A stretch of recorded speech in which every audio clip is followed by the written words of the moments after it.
Hello, everybody. I apologize for the long intro, but I'm here. I've got my eyeballs, but I did not reset the subscription goal.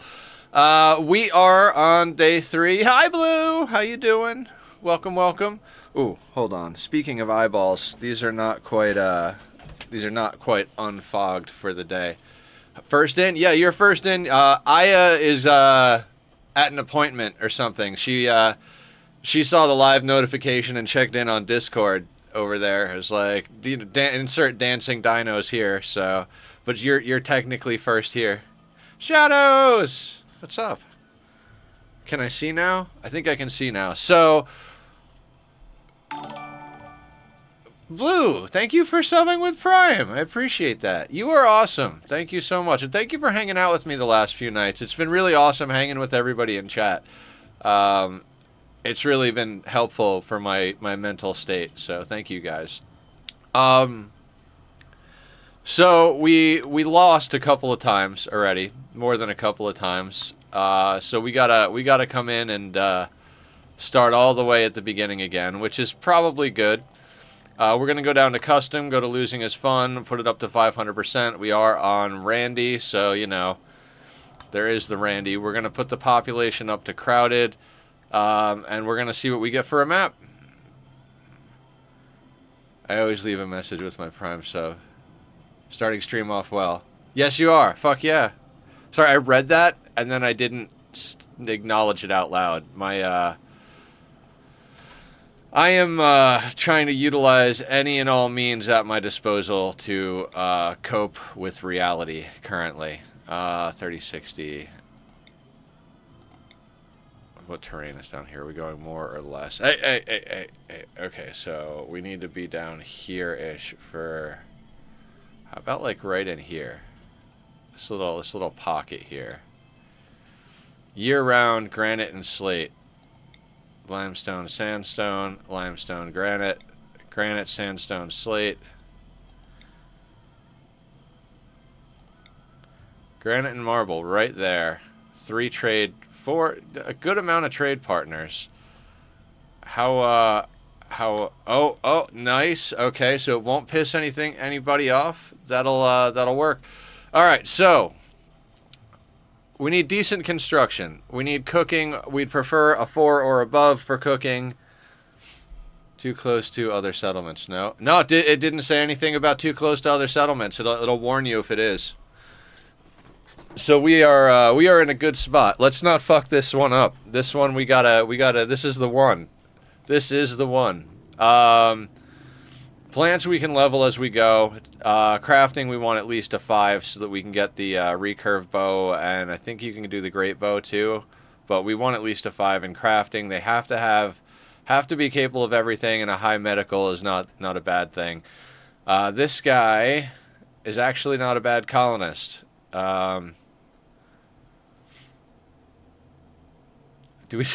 He's got a 1 in shooting. I don't know that we can take him.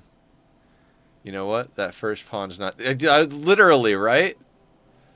Do we just roll with it since it's the first roll of the day? 24 years old. Iron-willed. They could be the one.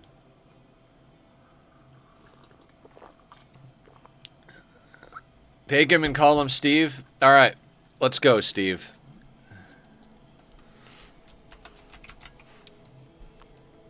Holy shit. We're getting right into it. I'm pretty excited. Steven? Okay, we'll fix that just here in a second. Let's let him let's get him in here. All right, Steven.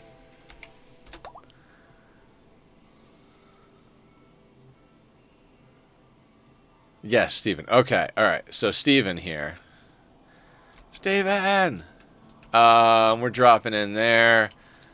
We got some structures on the map, so we could take advantage of that so we don't have to mine for steel, because that's been a winning strategy.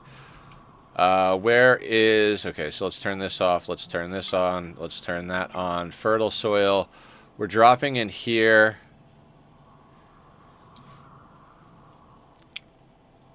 I mean, I think we just build kind of right here. and use this odd-shaped soil for our first soil. I mean, I don't see why not, right? There's a geothermal right here and right here. Hold on. Oh my god. Geothermals here and geothermals here. So we've got like 4 geothermals within reasonable reach. This is not a bad spot here. We could always like dry this out if we absolutely had to, but I think we just live right where we're dropping. Excellent. This is the one, guys. This is where we're gonna go all the way. Steven needs a white horse to complete the meme. I don't know the meme. All right, you guys, let me know what the meme is, cause I don't follow anything. The only reason I know about anything is if people talk about it here in chat or on the Discord. All right, how many is that? That's 14. You know what? We're just gonna we're gonna put in a few bits and pieces of this.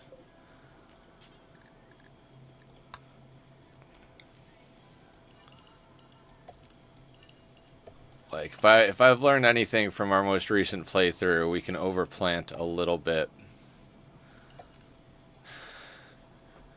You know what? Yeah, let's.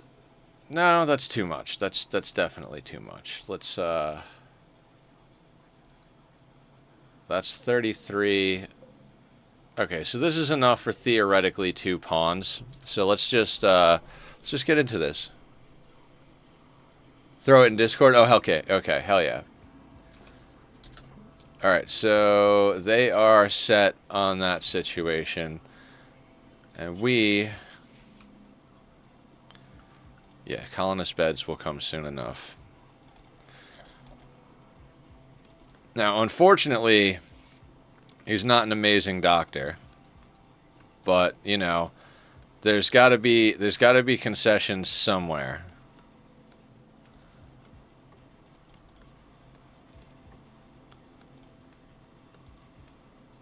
I think I need him to plant first, then construct, then mine, then craft, then clean, then haul, then research. Okay.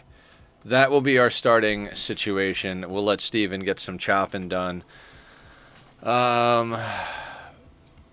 We've done this start a few times, so we kind of know the drill. Let's look around for some berries that are reasonably close by.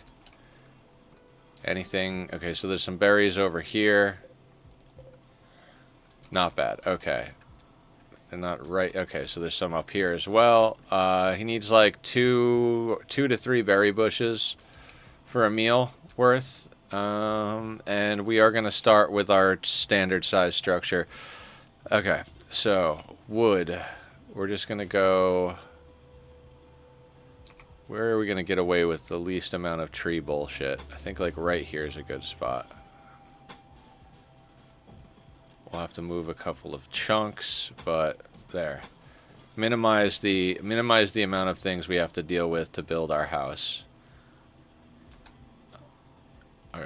Speaking of which, dumping zone. We're going to stick a dumping zone just... I mean, we're going to go over here. Let's put the dumping zone...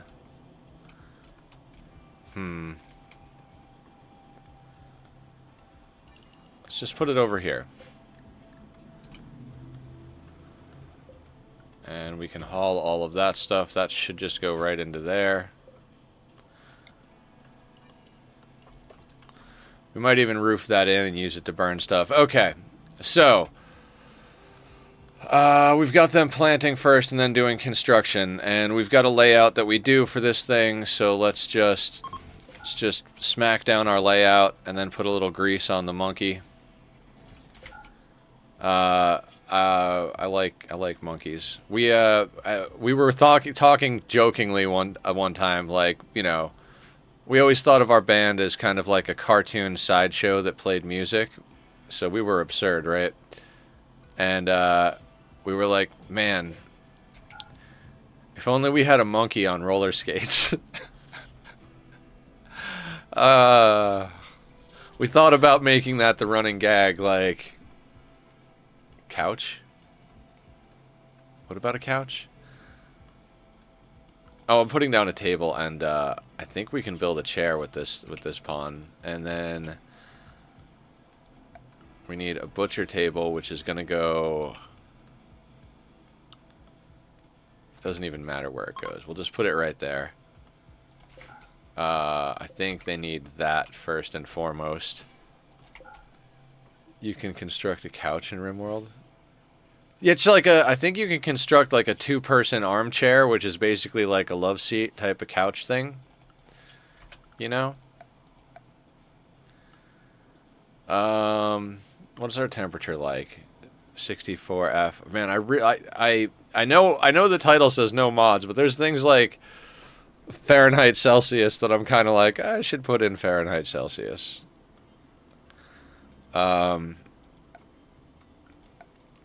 Campfire, just stick a campfire there. No, we just skip right to fueled stove. We're just gonna eat berries until we get into a fueled stove, which we're gonna put there. We're gonna spend the wood to give him a little bit of comfort.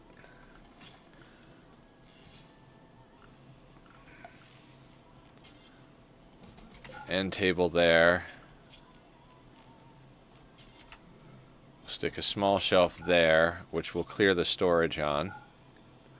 Hey Tom, what's up? Pin outside. Oh yeah. Pin outside. That's right. I always forget the pin. You can go there and get built. You and the bed can get built along with the walls first. And for... Put a wall torch there, because that'll be fine until we get some power. I know there's more stuff we usually put in here, too. Put a chest table. Why not? We can put that... Are we going to put that there this time?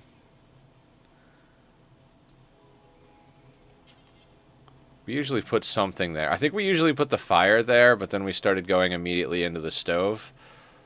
So we could put that there, but I think that's a free space right there. And then we'll build another copy of this for over here. Because this is going to be rice and meat. In the middle. I'm trying to minimize the amount of things. Like, if we can not put anything on these tiles, then there's like a clear path and they'll walk a little quicker. I should also theoretically flip this bed upside down, but then that creates a weird situation with this thing to be next to the headpiece. Yeah. I put chest between 2 and 6 on numpad. Oh yeah, usually on the corner of the table. We'll do that when we spread out to an 11 by 11. We start with... This is the starting 5 by 5 we've been running. It's been good to us. Okay, what is the pawn doing? Oh, right. We really need you to just do that. You're iron-willed. You should just work until you're done working. And you know what I'm... Yes, absolutely. Abso-fucking-lutely. We have one pawn, and it's not likely that we're going to get another pawn anytime soon. If we do, we have just barely enough area to shove down a bed and then immediately go into expanding. We're going to build this out of wood, and then we're going to get a few basics going. And as soon as we get enough basic nonsense done up, we'll expand out to an 11 by 11 and replace the outer walls with stone. Okay, we're going to want to get a crafting spot down. We can put that there, because that's nothing to walk on top of. And we want a short bow. Whenever they get a chance on that, which should be set up... Yeah, okay, so... They're planting, then they're going to do other things. Yeah, wood shack into stone hut. Exactly. That is our basic meta so far. And it works as long as I don't do stupid bullshit like accidentally pass through the doorway instead of around the corner. That got us killed once. Also, me like taking an extra shot. Like I hit a shot, all I had to do was run and let him bleed a little bit. Instead, I took another shot, missed, and then he caught up and smacked me. So like, barring my own stupidity, this has been a good strategy.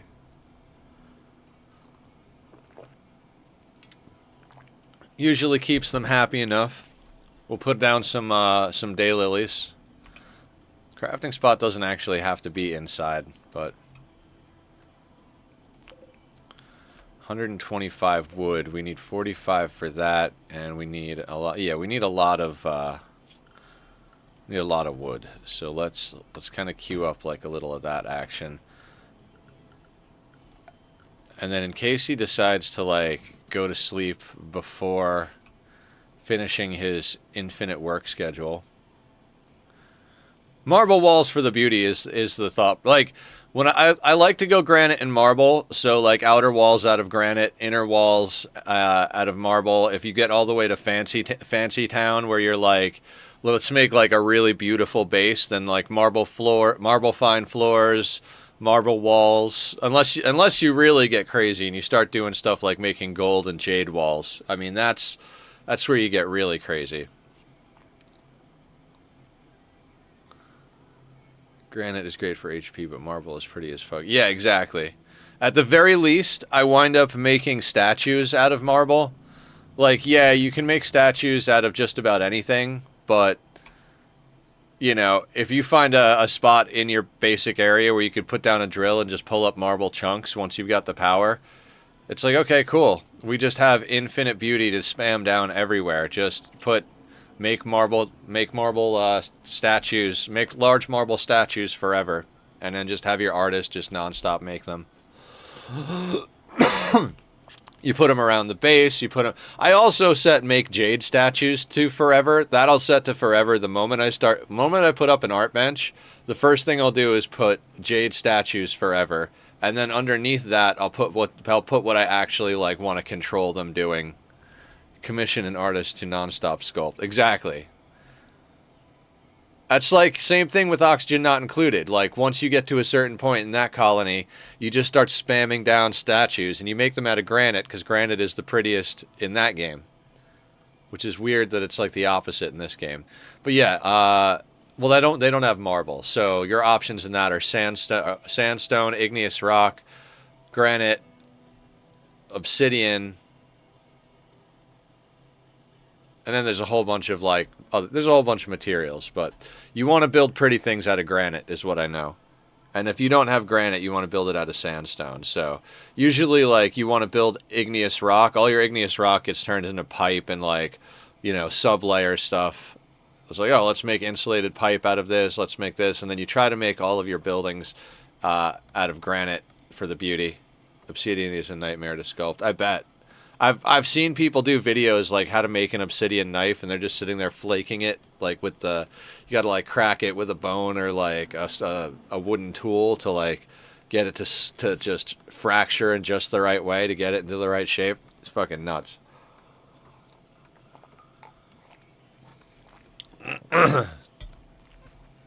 Napping is such a skill. Yeah.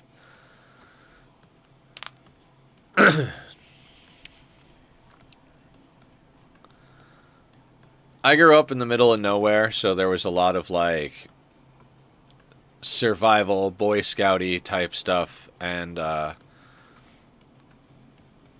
we learned a lot of those type of skills. Not that specifically, and I wasn't actually in Boy Scouts because, you know, my family was basically like, it's a freaking scam, because we were that family. Everything was a scam. Everybody's against us. Don't trust anybody. Good times, good family, great stuff. All right, so what we want to do is swap over his work schedule to build and then plant, because now we wanted the planting first because we didn't want him to stop doing the rice. But now that the rice is done, we want him to focus on building, but we want to queue up for him to be able to cut the materials he needs to build. So,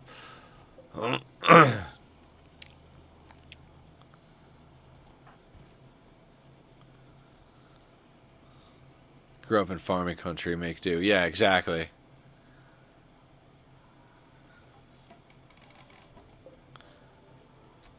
Okay.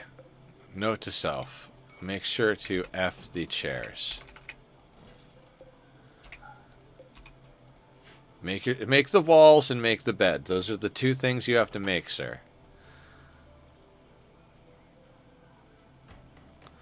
Weird choices at distributing the resources, but okay.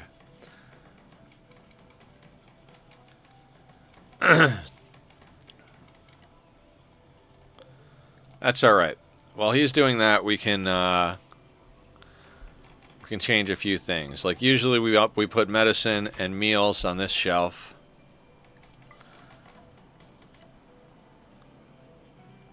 Why are they constructing in that pattern? No idea. No idea.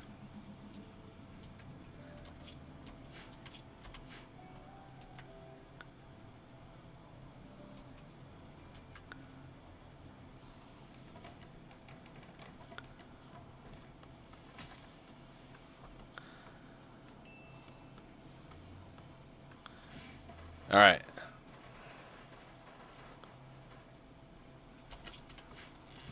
All right, sir. You've officially earned an anything schedule.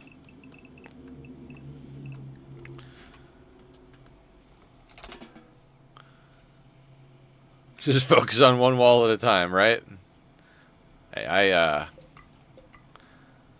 I don't make the pawns. I just roll them. All right, next up in the morning, we'll have him make the table and chair so we can, you know...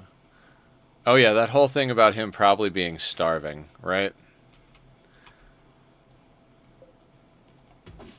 Yeah, he's probably starving. Like, probably definitely starving. Malnourished. All right, hang on. Like, let's get you some food real quick, and then you can go back to sleep.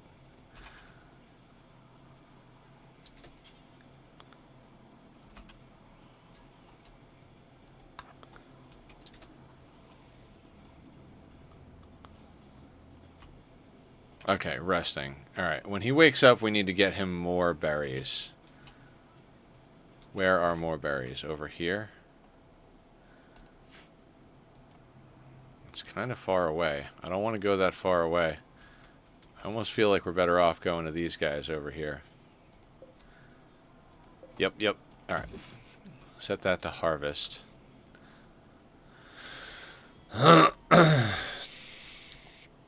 Alright, we have acquired inside and bed. What happened? Oh, thank you for the bits, Tom. I appreciate it. I need all the love and help I can get. I tell you what, like life is a crazy mixed up thing. So thank you for the love.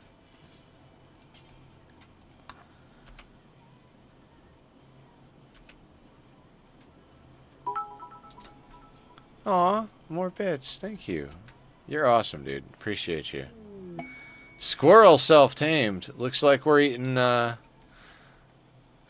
squirrel for dinner. I might have to make a fire, cuz we've got enough food that if we make a fire,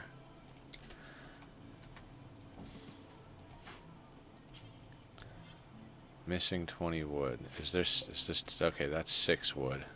All right, let's do a little micromanaging and then take care of the squirrel. Did I turn off home area? I did. Oh, excellent past nether.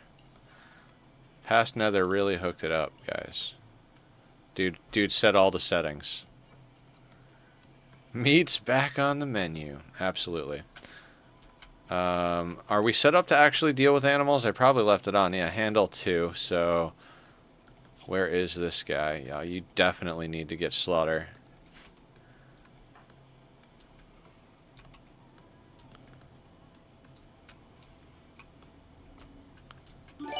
What happened? Gifted a tier 1 sub to Shadows. Thank you, Tom. That's awesome. Tom is in a generous mood today. Thank you, my dude. I appreciate it. You've been here forever. Tom has been here for well over a year. We were trying to figure it out, maybe even 2 years. I don't know. We've got a lot of people that have been here a long time. Building this community and growing it together has been the most amazing thing I've ever done in my life. Like, it's so awesome to, like, think back to when it all started. Like, the other day was 2 years since I went full-time streaming. With no guarantees of anything, of course. Like, I just decided, hey, there's not much else I can do, and I really want this to be my thing. So, ooh, he's gonna slaughter the squirrel, work on the fire, and then we're gonna cook the squirrel. Well, actually, we don't have the butcher table up yet. We need the butcher table up. Does this require steel? No, just wood. Hauling wood to the... Already working on that. I think we can get the butcher table up before the corpse goes bad. Spoils in 2.5 days. I think we can get up the butcher table. Why are we going inside? Okay.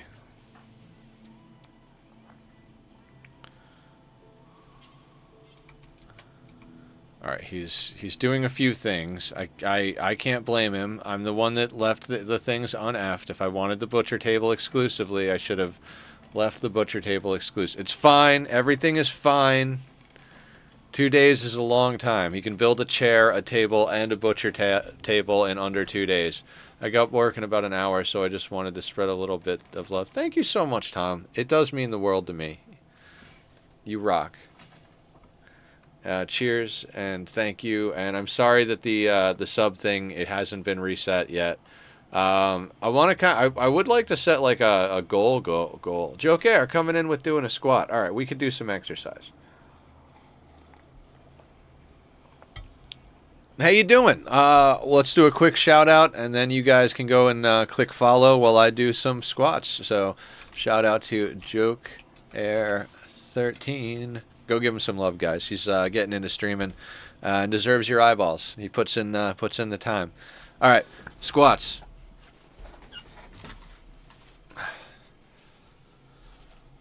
Whoa! As per usual, first one of the day didn't work. Okay, hang on.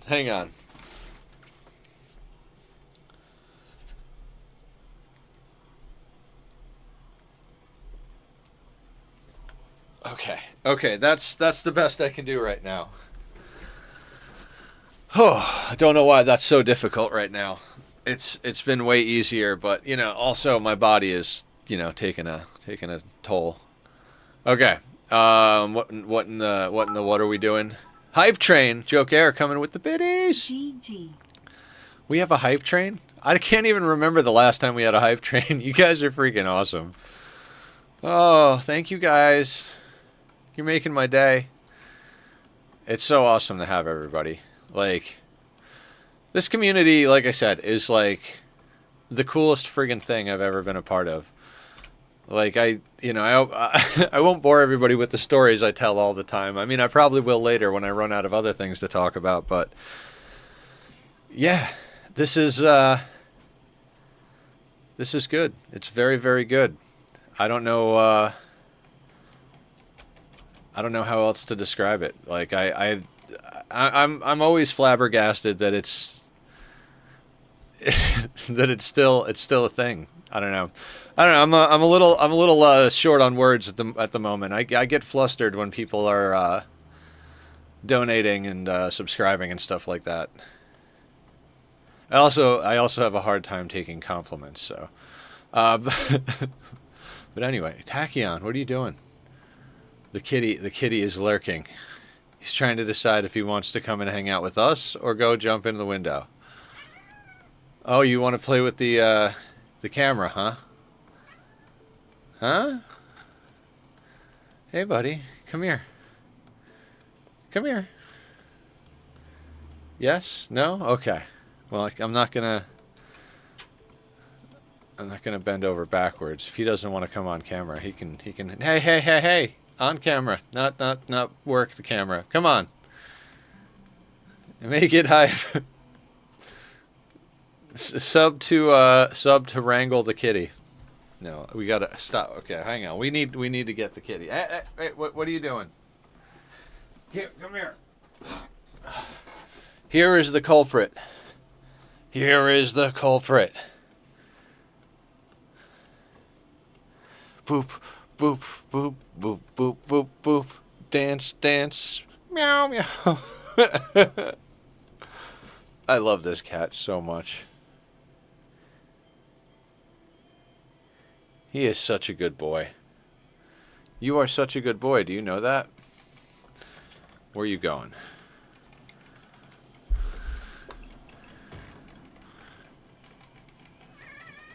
On-screen celebration.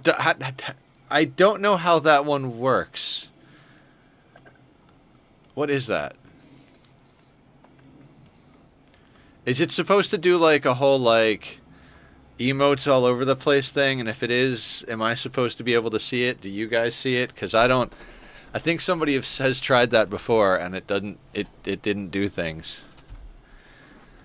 Hey, no, kitty. No. Boop. Thank you. Joe, yeah. Thank you. I've got a cat running circles around me, but I don't know what to say. Hell yeah. You're amazing. I think stove. We probably need food. I'm not paying any attention to my my colonist here. Oh, the squirrel. I forgot we were going to eat the squirrel. I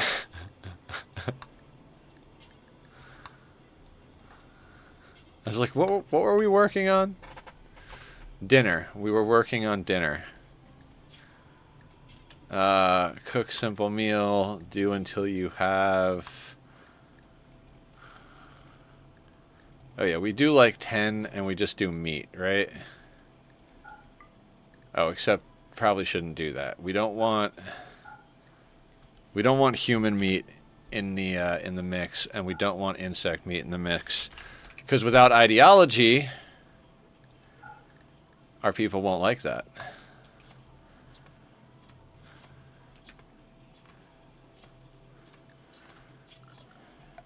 And we'll put like an empty stockpile zone here. No.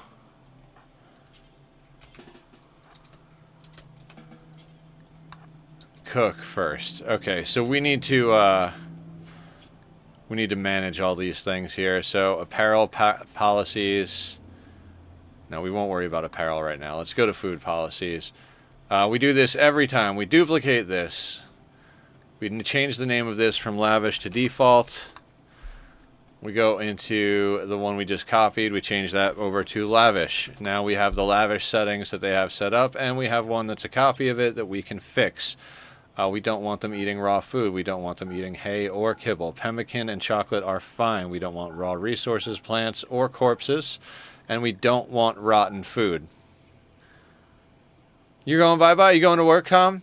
All right. Thank you. You were amazing. Have a good day. Okay. I'm not going to worry about drug policies until we have drugs. Yeah, have a good day. We'll be here. You know me. I stream for like 6 hours at least. It's Friday. Not that that means anything. So, but I would like to get a good start off the ground. If we get a good start, there's a chance we might go late here because, I would like to come back next week to something reasonable and not just come back and die immediately because we're still on crossbows or something. Not that there are crossbows, but we're going to start off the day a little on the slow side because Nether is not sleeping well and is relying on substances like mass quantities of caffeine to function as a human in this world that is around us. Steel. How much steel do we need for this? 80. Is this steel? This is all steel. What about these? Are these steel? Those are marble. Okay. Let's deconstruct.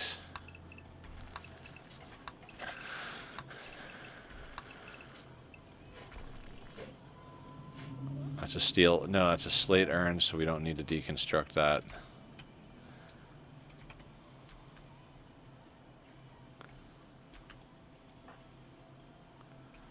Alright, he's relaxing socially. Unhappy nudity. Don't worry, we'll deal with it, buddy. I've never met people so unhappy to be naked. Like, I don't know, like, I guess being naked out in the jungle, like if you're out somewhere where it's cold or hot, but it's 71 degrees Fahrenheit out here, like he's got a campfire and an indoor place, like it's not like there are people coming by to like worry about your shame. Warg, huh? Alright, Steven. This unwanted nudity. Okay, so the warg is all the way up here.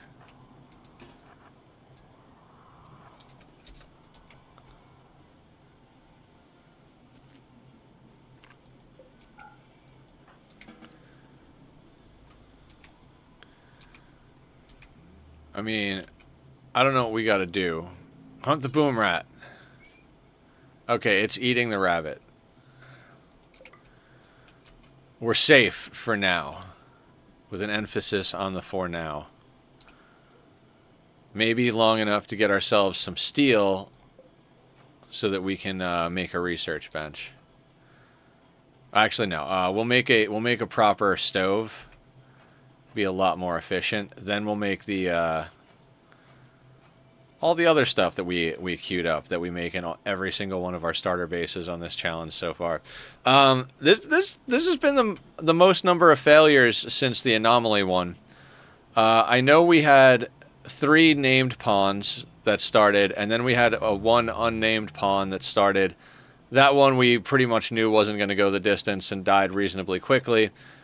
The 3 named ones, I thought all of them were great pawns, and the one with Killer's playthrough attempt, that one was going really well. I'm really sad I fucked that up. For the same reason, I got greedy and took a second shot. Never take a second shot. We don't need a second shot. We just need to land 1 shot and then run or hide. That's how you survive the early game. Stick and move, stick and move.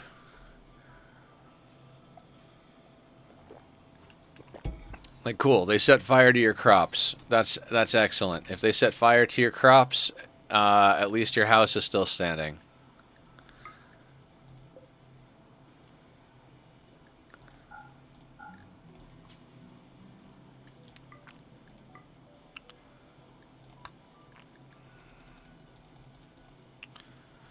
So the first one is just meat, and we're going to cook until we have 10 of those, because we often wind up getting a decent amount of meat, and we might as well cook it into meals that last longer than the meat itself, right? If we're ever lacking in meat, it'll go down to the second one, use any scrap leftover meat, plus some veg to make some meals. And there's Nightbot being a good streamer for me. If you guys are enjoying the content, whether it's on the VOD or live here in the middle of the Twitch jungle, all the links are there, YouTube and Discord. I say all the links, and there are 2 links up there. But if you're gonna do something, do it with your whole ass. You know, better to whole ass one thing than half ass 2 things. So, well, what I'm getting at is, I've been asked about like Instagram and other stuff, and I used to post a little bit here, a little bit there, and got to the point where I was like, you know, I am not gonna keep these things up, not because I don't think I should, but because like my brain is very like reward based and dopamine based, and I don't get that from those things, oddly enough, because so many people go there for their dopamine hit, right? But I was like, I'm not gonna like keep this up, so rather than advertise something that's half dead and that I gotta drag my feet to get done, I just don't do it. But we're extremely active on the Discord. Post all of the VODs from Rimworld and Ani playthroughs up on the YouTube. I just posted a time lapse of the Helix tree from the first season of the Netherland SMP, our Minecraft community SMP, which you can also sign up for if you're in the Discord. It's not necessarily a waste to come and jump on the server before it resets, because anybody who's on the whitelist when the server goes down will automatically be whitelisted in the subsequent wipe, which will be going live on December 14th at noon Pacific Standard Time. And that is the good stuff about the SMP. So if you do want to join up and do that, click over to the Discord. Thumbs up the rules in the Minecraft SMP, Netherland Minecraft SMP area, and put your name on the whitelist. We'll add you to the whitelist, and when it resets, you'll be automatically added. It's really weird to say goodbye to the old server. It's really weird as the world turns, so to speak. You guys know I've gone through some emotional stuff this last week, and as such, I'm like thinking, you always wind up thinking about a lot of stuff, and it's like back when I built the castle and back when I built the tree, when I was sick from being in my surgeries, all that stuff, and it feels like a complete lifetime ago, but also like it just happened yesterday. Time flies by so quickly, especially when you're enjoying it, like with a community and friends and like loved ones. So I don't know. I'm very nostalgic at the moment, thinking about all that. I mean, it feels like just yesterday we were doing our very first 500% run, the Sanguiphage run that became an all endings run. And to think about that is just like, wow, like since then we did the 500% no traps, no mods, no kill boxes, which was a crash landed start. Then we did the anomaly, no traps, no mods, no kill boxes. Then we did the sea ice, same thing. Then we did the toxic one, the most recent one. So that's like 4 whole runs up until now. And now we're doing the core only run, and we've got a poll up in Discord to see which one we're going to end up playing next, right? Like what we're going to be doing is I'm going to choose a challenge run, and then people will guess in the community how many streams it's going to take. We've got a whole bunch of guesses in. I think Aya's got the most faith in me. I think Aya's guessed the lowest number so far. This is the 3rd stream of this run, and we are literally just starting over again, so it's kind of a like square one situation. Blue was asking me when I'm going to close the poll, and I'd say probably by the 5th stream we're going to probably close out the poll. I want to give everybody a little bit of time to filter in with it, because I know some of our people are here every day. Some of them are here every week, once a week. Remember, you were still digging a hole in your main Minecraft world when you made your comeback? I do. I was actually thinking about that last night. Ooh, excuse the sirens in the background. I was thinking about that last night, where I was like, I got to get back to that hole. There's honestly not that much more hole to blow up. I don't know if you remember all the way back to then, but we were probably like, I'd say like 2 weeks of streaming away from having that hole completely dug out and being able to start the building process, like shaping the bowl with shitty blocks before we lay down the foundation of the blackstone and stuff like that, building a wither skeleton farm so that we can get a whole bunch of coal. Yeah, I want to get back to that. Saturday has kind of turned into a very weird day, as far as like, I feel like Saturdays were the day where if there was nothing else to do, I would work on that project for a little while as well, and a bunch of other stuff too. But then we kind of got caught up in a bunch of different series and stuff like that. Like tomorrow we're going to be trying out a game called Flotsam, which is kind of like a Raft World style environment, but like colony city builder type vibe.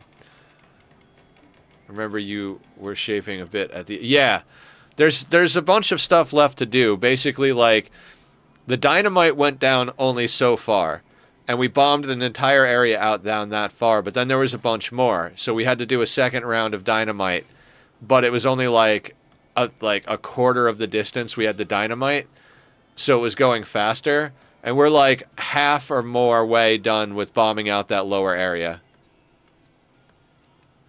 Being variety, I think, is better for the sanity. Yes. I mean, I agree. I was just thinking, like, there are times I'm not sure what to play in the morning or the evening, like where I have time to play something off camera, but I'm like, I don't know what I can just put some time into. And that used to be that world. That used to very much be the Minecraft world. So I want to try and get back to a place where when I'm not sure what to play, I do that. But there are so many games. Like, we have an Ani playthrough on stream, a Rimworld playthrough on stream. I try to keep up with Magic the Gathering stuff. Mr. Crow. Well, hello there, Beard Lord, Dark Mage of the Realm. How are you doing? I'm doing pretty good, Mr. Crow. I'm still, like, emotionally shocked at the moment, but feeling pretty good because everybody here is being awesome, as usual. With a very well-built and helpful community, have you ever thought of secondary save and employ them to dig your holes? I've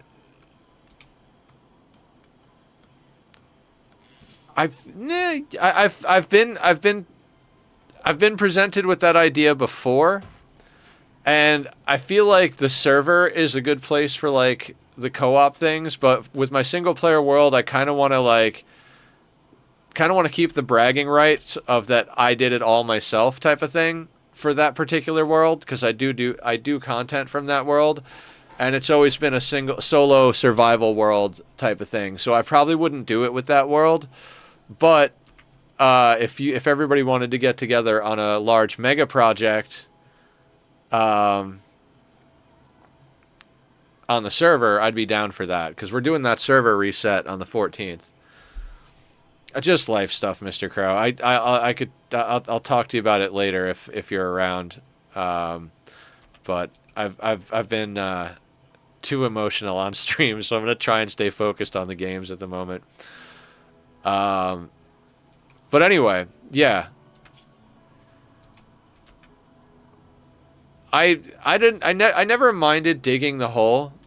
It was just like, especially like, because I used to just hang out in Discord chat and dig the hole. It's like, oh, okay, I'm up a couple of hours before stream.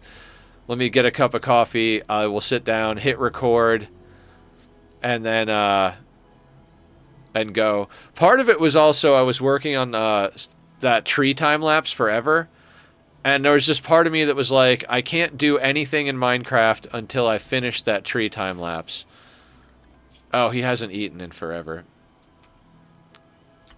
I'm gonna lose this attempt just because I'm not paying attention.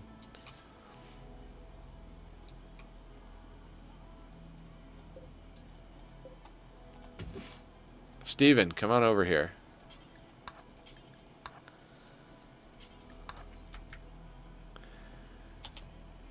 That tree is pretty good. Yeah, I really liked the way that came out.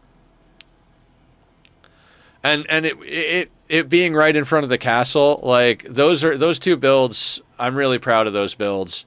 And, like, everybody helped supply resources and helped dig and helped everything on that one, so that was really cool too. I watched that while I was going to school the other day. Aw, awesome. Thank you. Yeah, the time lapse is up. I didn't do anything special. I tried to do some, like, cool, like, camera angle moving things when I did it the first time, and it looked awful. And I was like, you know what? I'm just gonna go with, like, a fixed camera with a simple zoom in at the end. And one thing I'm trying to figure out is a good way to mitigate the strobe effect. If anybody knows anything about that stuff, please message me, like, because the day-night cycle, if you speed up the footage to, like, a good speed for the time lapse, the day-night cycle just turns into this, like, flashing disco thing, like, just like seizure mode. So I was trying to figure out how to, like, offset that with a filter or something. There are some mod packs you may enjoy, including Vault Hunters has had major updates and have some nice Magic style class. What is your FPS at? Oh, I have no idea. I think, my refresh rate on my monitor is, I think, 140 or 144 or something like that.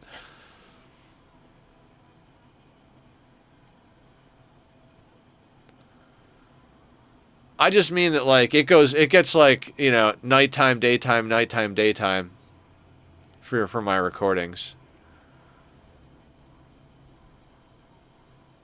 I don't know. I'm doing it in replay mod. So I'm recording with replay mod and then outputting the replay files at 2550 by 2560 by 1440. I think I'm outputting at 60 hertz.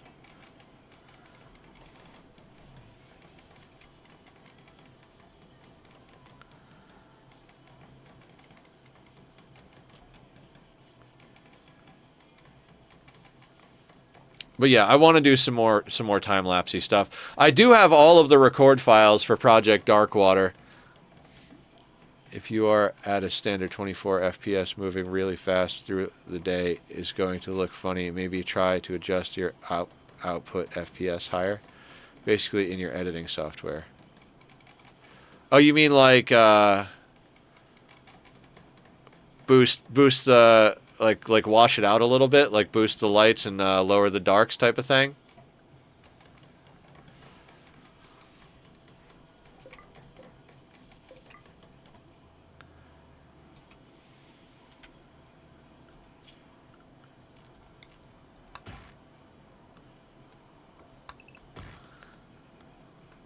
Thank you for lurking, Mr. Crow. I really appreciate it.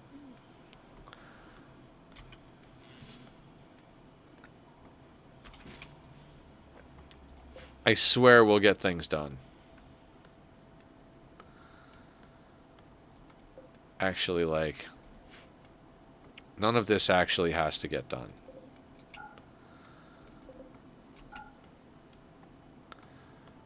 We can put on research. I think one of the first things we research usually is pemmican, so that we can like save food a little bit, because that takes a little pressure off of our planting. Don't refuel that. We don't need that refueled anymore.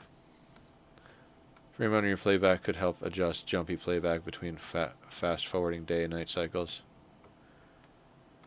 Also, what is the exact question you have, and what program do you use for the day-night edit? I could ask our AI overlay. So I've used to use Adobe Premiere, but I didn't want to continue paying for the monthly fee. So right now I'm learning DaVinci. So whatever it is, I can learn it I can go on YouTube and learn it if I need to learn it on DaVinci if I know what I'm looking for. Basically, like I have hours upon hours upon hours of footage that I'm then condensing down to like a 1-minute video, and it's seeing the day and night cycle going. So it's like, and then like since it's on the server, even if I did it on single player, I always sleep through the night. So it does this like fading, jump, fading, jump, because every time it turns to night, somebody sleeps. So it gets blackout for just a split second. Then somebody sleeps and it jumps to the morning, and then it creates this kind of like strobe effect because of how fast the day and night cycle is going on a time lapse that's sped up that much. I didn't really notice it because my first major endeavors in time-lapsing were all either underground or in the nether, which is more or less like being underground. So there is no day and night cycle, and there is no rain cycle either. So as I was recording Project Darkwater, I started to notice that there's a lot of differences in the way you record in the overworld. I've even considered just locking the time of day, which I don't want to do because it's a survival world. It's not meant to be like have like commands in it and stuff, but for the sake of recording the time lapse, I've thought of like, hey, if you're over there working on Project Darkwater, you should just lock the time at noon type of thing.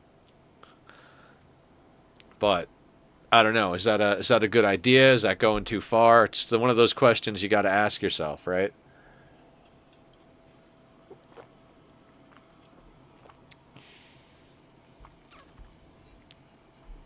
But anyway, yeah, that's all stuff I want to try and get back into. It's just there's also a lot of other stuff I want to do as well. You know, like I keep telling myself I'm gonna do tutorial videos. Like I'd really like to do an oxygen not included beginner tutorial, because I think it would be a good piece of content. See if Lord GPT has a solution. Awesome. Thank you, dude. I appreciate that. All right. Let's let unhappy nudity sleep off his nudity. The reason I disallowed these buildings is because we need him to make a bow more than we need him to have a place to sit while he's cooking dinner. Now, he is probably hungry again. Yep, very much hungry again. There is a berry bush here. And yeah, this is annoying. Okay, so I'm glad we're overplanting food just a little bit. 90% grown. So we just got to get him through like a day here. So let's have him eat that. Are you how's your sleep need? Okay, let's just get you over here real quick. And then there's more berries up here. Fantastic.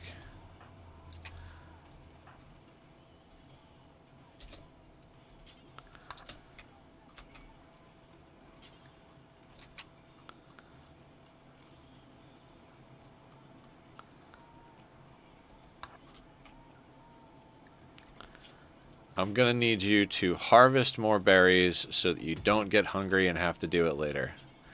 And then later we can come back and shoot that rabbit.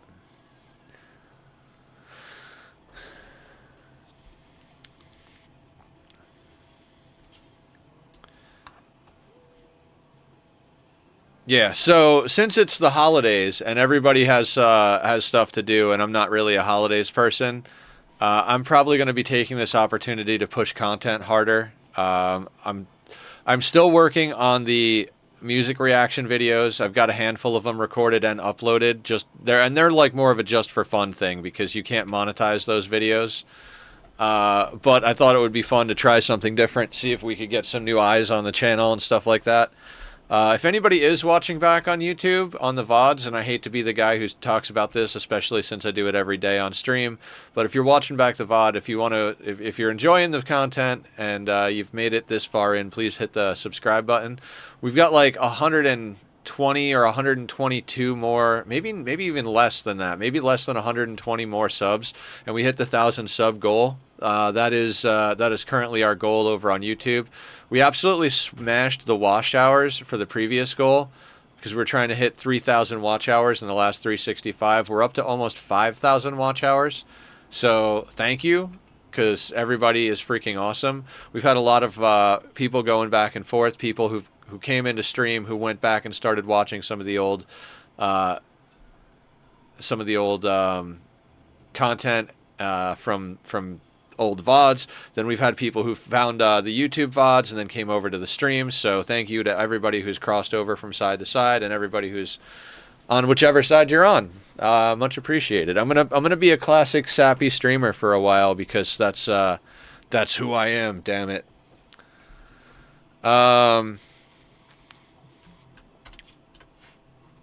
So I usually am not a fast player, but they have a few items for trade. It doesn't really matter. I mean, if they want to buy our 14 light leather, we can sell them the light leather.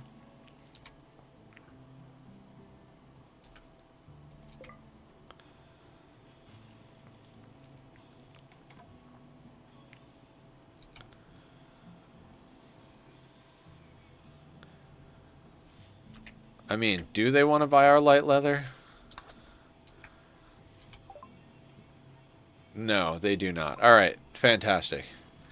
These are the best solutions. I like 4 and 5 as a dynamic solution, but could be time-consuming. Cut transitions between cycles if the day-night transition are distracting.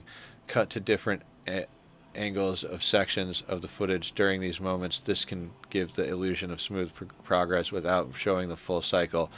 Replay mod. Use the replay mod for Minecraft to record gameplay from multiple angles and control time settings during playback.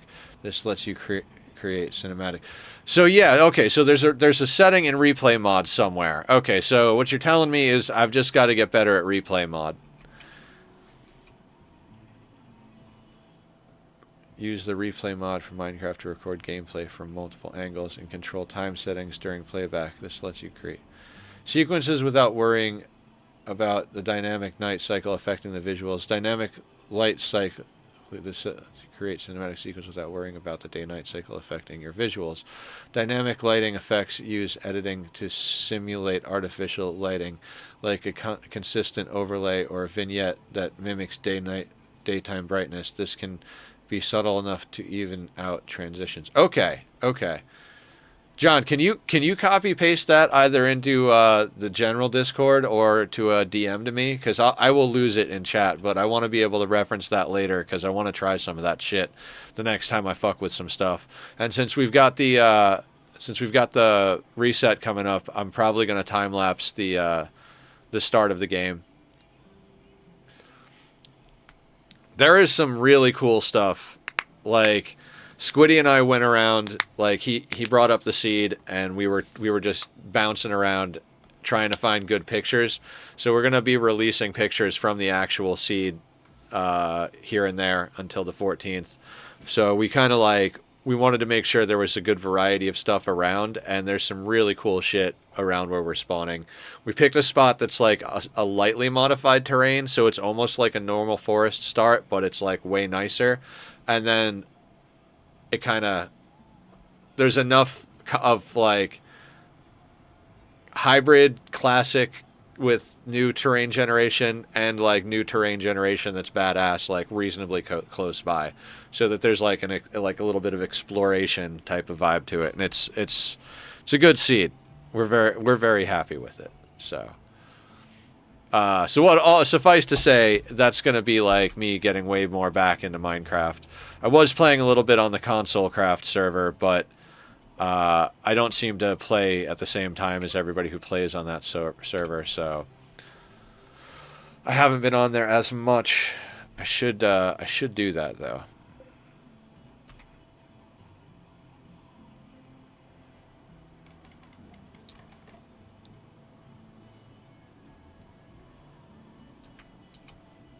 Okay.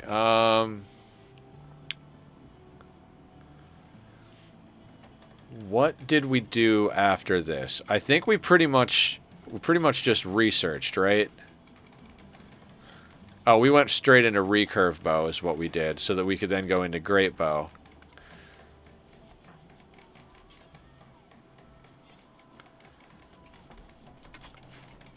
Alright, so after you make these benches, then you'll cut the rest of the trees and then make a bow.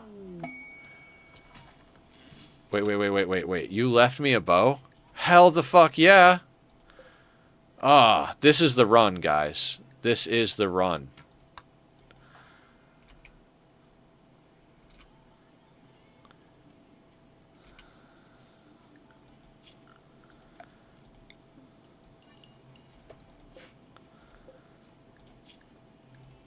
Alright.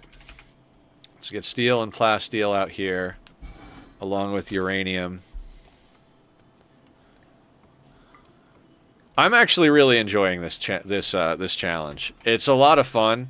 Like, it's not that different from a start with the DLCs, but the fact that you can't just spam right into ideology to get more people really does change the game.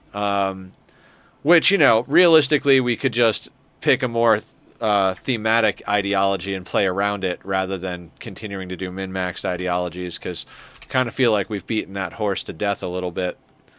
So maybe we'll do some themed ones. But, I mean, that's also up to you guys.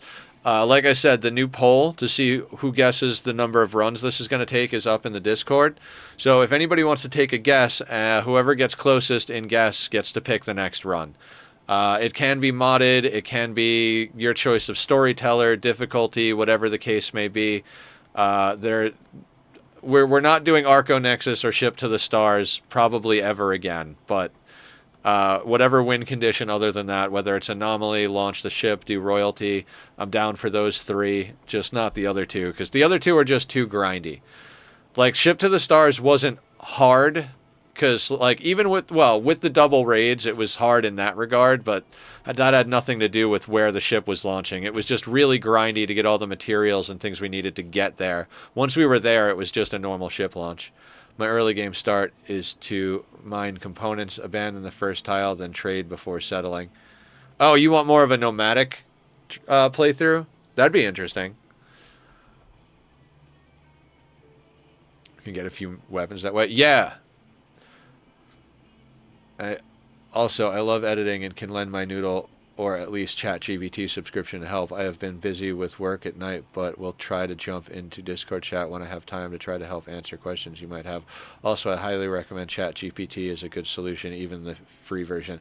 All right, that's a good suggestion actually. I should really start making better use of that stuff.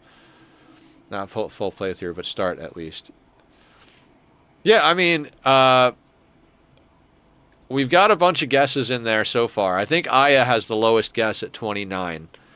And I think Tom is the highest guessed at like 47 or 45 or something like that.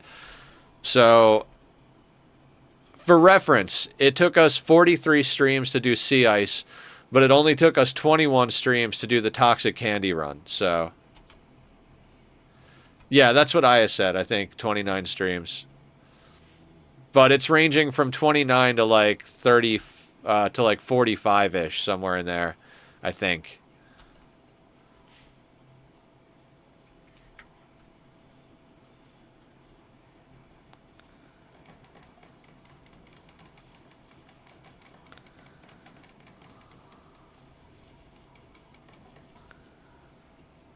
So, we are on stream number 3 for core only.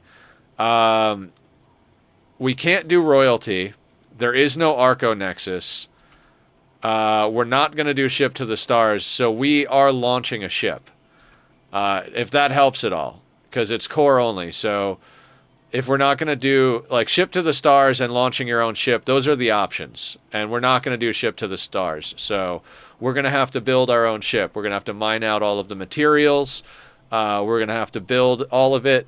Also, for reference, though, I do not plan on building a ship to get every single colonist off-world. We are probably going with a single crypto sleep pod ship, built as small and compact as humanly possible and walled in.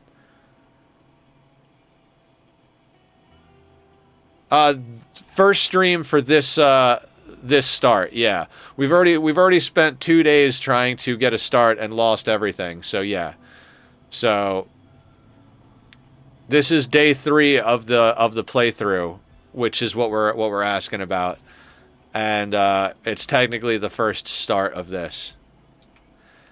Yeah, I've gotten greedy twice where I was like, oh, we can take a second shot, and we could not take a second shot. That lost us the run twice now. 2 different pawns that were really good pawns too.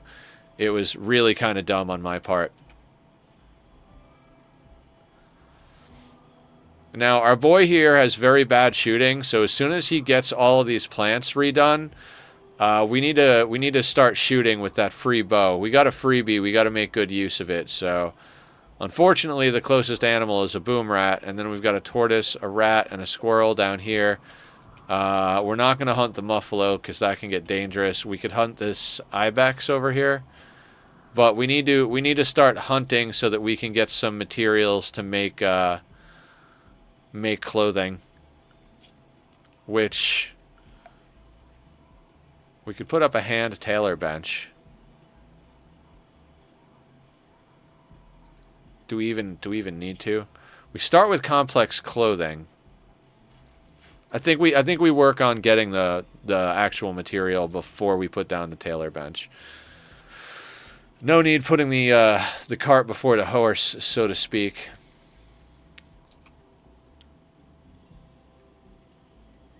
But yeah, I really wanted to keep going yesterday with oxygen not included. We damn near got the petroleum boiler like built out entirely. Once that thing has the magma tank actually being a magma tank, and we've done the first little like drops of stuff into the system, I'm gonna be very, very happy. I think we are gonna like create a secondary brick, like power brick, over on that side.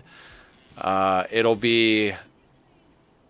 be very interesting. So we won't really be processing any petroleum in our first industrial brick. So we might just leave that as natural gas. I don't think we're going to use all of the natural gas cooking when all is said and done. I'm going to let this guy bring these chunks out of here. So if we're not gonna use all the natural gas cooking, we might as well leave it over there, you know, helping with power on that side. But I think if we do it right, we can really do some cool shit.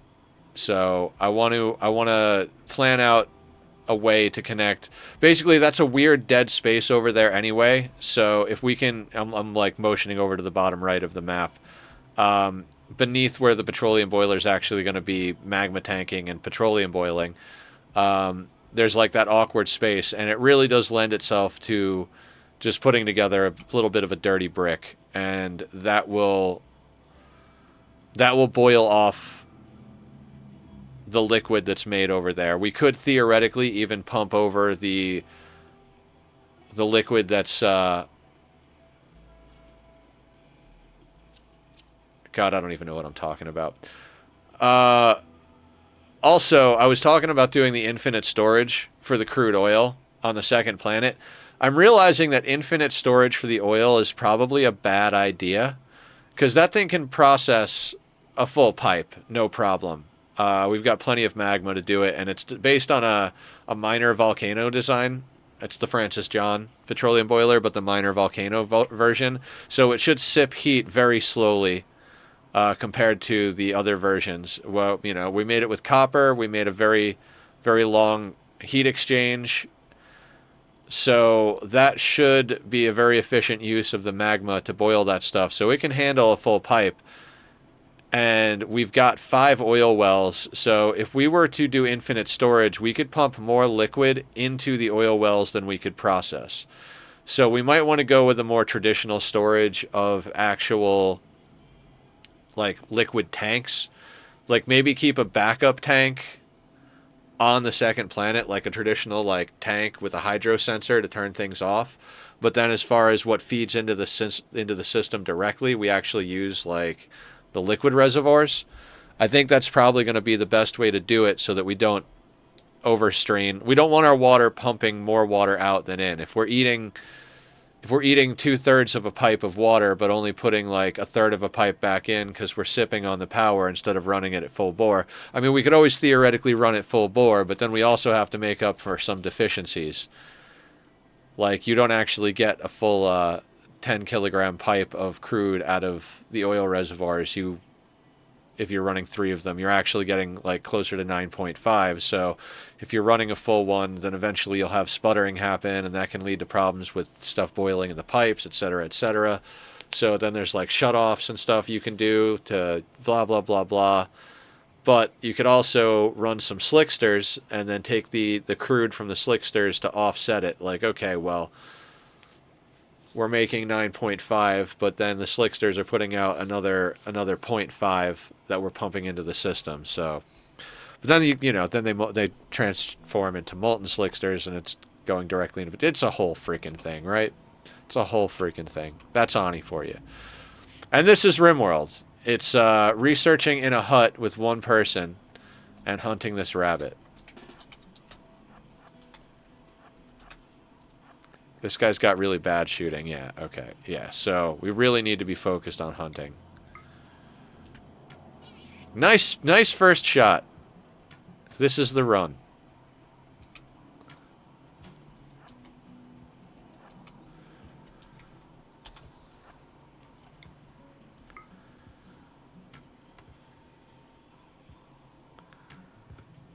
Let's miss every other shot, though. The fast learner pawn, I think it was Killer's pawn. That was fantastic. Fast learner is so strong when you've only got one pawn.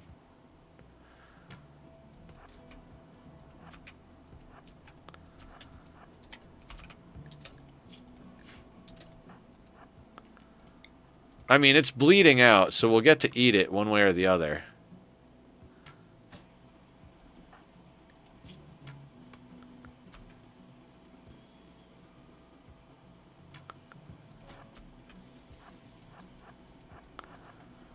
We are way the fuck away from our house. Not like it matters, but...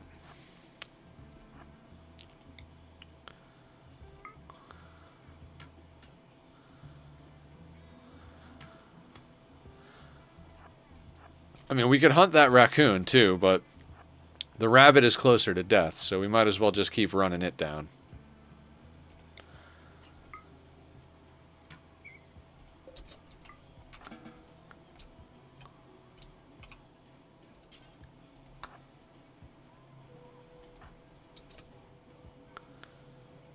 Okay, so he's going to butcher the rabbit.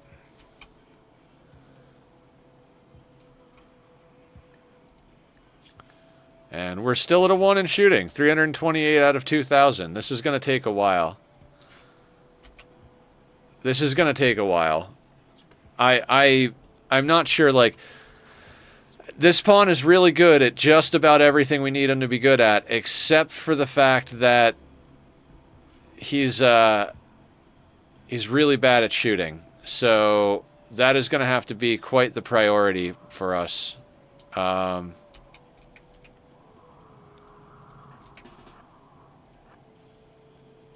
Like, we don't need to be able to hit every shot, but we need to be able to hit, like, one shot. You know what I mean? Like, if we can put an arrow in somebody's leg and then just run away, we'll be fine. But if we can't hit anything,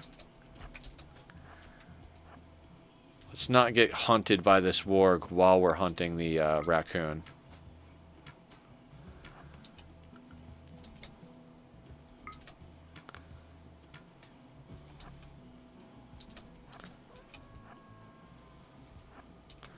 Oh, I see. You're hiding near the Muffalo and the warg. Maybe I'll mess up.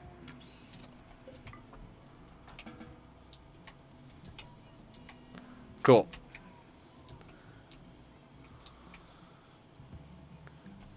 Where did that get us? 580 of 2,000. This is going to be a thing. This is going to be a whole friggin' thing.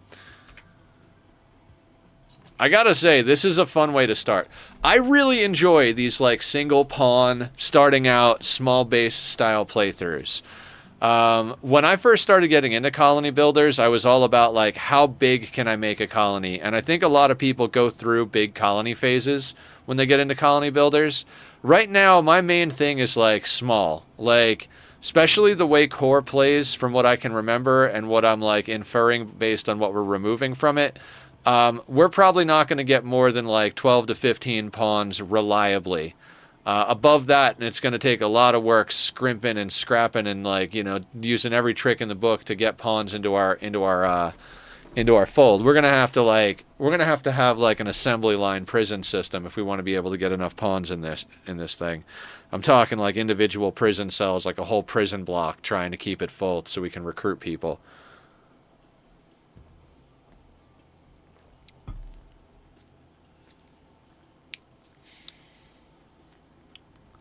I've never had a big colony phase, always as small as possible. So there's your outlier. Yeah.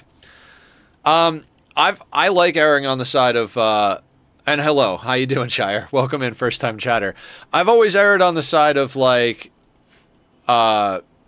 big ones when I first start a colony builder, like in Oxygen Not Included. My big thing is I wanted to get to like 50 dupes. And like my first big long through playthrough, I got to like 56 or 60 something, like high 50s, low 60s, and it was just like crazy. Our last playthrough on this, we got up to 42 or 43 pawns. We kept getting good pawns. We kept, like, new pawns would come on the map, and it's like, well, they're not going to have mood problems, and they know how to hold a gun. Well, how do we say no? Come on in, have an assault rifle, get on the line. So we wound up with way too many pawns last time. The time before that was Sea Ice, and Sea Ice, I think we got up to like the mid-30s. I feel like once you get to like 35 pawns, you have such overwhelming firepower, you can more or less just stand in a straight line in front of a threat and just gun it down. Most threats in the game, but I don't know, like, core is a lot more difficult to get pawns. You got to start employing tactics like a raid comes on map and you look like, okay, this is the pawn I want, and then getting one of your people into position to shock lance that pawn and try and drag everybody else away while you go out and capture them before they bleed out. I like between 4 and 8 pawns. I don't think I could function. Like I like the low numbers. I like the single pawn or like the two pawns. Like a couple is like kind of perfect. Like one double bed in a small but like reasonable base, and the couple is just happy to be there.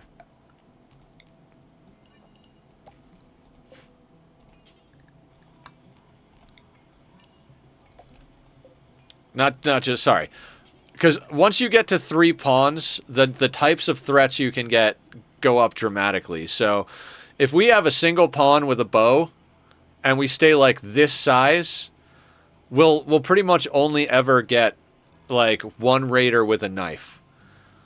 So we shoot him. If he goes down, we check him out. If he's not a really great pawn, we just steal his clothes and let him rot.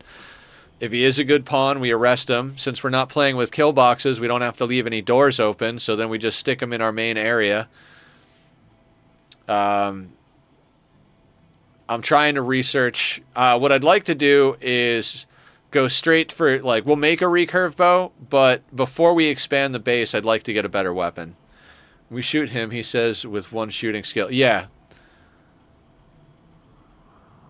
Is there anything close by? Let's go hunt this ibex.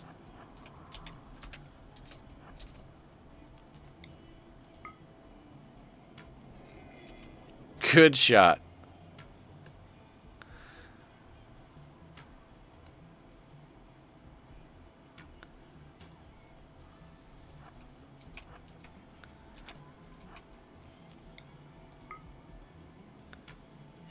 Not a bad shot.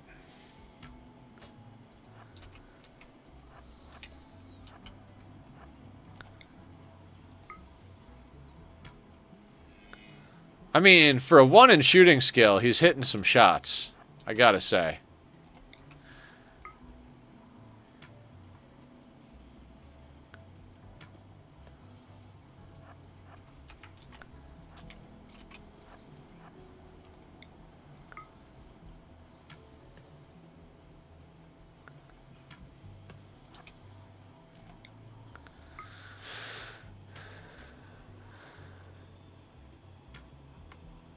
Tracking the blood trail through the woods, following the ibex.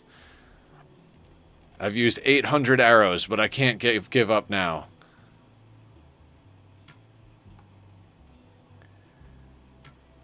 No matter if I hit another shot, he's still bleeding, and one day he'll run out.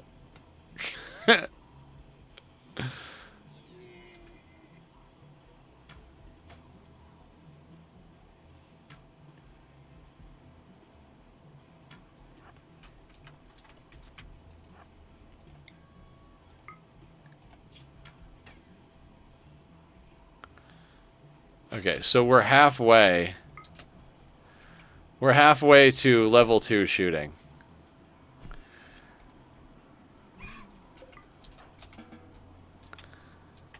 We don't get any shooting skill from shooting a downed animal, so we just punch it because you're definitely going to hit your punches.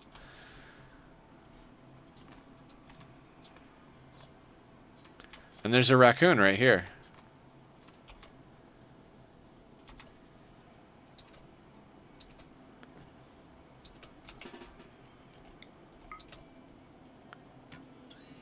Nice shot, Steven. Nice shot. We eat good tonight.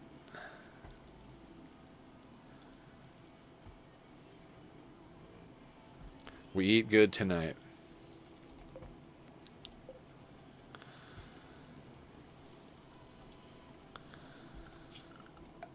We are eventually going to need a hand tailor bench.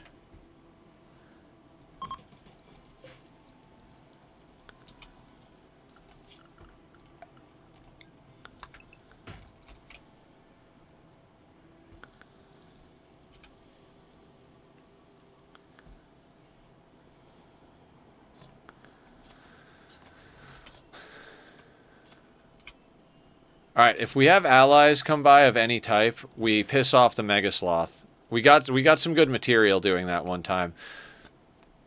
I think using your allies To take on larger threats than you could take on as a single pawn is a great strategy for getting ahead early game. That mouse, that's just shooting experience. Walking by outdoors, I can't turn it down.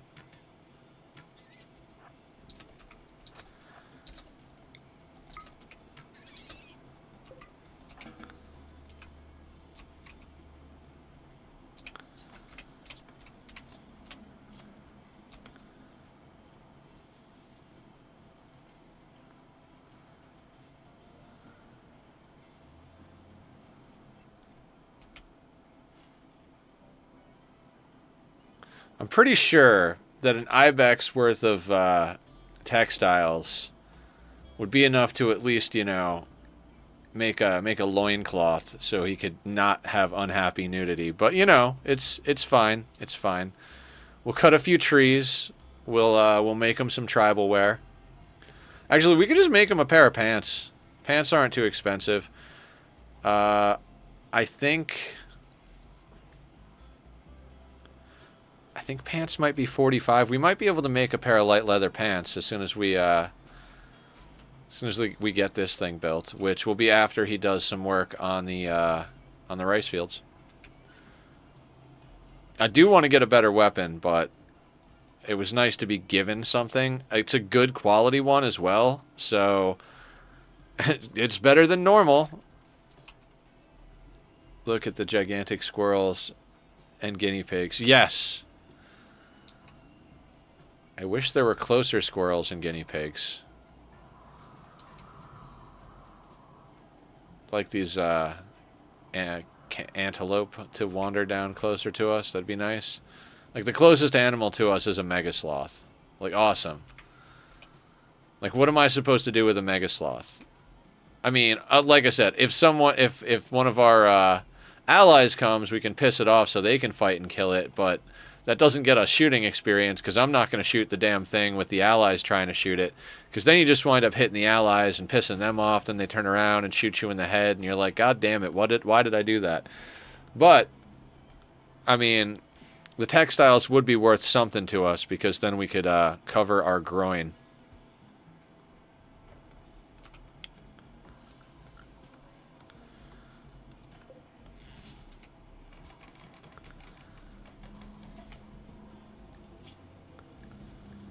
Okay, so we want a pair of pants immediately.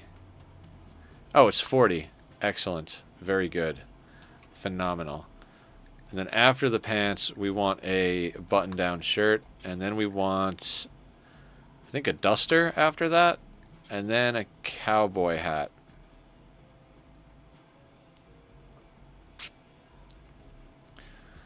And these are the things that we need in our life. Do I have any more? I'm gonna have to go get the other bit of coffee eventually here.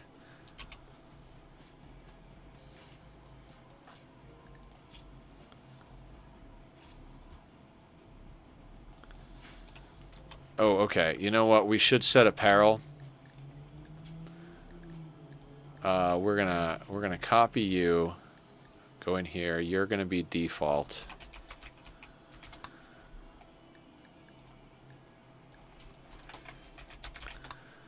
Okay, so default, we're not going to wear bio-coded apparel, and we're not going to wear tainted apparel at all, for one. Everything else we're going to leave the same for now. Basically, as we come across the need for certain things, we will do them. We could set the drug policies right now, but we don't actually need to. But what we will do is go in here and manage the this stuff. And then we're going to put self-tanned on our guy. What are we working on? Oh, a cowboy hat. So you're going to have pants and a cowboy hat. Excellent.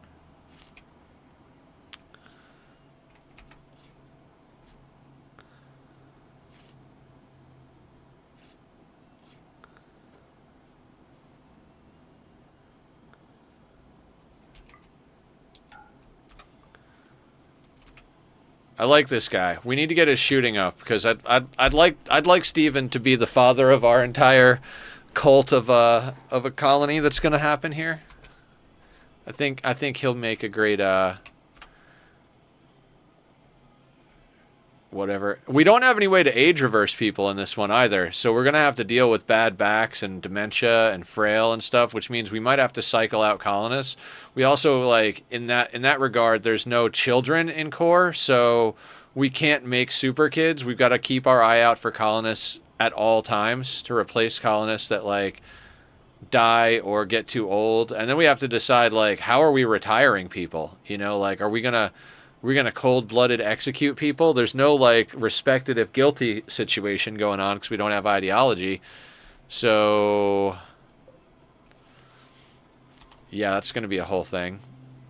I think we should do our roofing trick.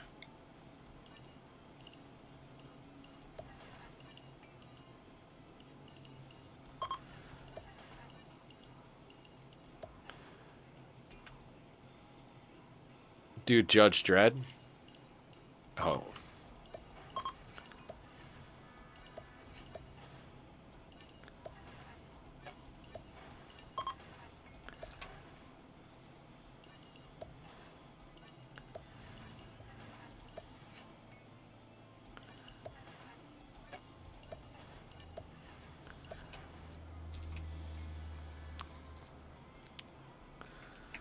Okay.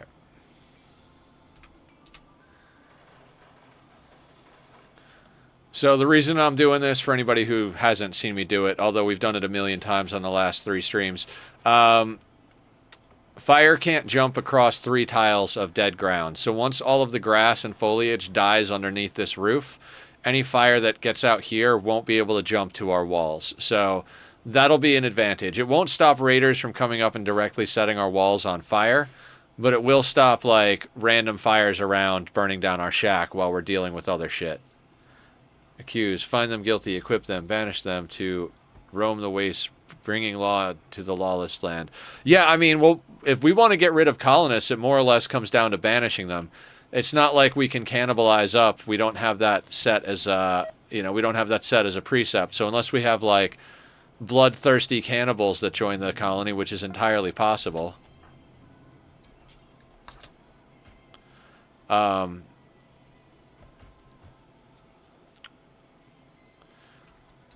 So, hanging out with his mustache, his pants, and his hat. Just shirtless out in the wilderness in a wooden shack, researching, getting smarter day by day.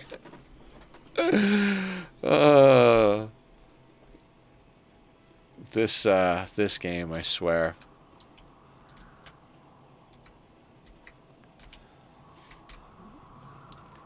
Like, we need a trained shooting skill, but going really far out is not the greatest idea.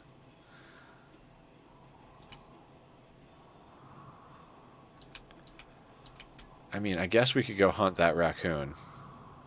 How is Steven's needs? Okay, Steven is sleeping. Let's let him sleep and eat, and then we'll bring him out hunting, I guess. We could theoretically start breaking down the stone, but realistically at this stage in the game, we're better off trying to research into better bows and just, like, train hunting, research into better stuff to kill things. Because when combat finally does come for us, we're gonna need to be able to hit things.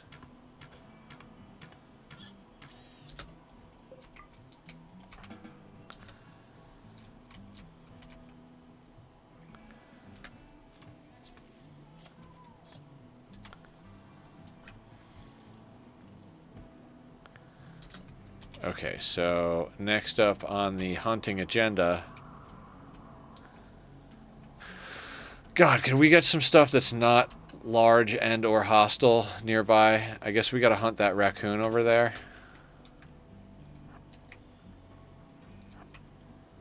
I don't want to hunt the boom rat unless it's raining. I don't particularly want to go out hunting in the rain at all, but if we were going to hunt the boom rat, it'd have to be in the rain.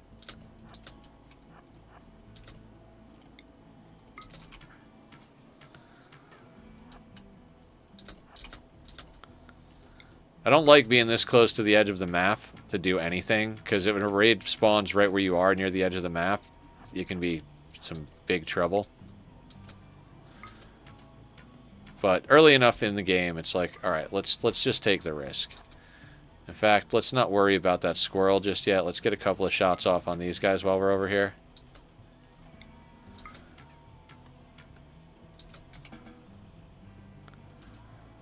No, let's get you to butcher the squirrel. That did kind of scare them in the direction of our base, so we can go out and hunt them more in the morning. Hey, CMDR, how you doing? Welcome on in. We got another start going. First pawn, we didn't even re-roll. We just looked at them and like, you know what? They're pretty good other than their shooting. Let's see if we can make it work. I'm doing pretty good. I mean, I'm still a little frazzled from life, you know, but overall I think I'm doing all right, and I think a lot of people here are doing pretty good. That's not a gathering spot. Let's not gather over there. Let's do something else, Steven. We had a pretty good Thanksgiving yesterday. Got a lot of work done on the Oxygen Not Included playthrough. We put up a base on the second planet for a 5-dupe team. We've got 3 dupes over there currently. We'll probably send a couple of more over on Tuesday once it's all like set up proper, and then we're going to be strip mining that whole planet, putting in a whole oil production facility, which I was talking about earlier, setting up a bunch of... We got to get a pip over there so we can set up a bunch of stuff with the pips. I'm trying. I'm definitely not better in the moments that I'm not fully distracted, but I'm reminding myself how to stay busy and stay distracted. So, in that regard, it's been really good because everybody here has been super supportive. I've had a lot of people hanging out in Discord after streams and stuff, and it makes me feel better because I'm like, okay, I'm not actually alone. I have good people in my life. I have a really good community. I've got friends, you know, I'm not going through the tough parts of life on my own completely. I'm not, which is what it feels like the first day shit happens to you like that. So,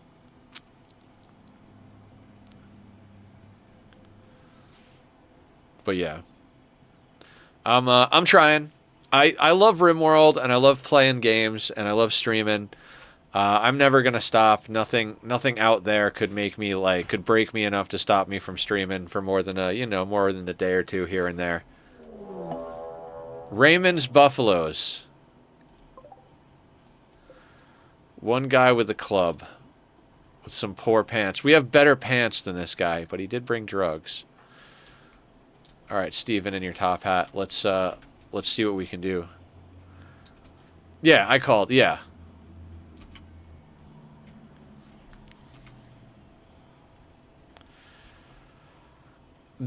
I think, I know a lot of people talk about me doing modded runs. Our first like kind of modded run was the last one we did, the whole Toxic Candy, double storyteller, lightly modded quality of life stuff. Like, I think that's one of the reasons is because at a certain point playing vanilla,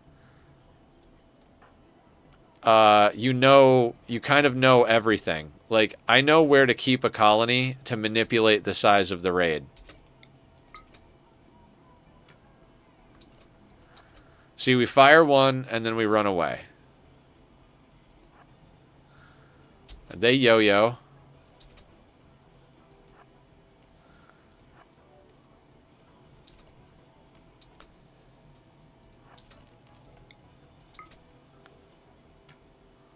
Got one, and we run. Now, Tony is moving at 4.05. We are moving at 4.6. So we can run faster than Tony here.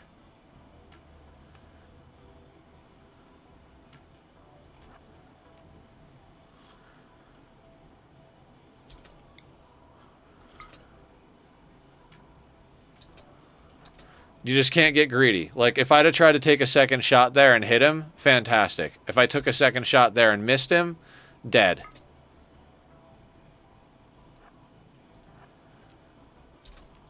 Knowing your limitations is an important thing.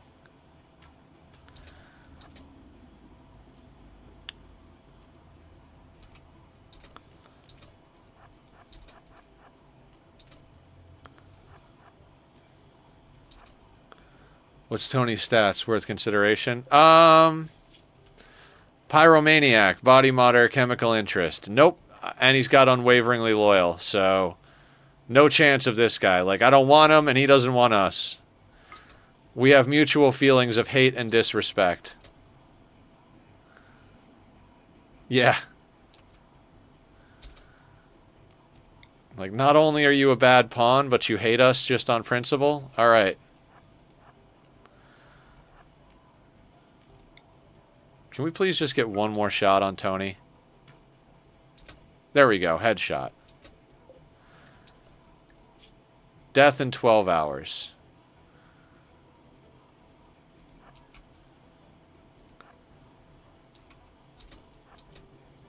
And he's still yo-yoing.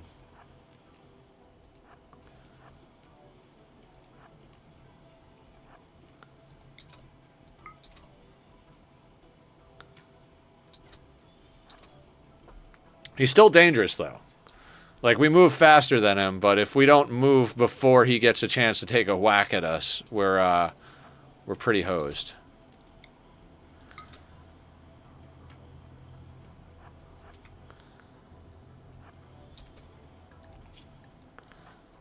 We haven't even been out here that long. Like, we're good on food and sleep.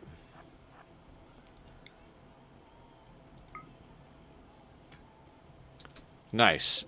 Now he's gonna die in 8 hours. And he's in intense pain. Which is interesting because Unwavering was added, I feel, because the DLC were starting to make it easier to collect more pawns. So odd to see it's included in core. Yeah. I'm interested to see what is and is not in core, like, because I'm pretty sure I know what's mostly going to be different about this playthrough, but at the same time, I haven't played core in a long time, and with the 1.5 update, they added a lot of stuff to the game that's going to be in core. You know, like, wall lights is in core now.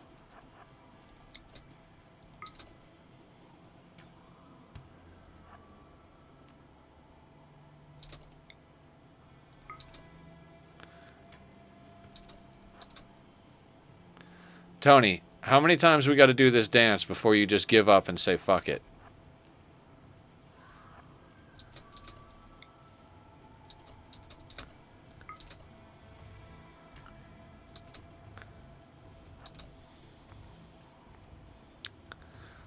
I just picture Tony screaming at him like, you keep firing pot shots at me. Come back and fight me like a man. Come on. And we're just like, hup, arrow to the brain.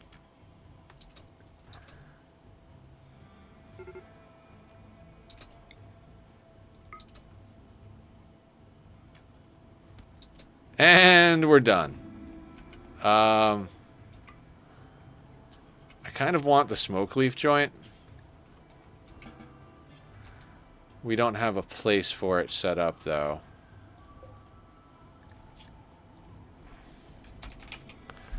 Smoke leaf joint.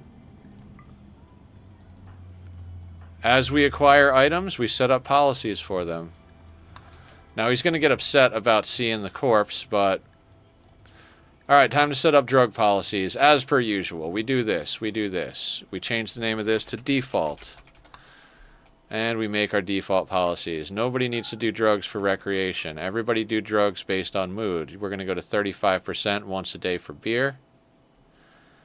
We're going to go to 25% once every 2 days for smoke leaf.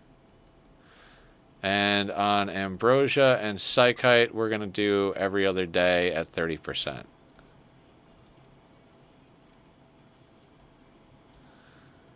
We got a joint, so we had to set drug policies. So, default. That is good. Upset about seeing a corpse. That's fine. We'll just leave that corpse over there. No need to be upset about anything. There is a warg right outside our base. A wolf in a similar situation ended one of our runs. So, you know, this is disconcerting. But I'm not going to start the fight this time. We will keep an eye on Steven. and we'll see what happens here. Now he's making a recurve bow, so that's a plus. Good job, Steven. You are prioritizing tasks the correct way, the way we told you to. I'm just like, we've got a good short bow, so I'm hoping for at least a normal recurve. Eating, cooking, okay. Back to work on the bow. Excellent. Let's not do anything else before we finish the bow. Poor quality. I think we got to try again.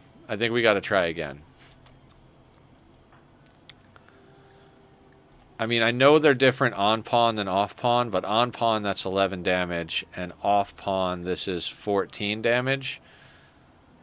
Ooh, it's probably still better.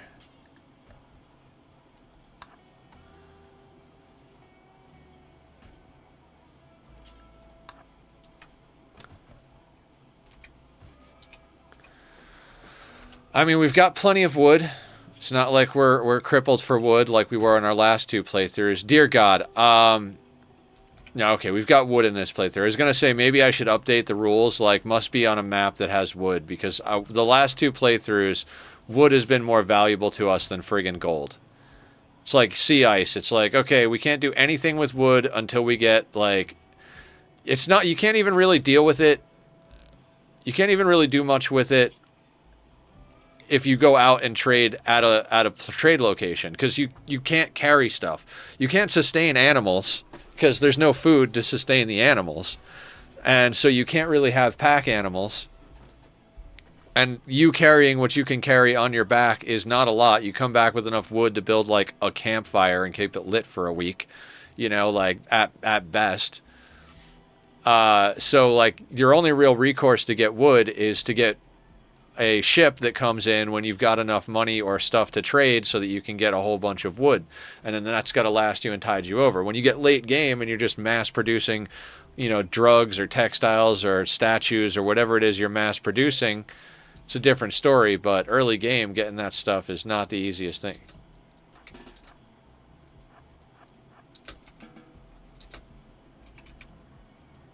Gonna have to keep an eye on... I don't trust that warthog. That warg. Sorry, not warthog.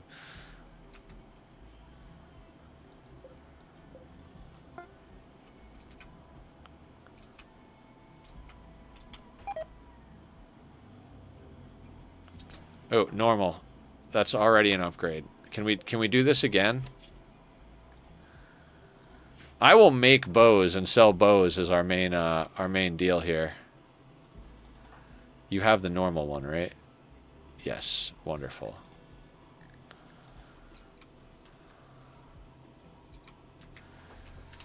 Turn wood into weapons and sell it? Hell yeah. Now, what I am going to do is I'm going to put the bows out here.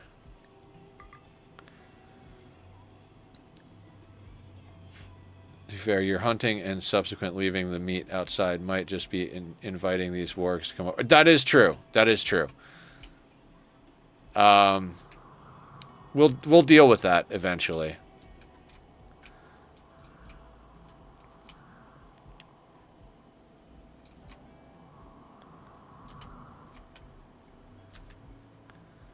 That boom rat, though, like, it is asking to be dinner. It's like, just take a few steps away from the house, buddy. I'll shoot you and put the fire out. Not even kidding.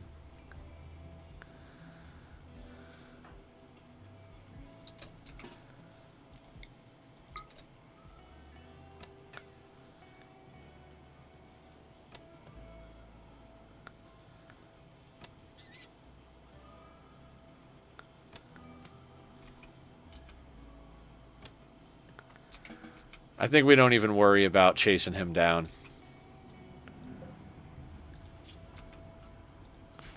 He'll bleed out or he won't. We got our shooting practice. We don't need his leather that badly. I mean, we need leather, but hunting a boom rat is not going to get us where we need to go with supplies.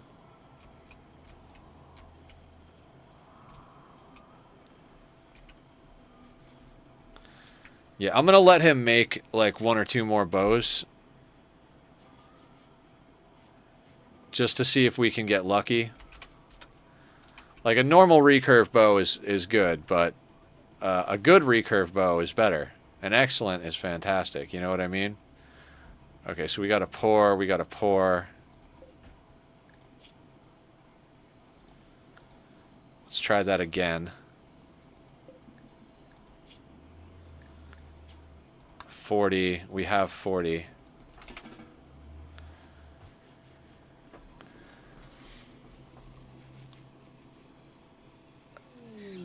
Psychic drone. Not the best, not the best. We're up to a 3 in shooting after that whole debacle with the Raider. I mean, I guess that's good, right? We were at a 1 when we started. A 3 is huge. All right. I mean, the fact that we got a normal and 3 pours should tell us at least we got a little bit lucky somewhere in there.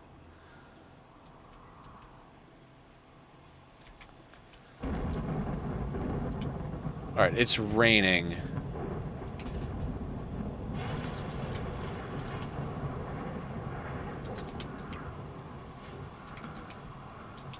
Boom Rat exploded in the rain after we shot him.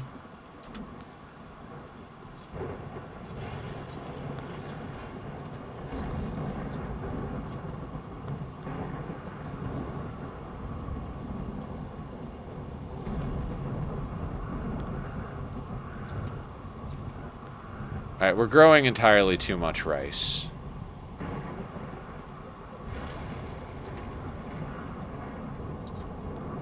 That's 33. So let's shorten that up. 23. We'll go with that. We'll harvest these, and then these over here. Let's swap this over to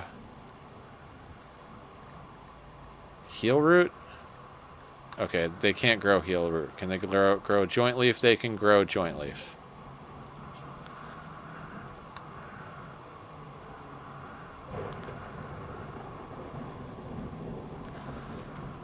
And that should even out our growing a little bit. We might want to throw down some psychoid as well, just because we will get there at one point.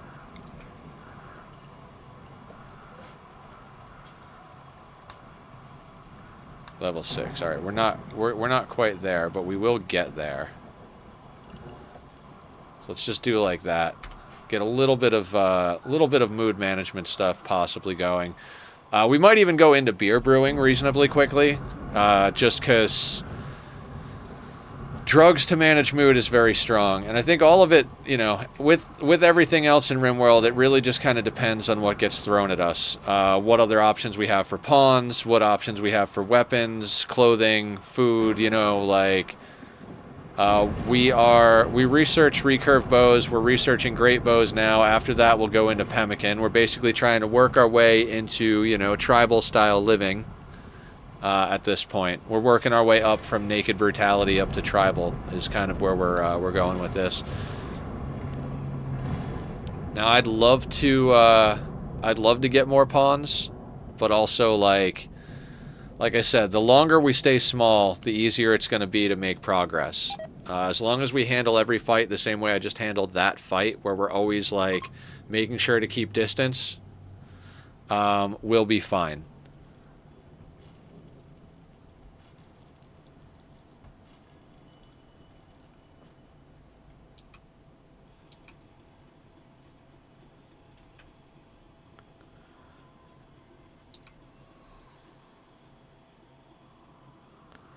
Yeah, I'm gonna let him do his harvest and replant thing. We over planted rice in the beginning, so just a little thing just in case, because we have had our fields burned a couple of times, so we've got a little bit of a stockpile, which is not necessarily what we want to do, but we're still under the 7,000 mark, so we want to try and stay under the 10,000 mark hard. As long as we stay one pawn under 10,000, we shouldn't get anything other than a single raider attacking us, I don't think. I'm kind of like piecing a few things together from what I've experienced and what I've like learned watching other people like Adam vs. Everything, Mortal Smurf, Francis John. I watched a lot of Rimworld content before I even started playing the game. Watching it is not the same thing as doing it, but at least you get some like idea of what you should be trying to work towards. Now I've got over 2,200 hours, so.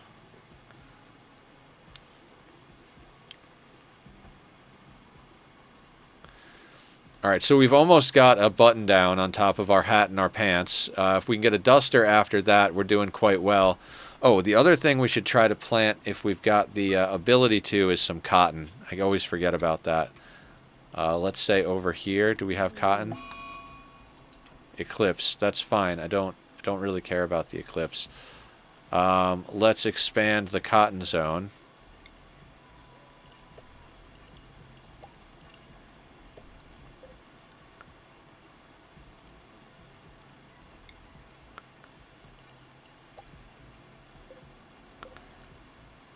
Yeah, I'm going to shrink this a little bit and give us a little bit more cotton. Going to be a little bit more important on this playthrough than on others because we can't wear human leather stuff.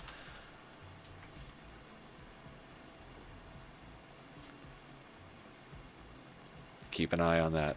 Oh my god. Can you please not walk right past the evil-looking dinosaur dog? Dinosaur dog? Wolf dog? See, this is what happened last time. I was like, man, this thing is way too close to our camp. We're going to have to deal with it on our terms or be forced to deal with it on its terms. And now it's just like hanging out there, and it's like the same type of situation as that damn wolf. But after that wolf, I'm not really trying to go head on with a warg. If you miss the first couple of shots, you're basically cooked. It's going to, unless you land the first shot like right in his goddamn kneecap, he's going to outrun you. Like 5.0 cells per second. At our best without the rain, we run at 4.6. So you got to hit him with enough force on the first hit to knock him down below 4.6 movement, and then you've just got to run until he slows down enough from bleeding that you can get. So like it's not an easy thing, or you got to like have a way of kiting him. So I don't know. Maybe he'll just eat the meat that we already butchered and left outside. Meanwhile, there's a rat over there that we should probably hunt. I'll let him finish the planting first.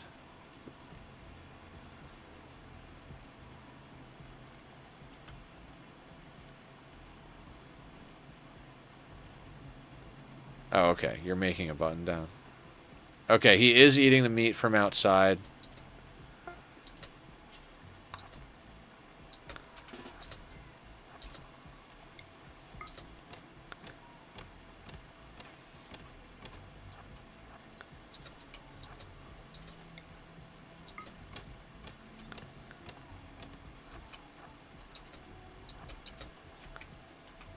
Well, since we haven't hit him, let's just switch targets.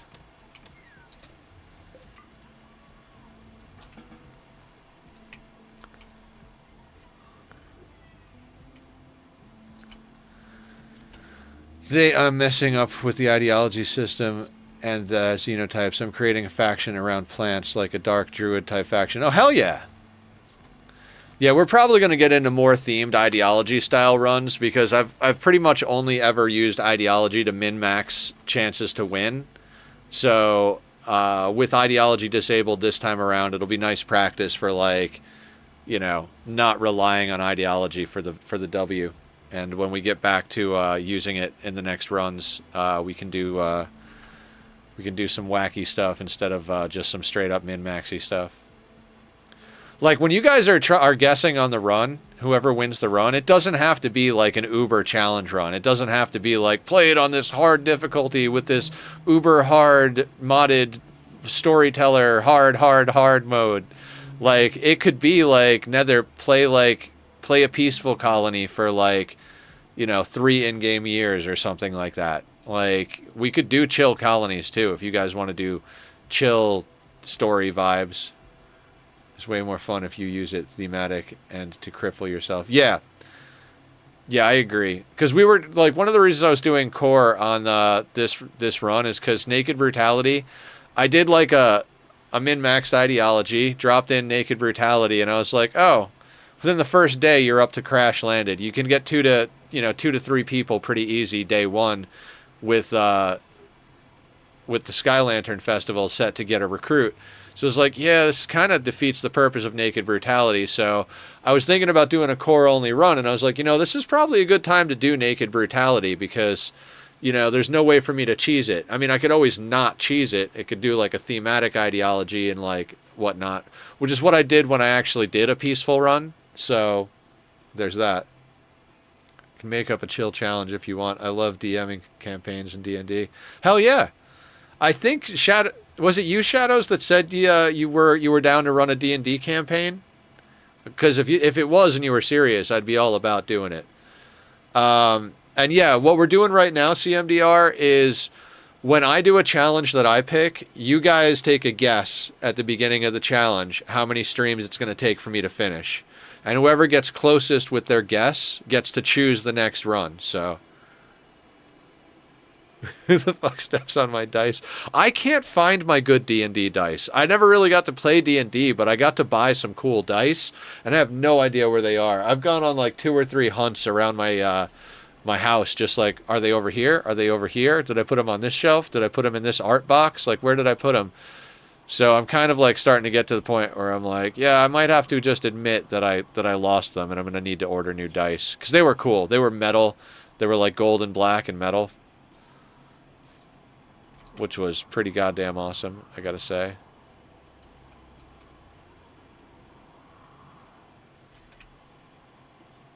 I keep seeing the geothermal spout, and I'm like, ooh, a creature close by. Nope. I just like metal dice. They patina rust when handled. Transport pod crash. Is that a pair of pants for us? What do we got? What do we got? Exiled Prince from the Outlander Union that we're not friends with yet, but we can be. Construction, cooking, plants, crafting. I mean, not the worst pawn ever.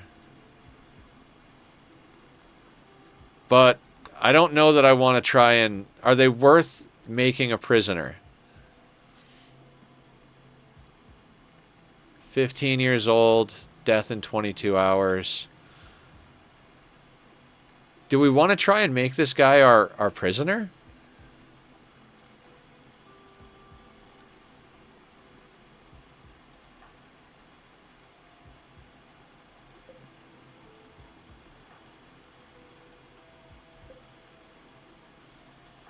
I feel like our guy is better in everything than this guy is. Like, other than the fact that this guy's a fast learner and he's young. I mean, we could capture him and then just tend him and release him for reputation.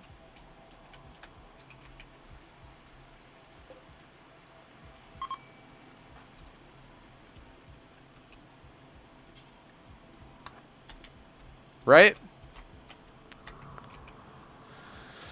I mean, at the very least, it's some tending stuff. Oh, also, while we're doing stuff in here, Prince can't doctor. Is he part of that faction you can get friendly with? Yes, we can get friendly with him. Second pawn would also bring us closer to 2-person raids, and then we have 2 pawns with no shooting. Yeah, exactly. Exactly. Oh, let's go into reward preferences. I do not want goodwill. Yeah, we can get friendly with the blue tribe and the blue Outlander faction and the yellow tribe, I believe, or the green tribe. Whatever, it doesn't... Hold on. We can see in a second here. If we go over to factions, yeah, we could ally the green and the blue. More likely what's going to happen is we're going to ally the blue and we're going to piss off the yellow. That way we have 3 tribes and 1 pirate to choose from. Right now we have two pirate level foundations, Outlander level tech, and 2 hostile tribes. So we got a 50-50 chance of a tribal versus Outlander level technology. But if we piss off one of the tribes and ally one of the Outlanders, we flip that onto its head nicely. I normally need at least 70% of my colonists medical capable. Yeah. You want people who can do doctoring. Like, we don't have good doctoring, and this guy has no doctoring. I don't think we keep this guy. I think we get the medical experience and then release him. No. Let's not. You know what? Defaults. Prisoners, tamed animals.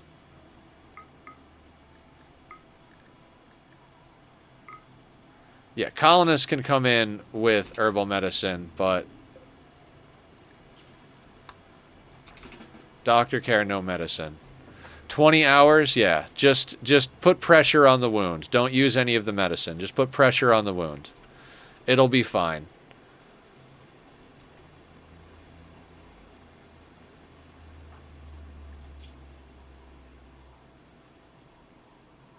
I mean, we definitely need the medical practice, so. And then I think we just release him. That gets us 12 reputation. Yeah. I'd rather release him than anything else. We're going to sleep on the floor for a hot second. Our guy will be annoyed that he's sleeping on the floor, but it's okay.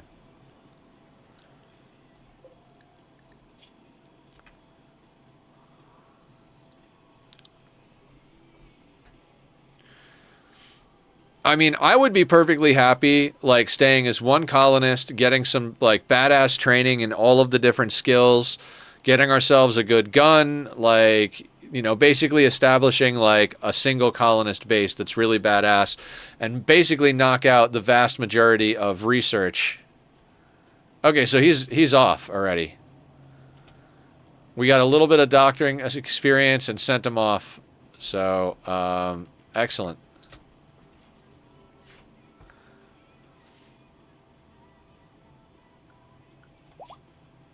Yeah, so from 80 to 68. Bing, bang, boom. Just like that. Nah, there was nothing he had on. We have better clothing on than he has.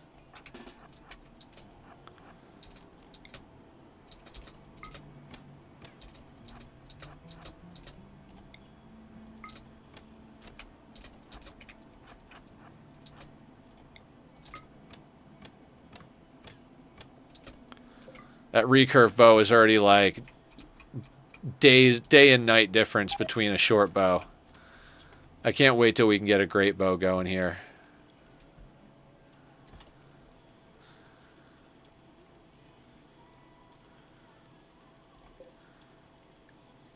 What does a duster cost again?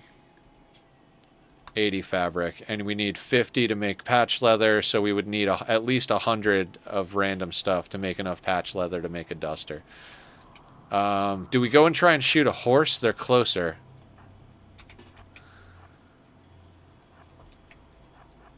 I mean, ideally I want to tame a horse eventually, but I don't want to upkeep a horse at the moment, so I think shooting one.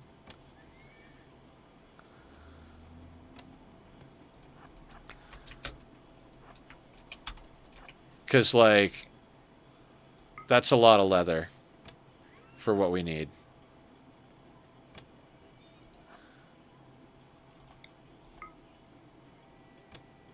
Damn, we are nailing it. Big dumb target.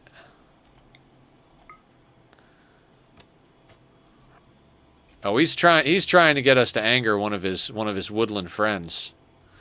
Like, if I run next to the muffalo, maybe he'll shoot the muffalo instead.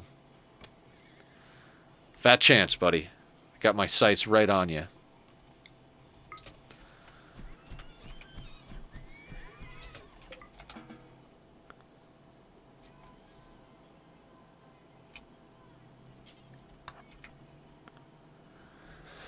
Accidentally shoots the Megasloth muffalo. Fuck. Exactly.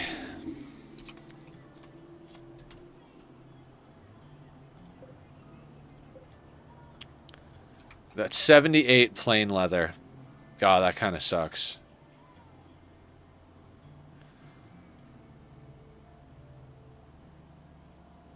I mean, we have over 100 there, right? No, we don't. We need to take out one more thing.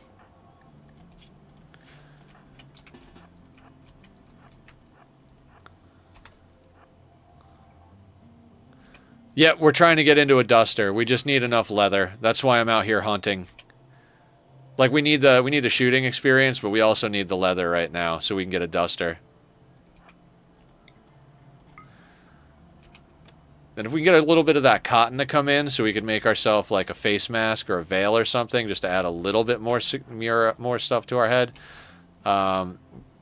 Also, we could probably start looking into getting a simple helmet. Like you can make them at a smithing table. I think we can make a smith. No, we gotta research smithing. So, great bow, pemmican, and then smithing is kind of our path.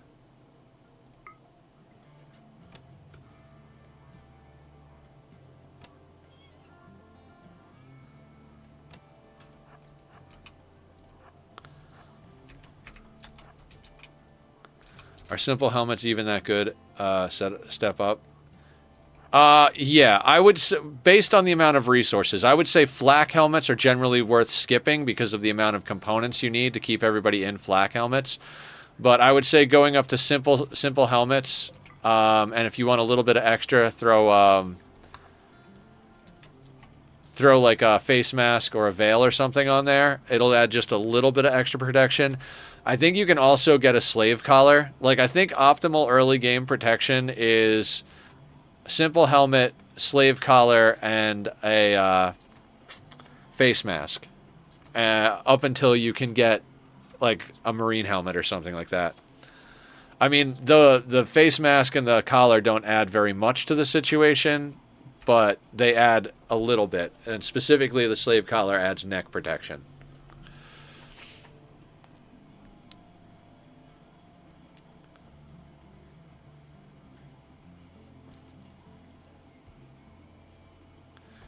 I mean, so much of that meat is going to rot, but that's okay.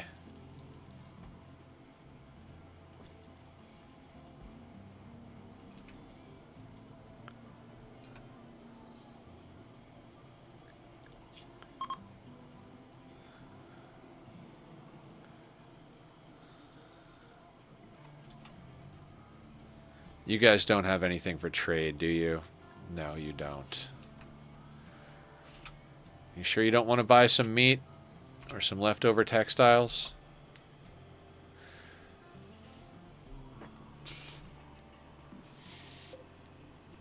What else can we make? I don't think we can make anything that's like useful. No. So yeah, we've got the maximum setup we can have as far as just like basic textiles as soon as we get a duster going here.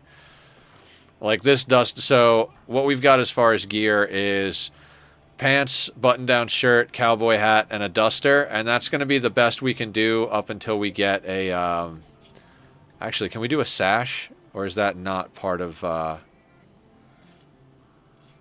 if we could make a sash, we could do better. Cargo pods.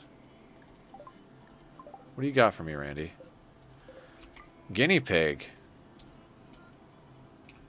You know what?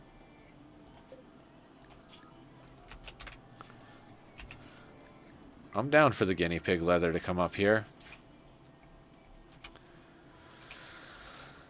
We could just keep trying to make better versions of what we have. Like we've got poor hat, poor button down. So now that we get a duster, we pick the lowest tier thing we got, which is either the button down or the hat, and we make another one. And we just keep cycling that. Whatever materials we have, we just keep cycling, and then we take any extra bows, hats, shirts, anything, just huck them off map when we need to keep wealth down. And hopefully we time it just right at one point, and we wind up getting ourselves a gun from a trader. We have if we have the right amount of textiles and weapons on us, we might be able to trade for a gun.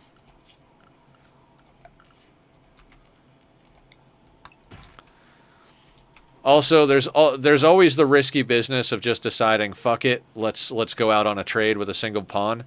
You know, like maybe once we replace the walls with stone, we leave and we leave the doors open so they can just come and steal everything if they want to, if we get raided while we're out.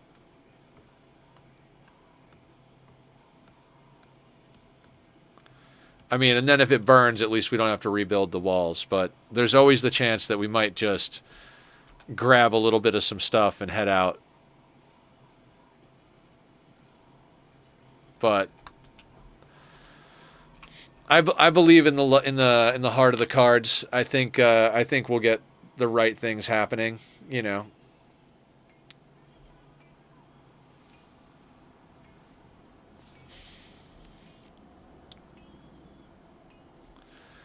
Yeah, so tomorrow we're gonna mess with Flotsam. Hiya, welcome in. How you doing? What's up?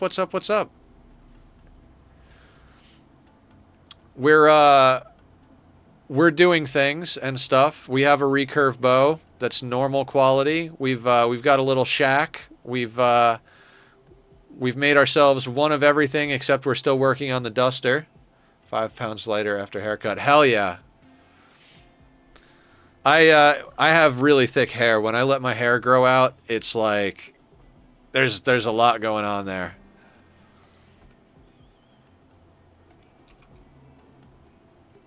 Same. Yeah. When I was younger, I had hair all the way down my back, and it was a chore. Like, that stuff took a lifetime to dry after a shower in the morning, especially like on a cold winter day. It was like, ugh.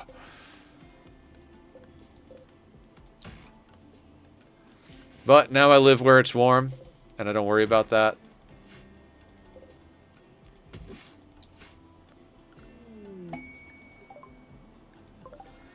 Ambrosia sprout down here. Well, now.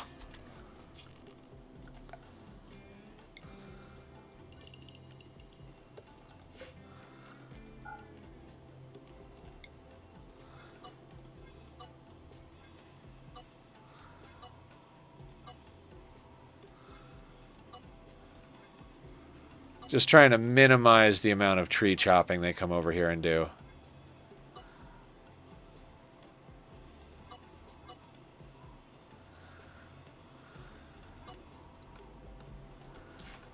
Alright, that'll be a thing.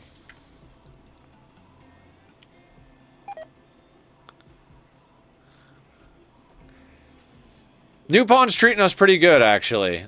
It was literally the first pawn that popped up. We didn't even have to roll. We had a 1 in shooting was like the real like, ooh, I don't know, but 10 in construction, double passion, 4 in mining, cooking, plants, crafting at a 6. It was at a 5, but we made a few bows. Good intellectual, 0 on social, but you know, whatever.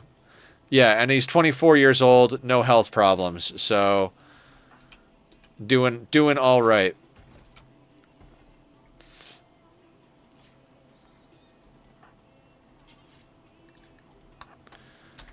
So once we have this duster, we just need to finish the research on the great bow, then make ourselves a great bow, and then it's just like training hunting skill and starting to work on expanding the base.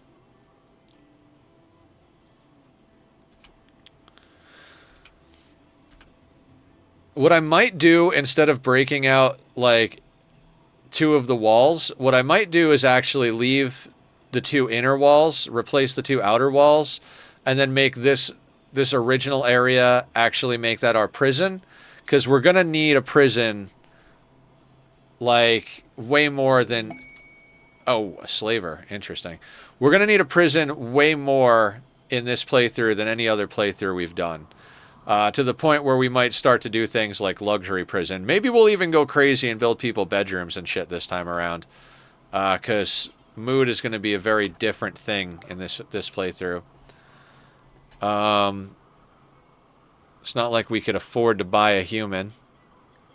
Do you want any of our junk? No, they don't want anything we have. Like, all right, cool. Oh, wait. Is there a... Of course, for the first time in the entire day, there is no mega sloth or crazy large animal right next to the base. Like, there was a warg and a mega sloth right next to our base the entire day, and we get allies over here, and there's not a single goddamn animal.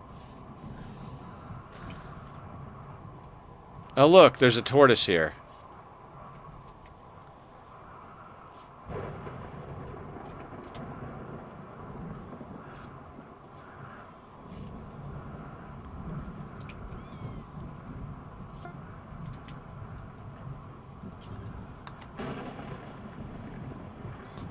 Okay, so our guy is decked out in brown.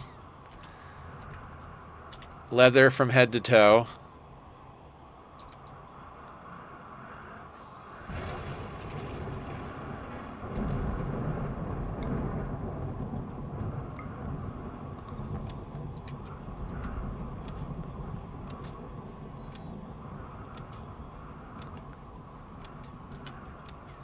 You know, one thing I'm picking up from this playthrough so far, turtles are a really great shooting experience grind. They move slowly, so you can get in a lot of shots. They're tanky, so you can get in a lot of shots. Like, we're getting a lot of experience off of hunting this tortoise.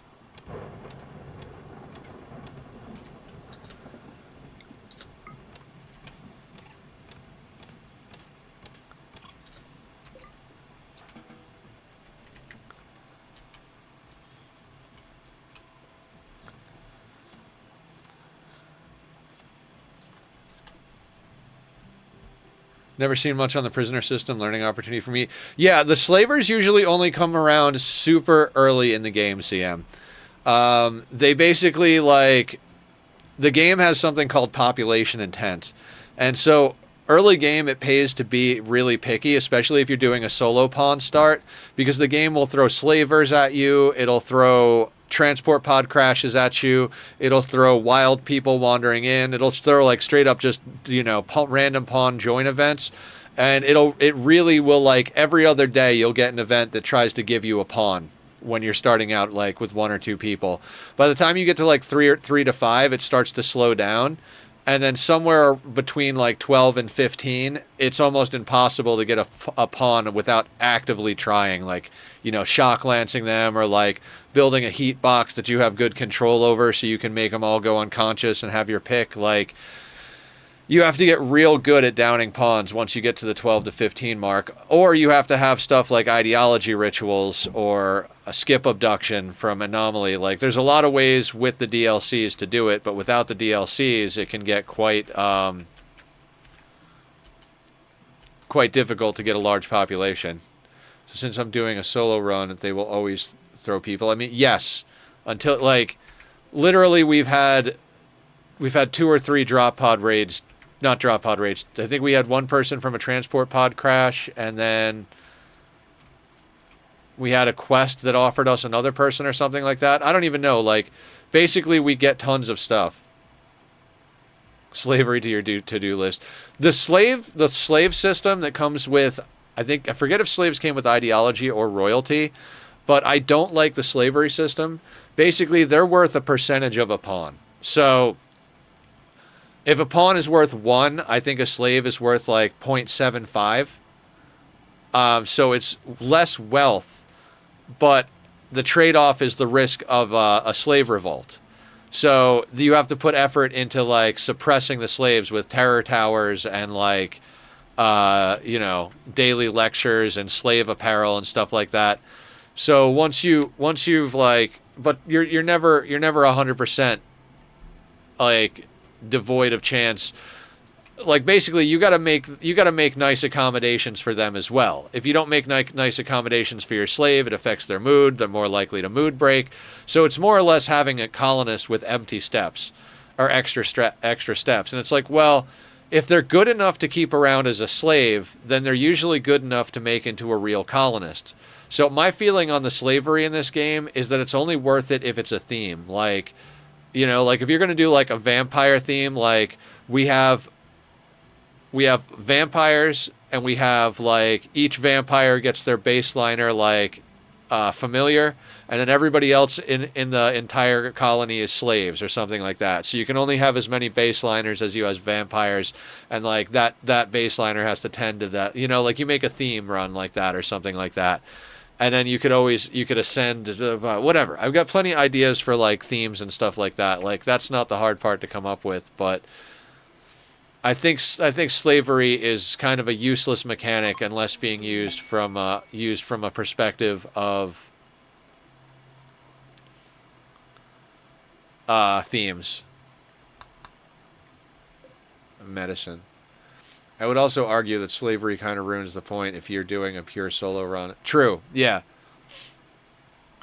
Like we're not doing a solo run. We're doing a solo start, but we're not doing a solo run. I can sell slaves or harvest organs from them, right? Yes. Yes, you can.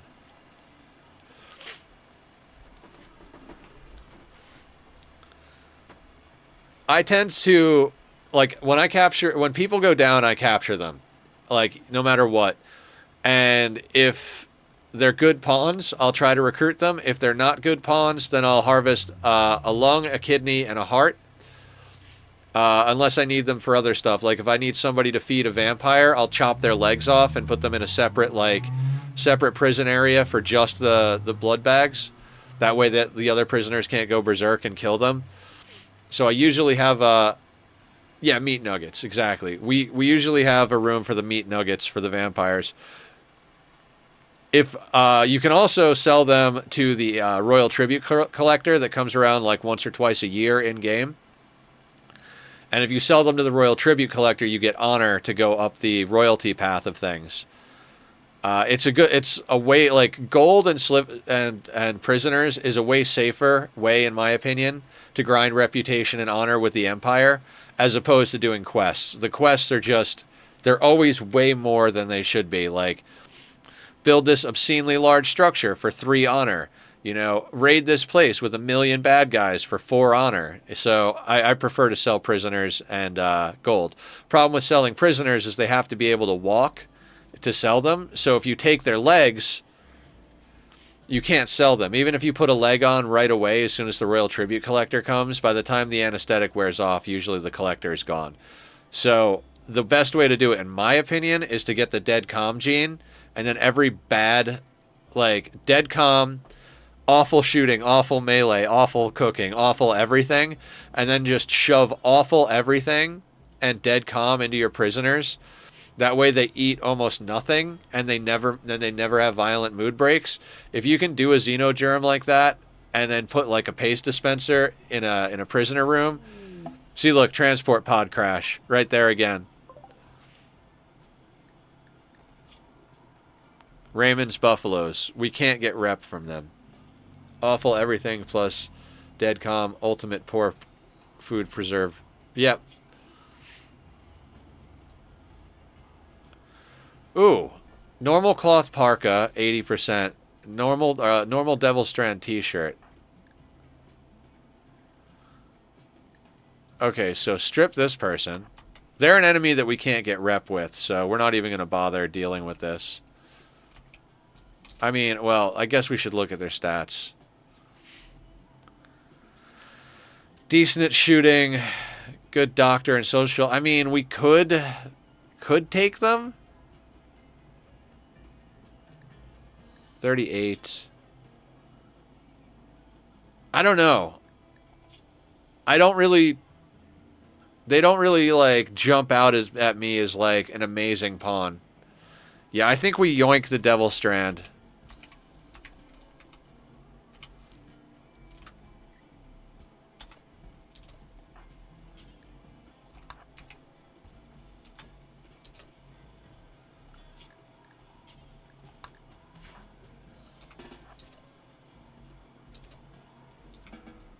They got up as we stripped them.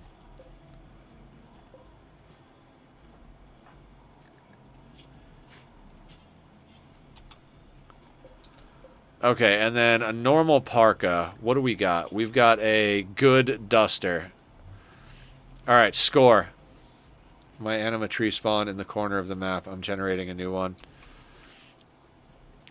So I've never done it, but there's a way to force the location of an anima tree CMDR. Anima trees try to spawn away from player-built structures. So let's say you want the anima tree here. You deconstruct any like non-natural tiles where you want it, and then all over the map just spot down like walls everywhere. And then it'll be like, oh, this place has the least unnatural tiles around it. I've never done it. I would rather just spawn a new map in general myself, but some people are willing to go the effort to make it happen.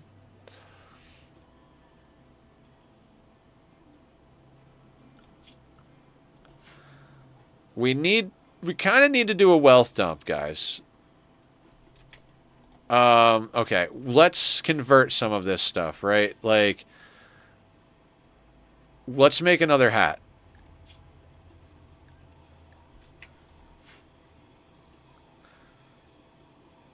Spots down wooden walls nearly everywhere. Dry thunderstorm. Right. I mean, maybe don't use wood. Maybe use like sandstone because it builds fast, but you know, it's not gonna burn.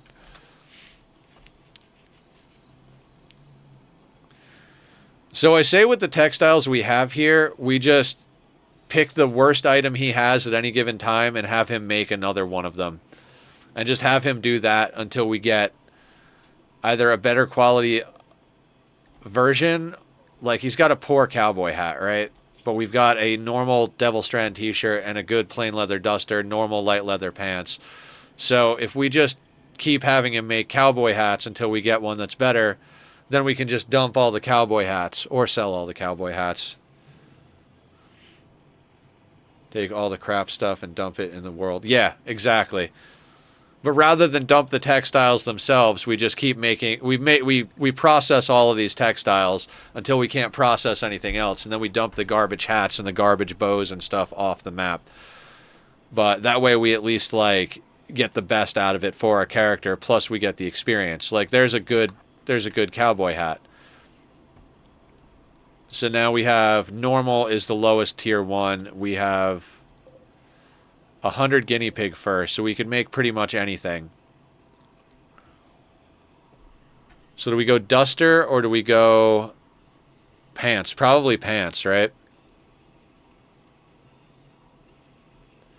You can look at it like a point. Still don't understand how wealth works. Okay. We'll have him make pants. So, wealth is what makes the raids bigger. So everything here, like if you click on your pawn and you click information, our pawn is worth $1,390. So we have $1,390 wealth from pawns. If you look at your statistics here, it'll tell you like wealth in items, 2,722. That's like bows, fur, rice, meals, medicine, any item that you have. Then there's wealth from buildings. That would be like the walls, the doors, the workbenches. And then people and animals. So people, 1,390. As that goes up, but depending on your threat scaling, what takes the most work?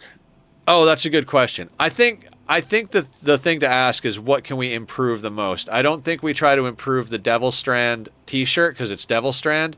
And since we've got a good cowboy hat that says either normal pants or normal shirt, and since I think the normal Devil Strand is going to be better than the normal pants. So wheels the hand tailor bench outside. Right. What was I saying about wealth? Okay, so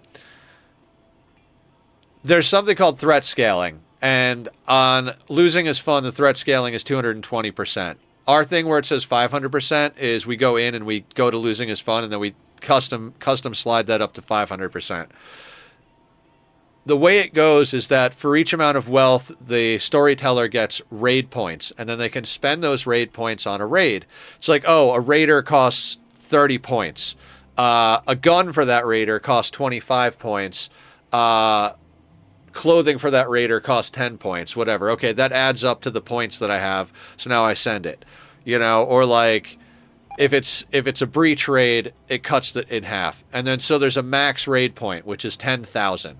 So no matter what difficulty you start on, you can eventually get so wealthy that you have the max size raid, which is 10,000 points.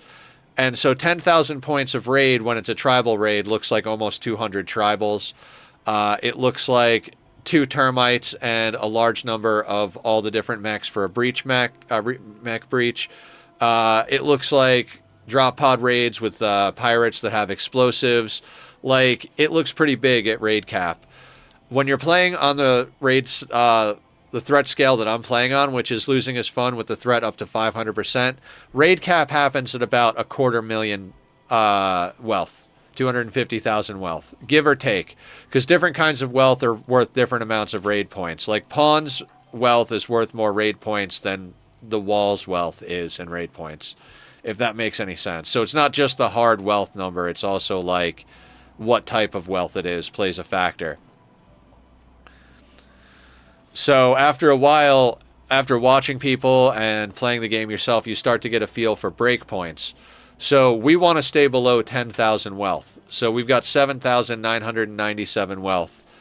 A lot of which is in stuff we're not using. Like this bow right here is worth $2 because it's almost deteriorated. But this one is worth 56. This one is worth 41. This pile of guinea pig fur, $5. So like, we could ditch all the stuff we don't need. We could just form a caravan, tell it to move 1 tile. The second we leave the map, dump all of the items. They all just get deleted. And then we just go back into our cell, and then all of that wealth is gone. So that's what we mean by wealth dump. Another way to do it is to take everything that we don't need and like put it under a mountain and set it on fire. But we don't have a Molotov cocktail, or I don't think flame bows are even part of core, but I'm not entirely sure. None of that is interesting to me.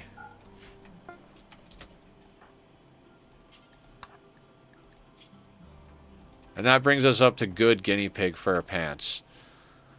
Now, we have 60 guinea pig fur left. So we try to make a better shirt, I guess. Because the shirt is Devil Strand, but it's only normal quality.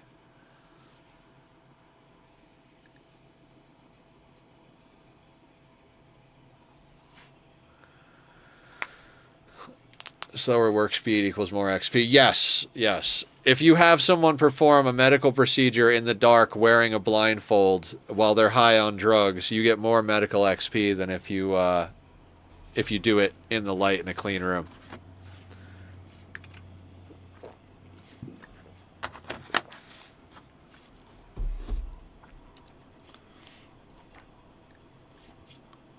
Tailoring is basically like the way to train crafting. Like, you're only ever going to craft like 1 or 2 of the items you really need. Like, we're going to craft a great bow. If it comes out really shitty, we'll craft another one until we get something that's like at least normal to good.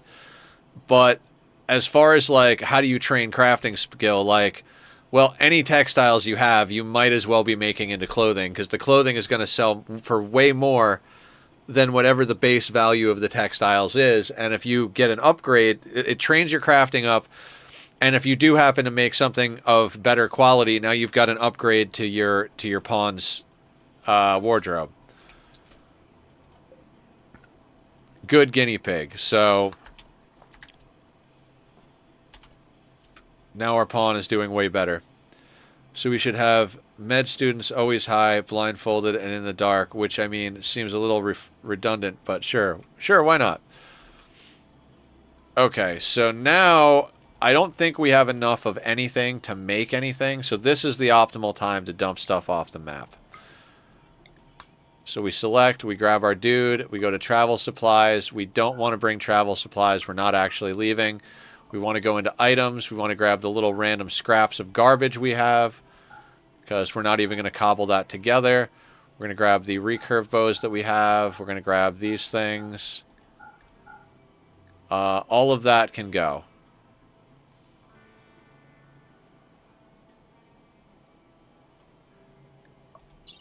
Yep. Send it. Confirm.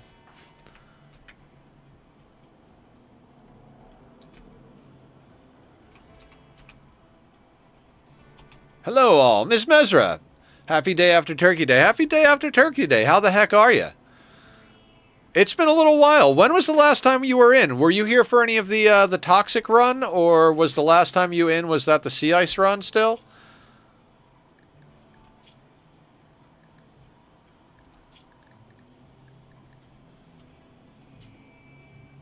Sea Ice. Sea Ice run took a long time. It was a total of 43 streams. And then the winner of the poll, because there's a poll up, we're gonna, from now on, what we're doing is, when I choose a run, we put up a poll how long it'll take to finish the run, and whoever guesses right gets to choose the next run. So Barb actually guessed correctly on how many streams it would take for me to finish Sea Ice. So she had me do a run that was, we had to play against a modded storyteller that was both Cassandra and Randy at the same time. Had to be on a fully polluted map, tunneler ideology, so we wound up going with a fixed ideology from the beginning. Because you can't do tunneler as your first ideology. She was like, oh, you could start as something else and then go into tunneler. I was like, no. You said tunneler, so we'll just go with a fixed ideology. How do you get Randy and Cass together? With a mod. So we had the regular beatdowns from Cass, and then Randy would throw in all of the extra bullshit. We did throw a couple of mods in to like help out, like auto dye clothing, which just means I didn't have to micromanage telling everybody to put the right colors on their clothes, which was nice. Colorblind minerals, and then I did a progress render mod so that I could make a time lapse. So after the last VOD comes out, there'll be a time lapse of the entire playthrough. So yeah. So we did that whole thing. We had to do ship to the stars. So we dug into a mountain, got Psycasts, got Bionics, got badass weapons. We did design our own Killbox. We had a burn box and Killbox set up that was pretty cool, just because it was a little different. So we decided to do something different than our normal no traps, no Killboxes. And we finished that last Monday, and then did TTK that Wednesday, and then started this run that Friday. And then I skipped Monday because I've been going through some heavy emotional stuff, so I needed a little mental health day. But yeah, now we're doing core only. So no DLCs, no mods,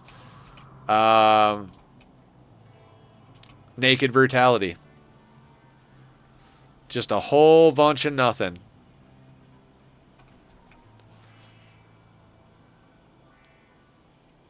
But anyway, how the heck are you? I think I said, oh, you said good, Sea Ice. Right, good. Everybody's good. Good is good.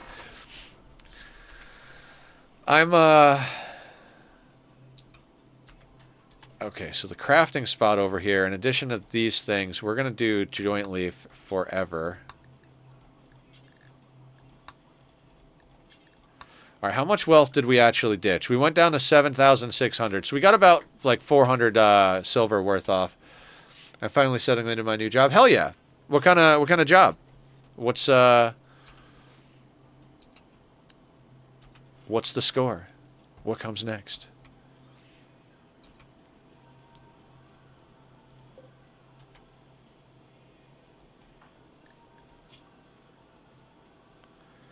All right, our plants is coming up, but we need it to get up further quicker. I'd like to get up to 6 so we could actually plant our own heal root. We do get a bit of it spawning around here, like, so we're not totally hosed.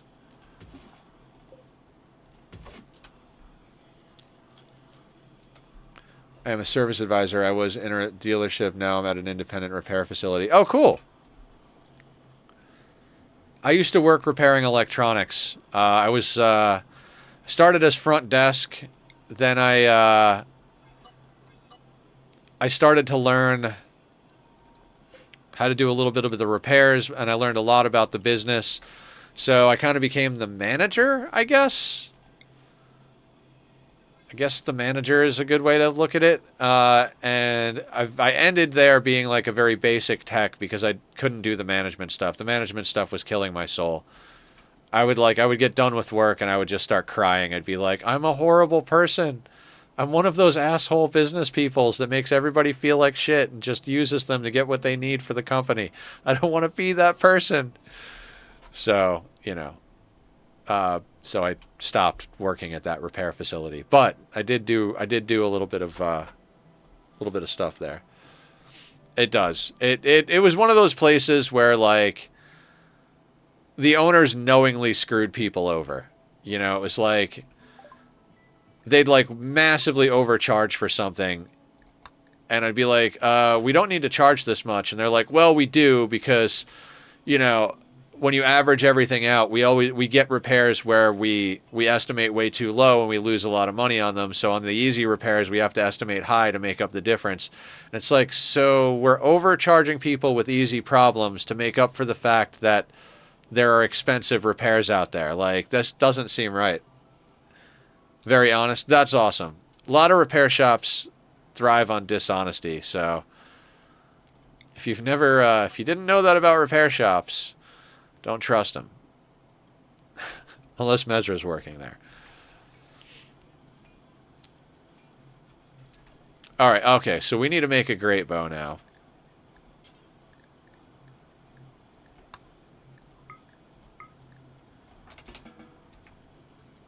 Hey, Cat Pig. How you doing? Welcome in.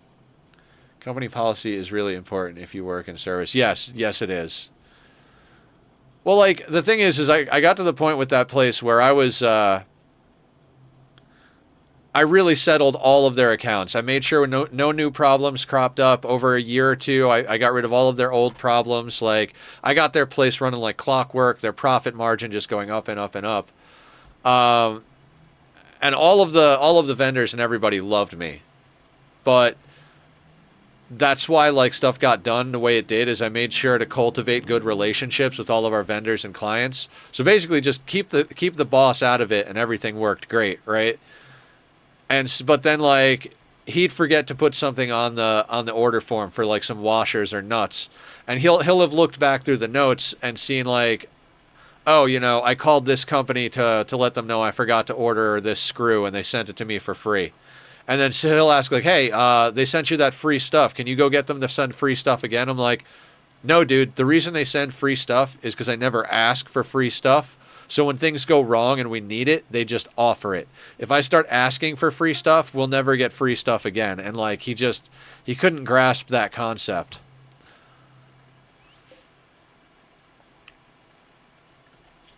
So, you know, it was like, dude, I get that you want to make as much money possible, but the goodwill that 50 cents makes is everything. Like, you're willing to, like,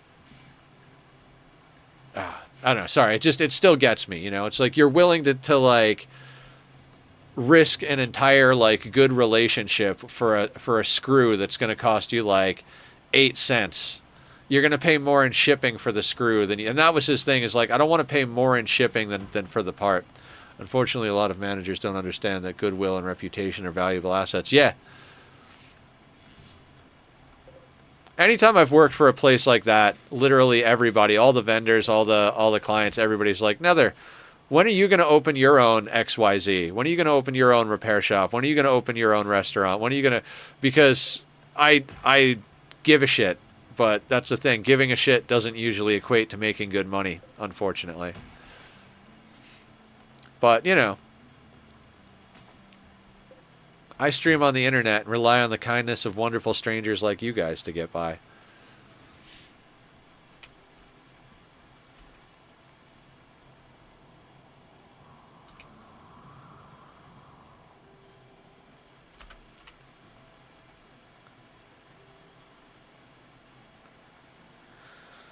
How long do we want to stay this small? How long before we upgrade to an 11 by 11? I mean, I don't feel like our pawn needs much more than this.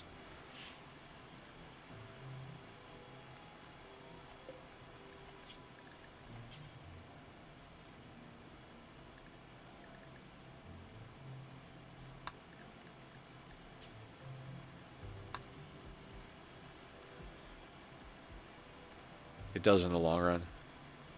I already forgot we were talking about Cat Pig.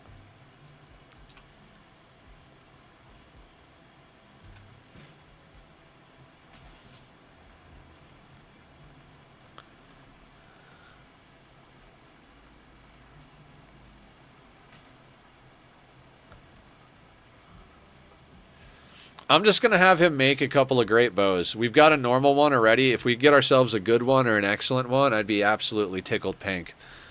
Also, we'll queue up a veil so that when this cotton comes in shortly here, we'll get a veil as well. Every little bit counts early game, right? I'm gonna try and be a lot more careful because without chronophagy, biosculptors, unnatural healing, the only way to cure a lot of stuff in this game that's unlike torso and head is with healer mech serums, which are not going to come along very often. We're gonna go for ship launch, Mezra. Last one we did ship to the stars. Before that was royalty. Before that was anomaly. Before that was the ship. Before that was the all endings playthrough where we did all of them besides anomaly. Okay, another great bow. So we're playing core only, so that doesn't leave us a lot of options. The royalty, obviously, we can't do royalty without the royalty DLC. Arco Nexus is from ideology. Anomaly ending is obviously from anomaly, so that leaves us basically build our own ship or do ship to the stars. Literally, I put up in the rules for guessing for the next run, no ship to the stars or Arco Nexus. Like they're off the menu for the foreseeable future. They're not bad endings, but they are grindy endings. In order to do Ship to the Stars, you have to do so much prep work on your main map before going there that it winds up taking forever. Like, it took us 21 streams to do that playthrough, the Toxic one. The Toxic Candy, because it's Cassandra and Randy, so Candy. It took us 21 streams to do the Toxic Candy run, but I think if we were launching a ship instead of doing Ship to the Stars, it probably would have been done in like 18 or 19 streams. Because we had plenty of stuff set up on map to get shit done. It's just in order to go to Ship to the Stars, we had to do all this extra preparation. Raymond's Buffaloes, they are attacking immediately. With a mace. 4.3 move speed. And we should be 4.6. Yeah, so we move faster because they lost a toe to frostbite.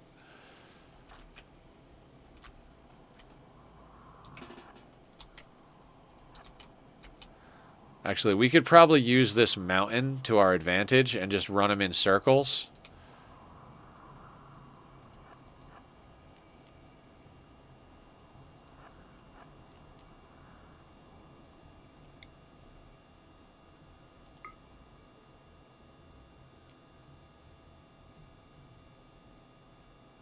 Come on, Steven.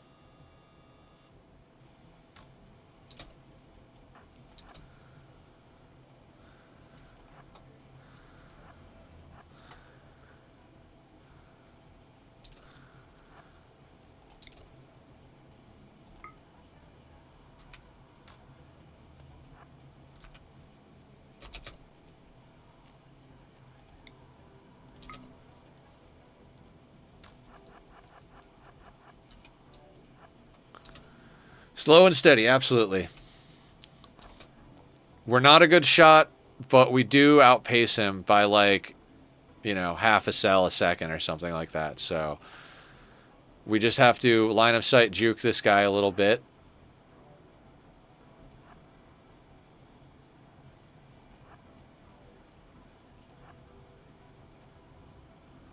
Like he's not aggroed on us right now, so we just take a shot.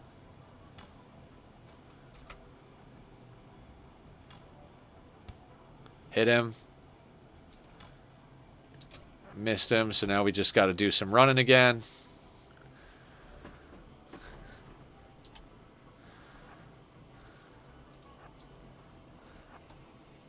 This is basically the strat.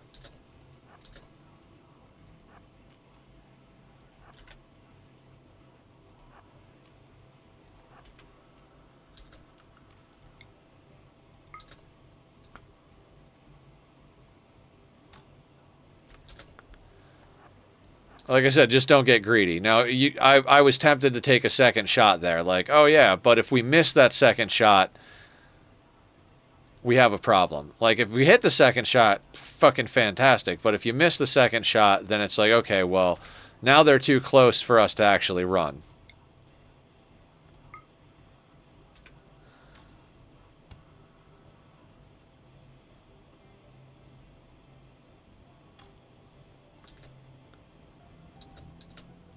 We could take a second shot here because we hit him the last time. All right, now we got to run. All right, he got distracted again. Visitors have a few items to trade.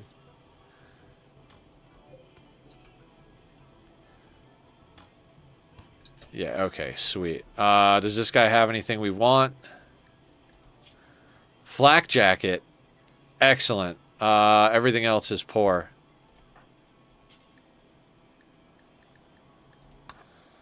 Strip him, grab his beer, grab his drugs. That was a good one.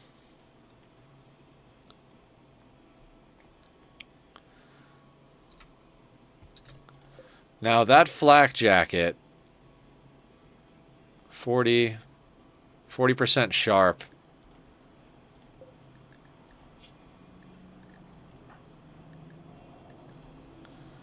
%27 sharp. Yeah, it is definitely a straight up upgrade.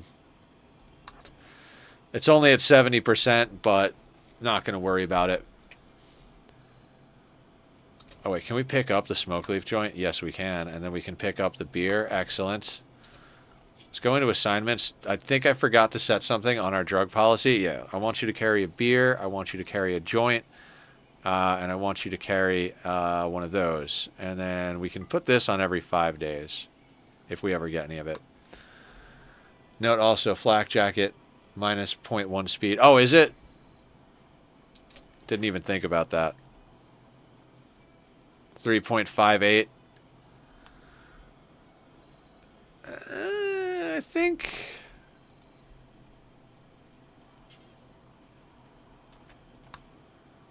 That is a consideration. I think he sold me. Yeah, let's get our duster back on. Never mind.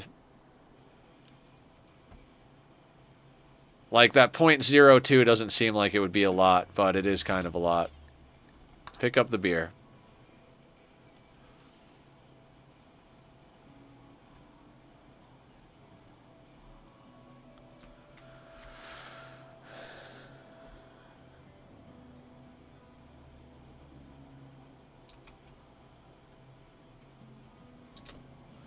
Okay, and then if we zone that stuff...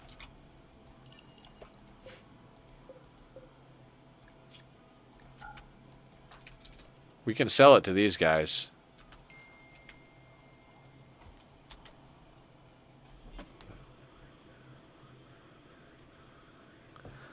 Sorry, my meds are ready for pickup for a little while now, so... okay, so we can sell that stuff to these guys. Sell that stuff. We don't need that many joint leaves.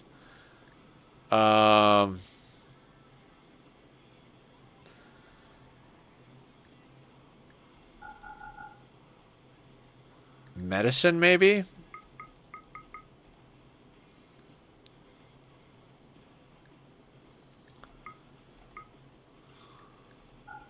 I mean, medicine and A component is probably a good thing to grab. Problem is we don't even have a spot for that stuff, so... yeah, we're gonna have to get rid of the zone in there and just throw in a couple of things. So... scratch the nose, put some medicine there, and we'll put components there. Silver we're gonna put out here. We don't need that inside. Would rather them try to steal the silver than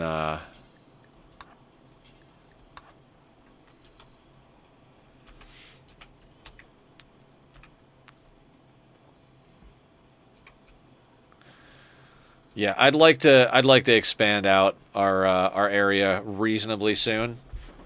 This cloth will get us a veil so that we can add that little touch of extra head protection. This person is gonna die. They didn't want to buy the mace. Oh no, they're dead. Just leave them over there.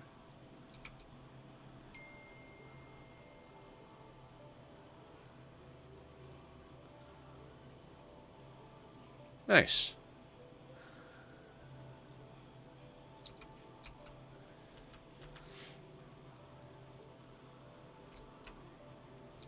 Now, we've got materials down here, right?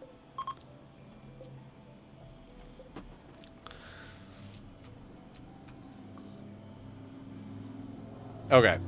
I think what we're going to do is we're going to take a quick restroom break, and then when we come back, we're going to start working on getting some stone deconstructed so we can expand out to an 11 by 11, because we really don't have any internal storage space, and we're already at that point where we need to. I'm going to put the links up on screen. They'll be down in the description if you're watching the VOD for Bobby's music. He's a great guy, did the music for the Be Right Back screen, Starting Soon screen. I use it on a lot of my produced content when I do produced content. And yeah, go show him some love. Also, I'm going to run a quick commercial interlude here. So if you're sub, you shouldn't see anything. If you're not subbed, thank you for sticking around, loaning me your eyeballs for just a few minutes to help this channel keep doing what we're doing. Thank you all very much for always being here. I'll be back in a couple of minutes. I'm going to grab another cup of coffee.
Okay, everybody, I am back. I am back. I'm a little broken, but I'm back. I'm doing okay. How is everybody doing? What is going on? Where is our guy?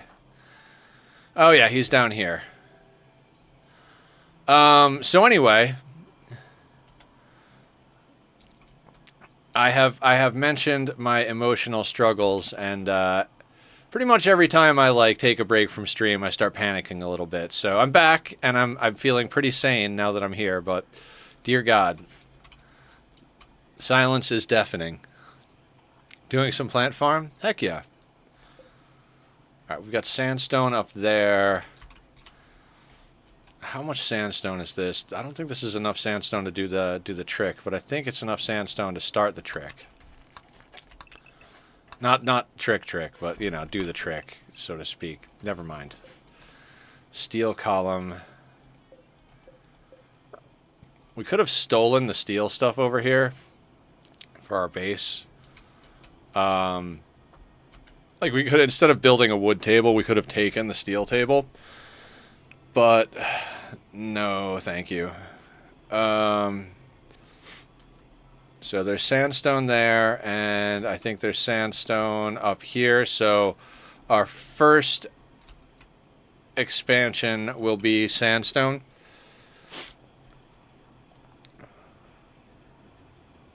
Oh yeah, we can repair and sell them, or we could break them down for materials, depending on what we need to do. Either way, I am pumped. Okay, so door, and we need to move this.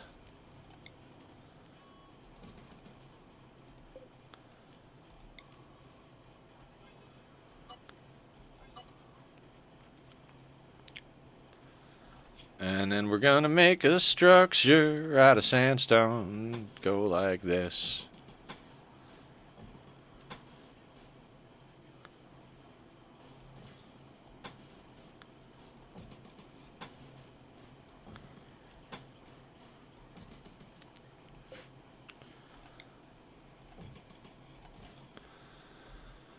Okay, that is going to take our intrepid adventurer quite some time to sort out.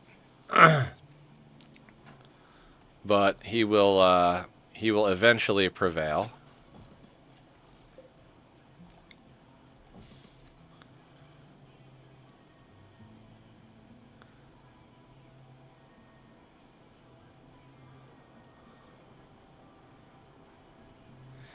You know, I said we were going to leave this as a prison, but I kind of don't want to. I should. But then these doors would be in a bad spot. I don't know. For right now, I'm not going to do anything. We're just going to build this bit that we have queued up. Thank you for lurking, Aya. Shooting practice. Careful shooter or trigger happy?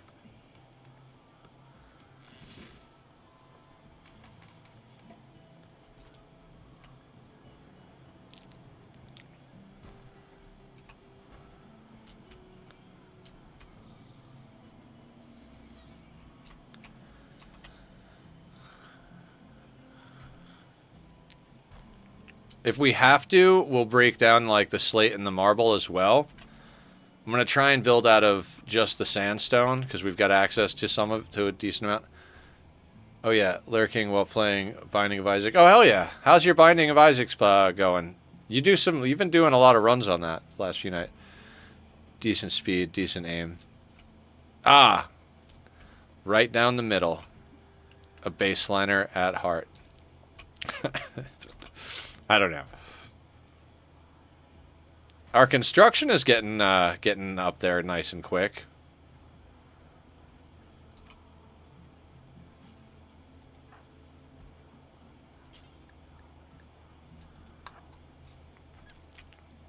Let's refuel that wall torch. Like, we could pull up the floor from marble, and we could break this down for slate, but there's enough sandstone walls here and probably up here, because this is sandstone as well, that I think we can just move those walls, essentially, to make our base.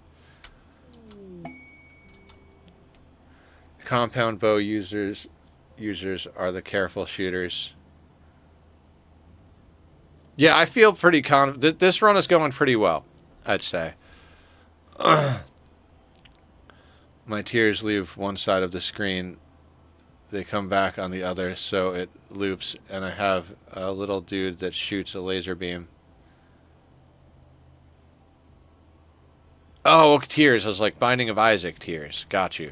Oh, so that's what his main weapon is. It's tears. I thought he was like... I don't even know what I thought he was doing, like spitting or like throwing snot or something. You ever play Booger Man? That was a weird game from the 90s. Literally like picked boogers at people as his weapon. Well, you can get upgrades that change it from tears. Yeah. I could tell there was some weird shit going on. All right. There's some good hunting over here. Let's make use of that.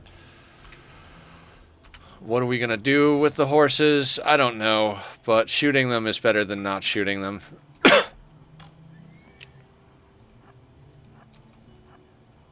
Right? We get shooting experience, meat, and leather. We can always dump things that we don't need off map, but, you know, it's nice to be able to get... Experience is not something that, you know... The experience is worth the effort type of thing. Like, we don't need the, we don't technically need the meat or the leather, but the XP of hunting it is quite good, and then you might as well have the meat and the leather, because that stretches things even further.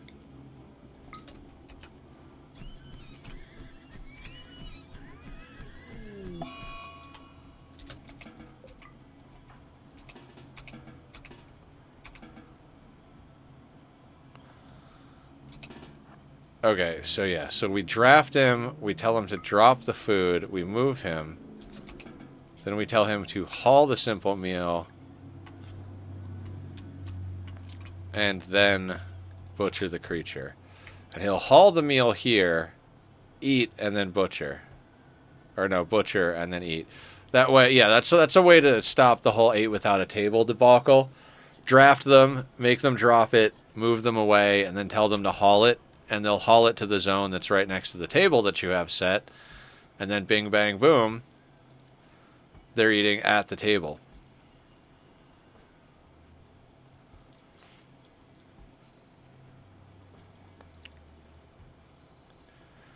It is going to take a while to get this thing built out. I do look forward to getting more pawns, though. I'm hoping for a really good transport pod crash or just random join event. Like, I think we can turn pawns down long enough. Question, does making it for hunting rather than beating it to death make it so that you get more meat or leather? Does the animal losing limbs or whatever make you have less meat or leather?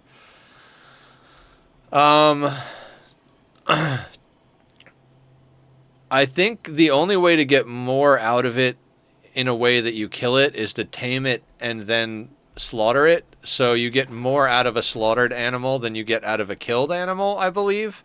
But I think no matter how you kill it, whether you shoot at it or punch it, the main determining factor is whether it's a butchering spot or a butcher table, because the butcher table gives more. But I'm not sure on the whole, like, you know, missing limbs get less meat thing. I don't know how that works, if that math is counted for, or if it's just like a per entity thing. So those are the things that I know about. I don't specifically have a yes or no answer to your direct question, so sorry about that.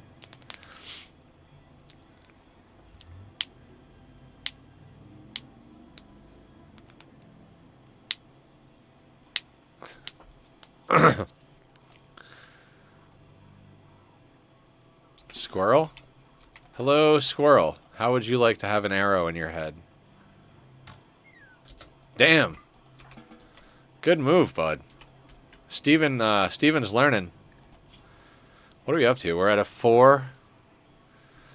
I'd really like to get our shooting up to like our 5 or a 6. I feel like 6 is where it starts to like creep up into like good territory. Before 6, it's like, I don't know.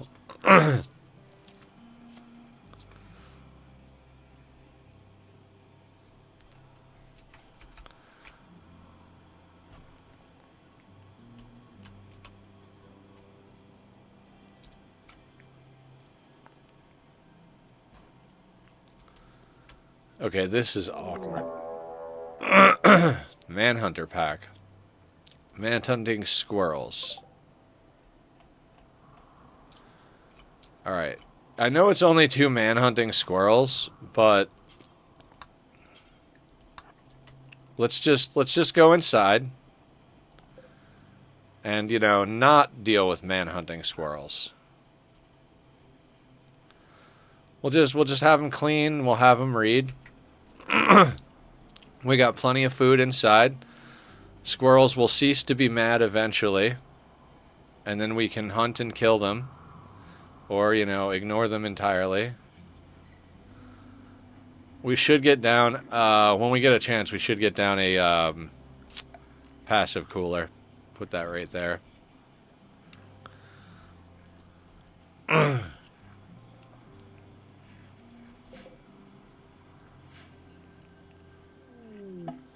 Wild woman wanders in. What do we got? Pratt, tamer.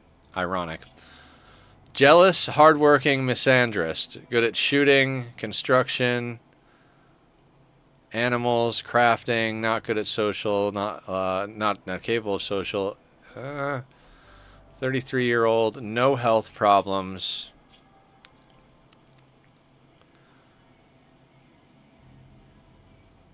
I don't really like this pawn.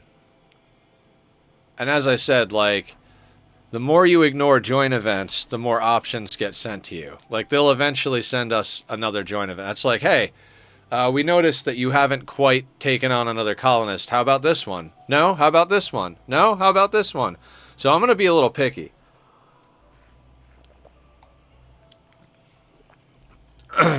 We're lone cowboy until someone really good comes along. We don't have to be as picky as we were on sea ice, because on sea ice it was really a matter of we can't feed him, but here we could absolutely, like, oh, we just plant a little bit of extra rice, use some of the meat that we're getting, like we're literally just hunting to train skill and you know, make ourselves better hats. So, you know, plenty of food to go around for another mouth. So it really just kind of depends on how good the pawn is. Especially once we get this expansion up.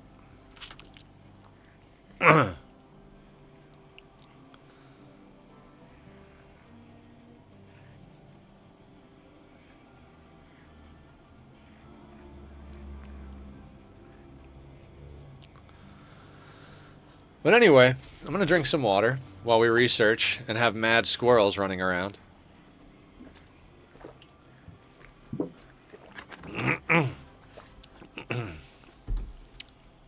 Something's got into them there squirrels. Pay them no mind. Just bury your head in a book. Grab yourself some rice. It'll be fine. Mad Ibex. Oh no. Alright, so the flavor today is animals. Randy comes in flavors. He has active Randy sessions. He's got sleepy Randy sessions. Then he's got like the flavors of Randy. There's the day where Randy just sends maddened animals and like eclipses and solar flares at you. Then there's the days where everything is a freaking disease.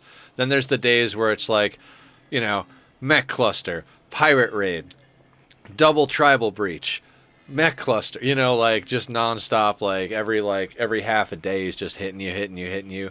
So like we seem to be experiencing like natural event and crazy animals day. I mean, we've got a couple of raids, but they're bound to happen. So I think the ibex is no longer angry, which is kind of good for us because I'd rather hunt the ibex than the squirrels. So as long as the squirrels stop being crazy before that ibex wanders too far away, we're going to hunt that ibex.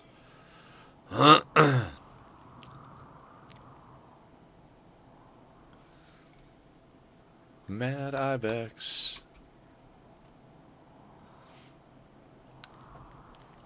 Ah, Steven. You will forever be dressed in brown. I mean, maybe not. Maybe we get some Devil Strand in on this playthrough. That'd be interesting.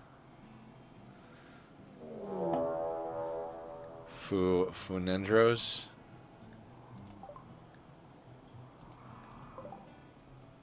Oh god, there's two people. And they both have guns. Things have gotten wildly out of control. Now, there are maddened squirrels. So we're going to have to third party the squirrels and the raiders.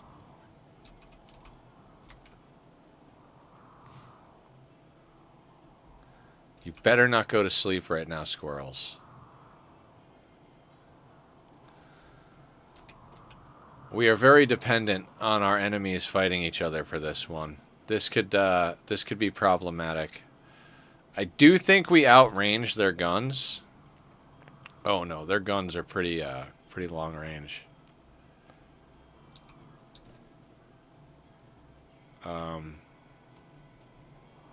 Angry squirrels. Come on, angry squirrels, fight the douchebags. Once the squirrels lock them up, then we can go out and take pot shots. But until the squirrels are locked up... Okay, squirrels are in combat. The squirrels have engaged. Positions. Positions, everyone. The squirrels have engaged. I think that one is locked on.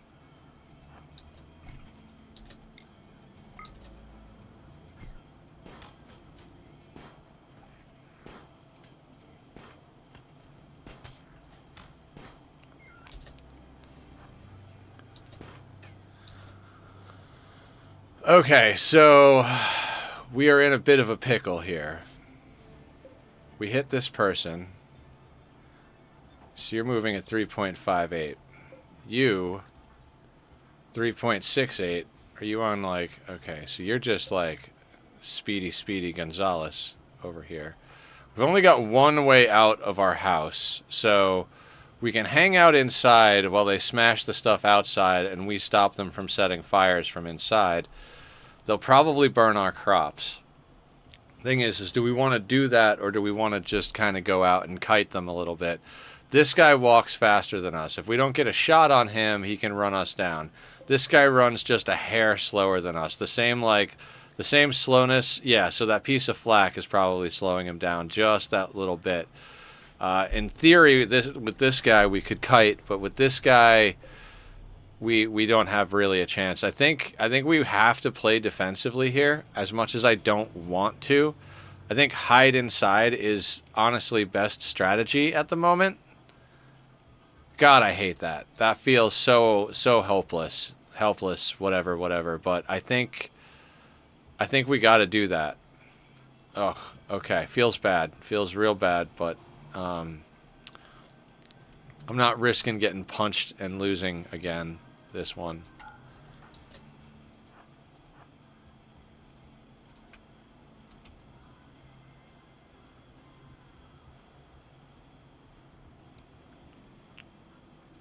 Like one of them is going to go to break the bench. Now, they're aggroed to that, so I think... Okay, we don't have enough time to shoot at them.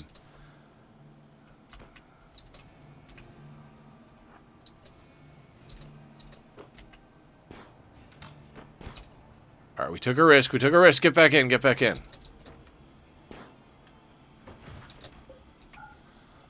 Okay, we got a shot.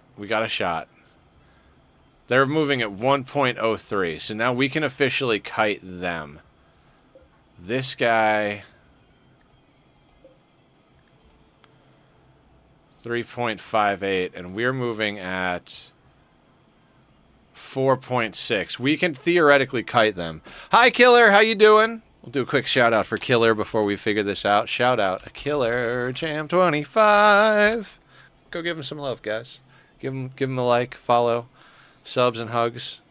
Cheers, everybody. We're gonna get a few more things done today. Hopefully, this raid isn't the end of us. The no traps, no killbox life is a very different life.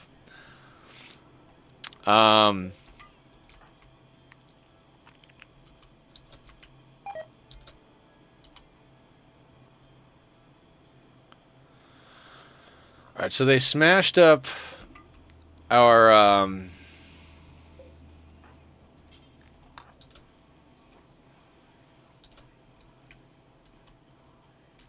hold on. They smashed up our something made of wood, so that doesn't matter worth a shit.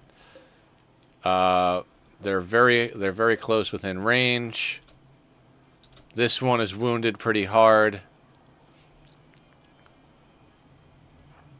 No, don't do that. Just repair that. Alright, you can punch on the fire.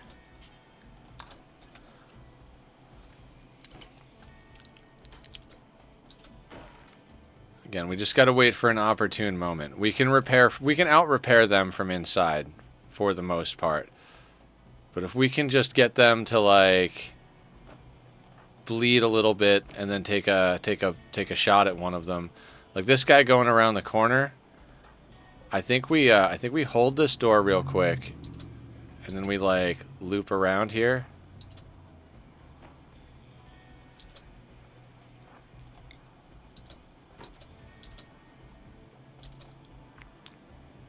Did not hit. Okay.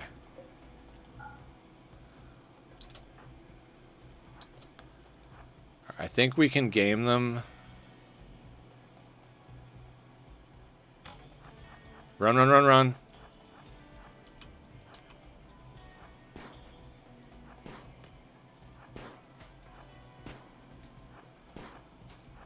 Bob and weave. Bob and weave.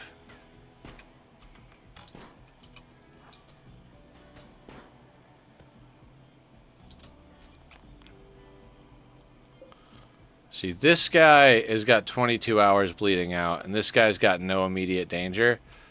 But they both have weapons that are more or less the same distance as me, so...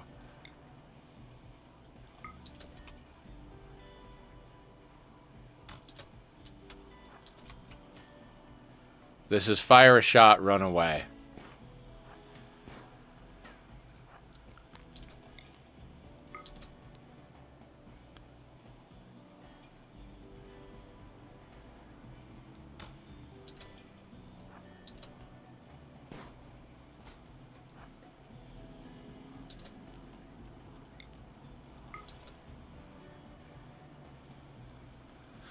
Come on, I just need one hit on this guy.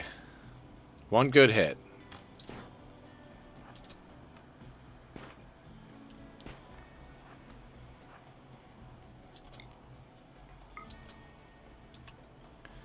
Where's the other guy going? Please don't set fire.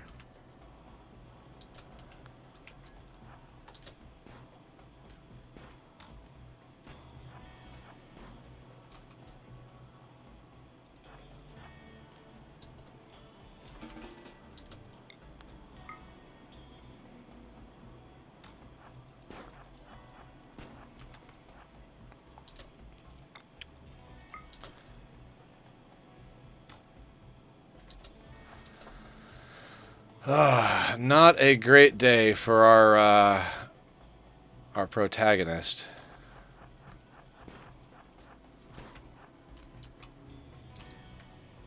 All right, our base is not on fire, so that's working in our favor.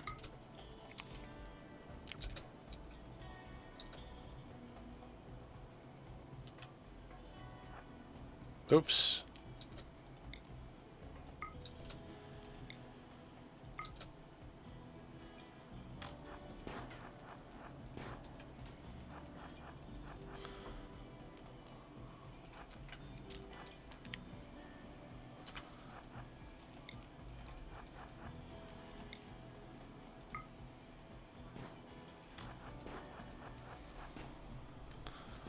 We cannot seem to get a shot on this guy.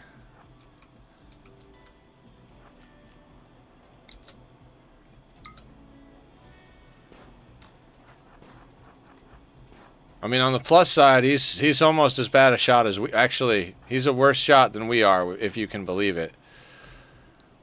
Like, he's at a 1, and we're at like a 4. But if we could knock down his movement speed by just, like, 1 shot...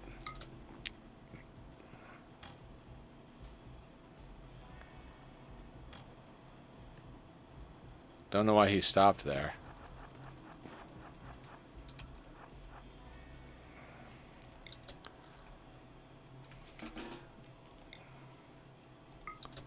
We just need a shot on him. Come on, 1.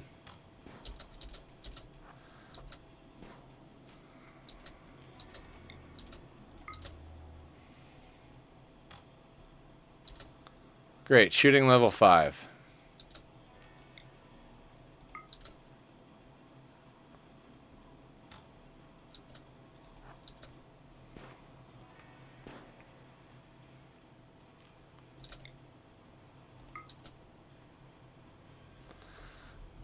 Come on, just get 1 in him. Just 1. Oh, so we take a shot. Okay, wonderful. He's at a 1, we're at a 4, but we're the one bleeding now. And now we're working at 3.64. He's working at 3.58. So we are not, like, massively outrunning him now, which is, you know, problematic. But also, like, we can't really stop trying to deal with him.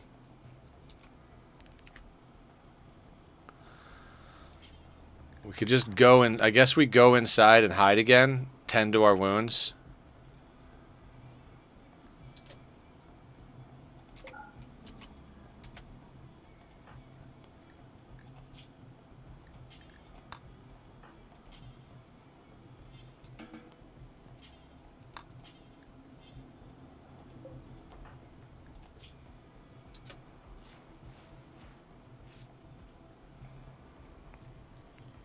Alright, so we got him tending to himself. He's not a great doctor, but better to have the wound tended than not have the wound tended. This guy's gonna friggin' knock on the door.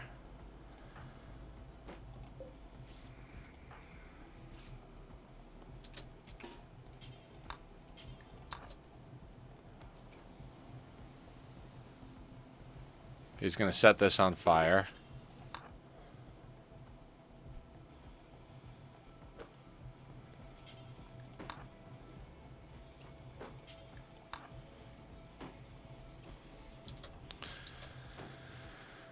They will eventually get bored.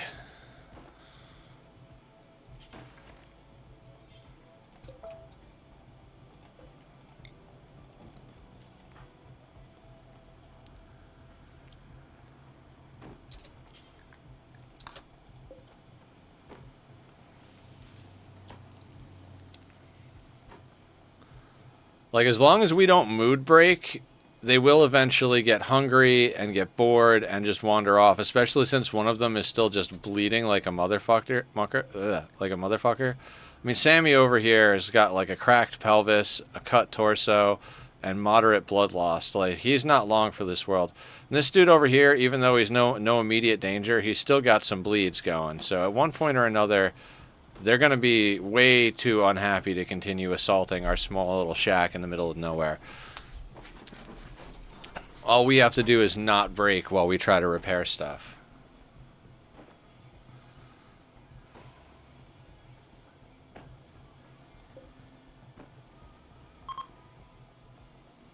Given up and are fleeing.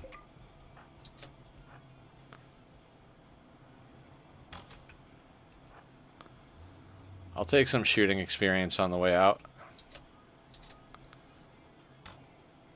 Now you hit him.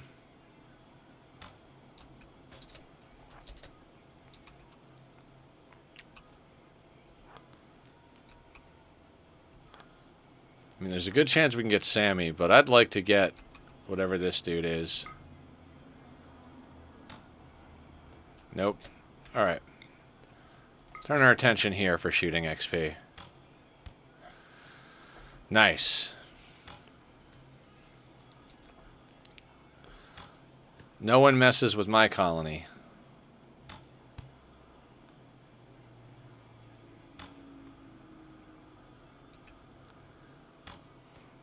Do you still have your gun? You still have your gun.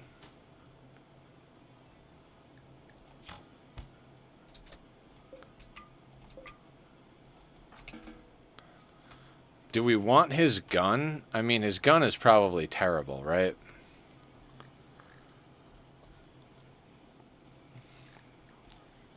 I think we'd probably rather have the bow, but you guys let me know what you think.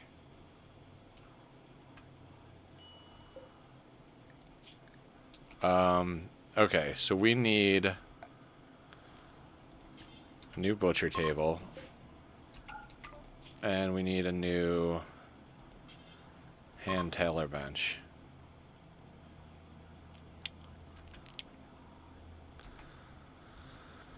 Okay, so our guy is... God, I hope he doesn't scar on his torso. I mean, 36 out of 40. He tended it right away. Oh, God, of course.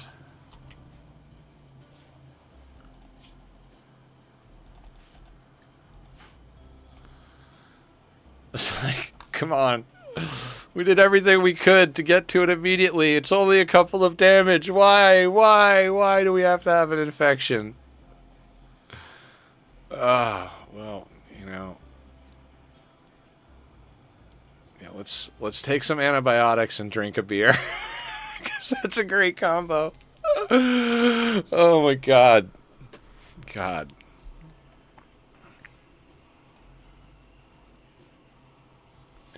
All right, he's ahead of it a little bit.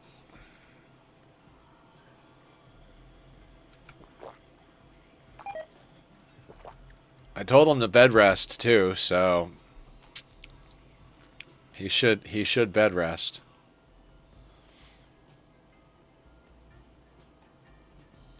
See, it's all healed already, but the infection is still there. Like, great. Sounds great, guys.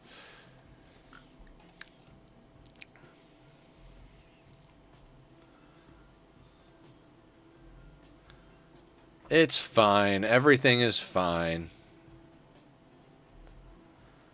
Good thing about playing with one pawn is you can fast forward through this, because like there's really nothing more we can do. We tended it as soon as we could with the best medicine we had and told him to go to bed rest. So all we can do is watch the numbers and make sure he tends the second like he can be tended. And other than that, like it's in the fate of the storyteller. But we're 10%, almost 10% ahead, so. He's like, you know what, I can't stand being sick. Let me smoke a joint.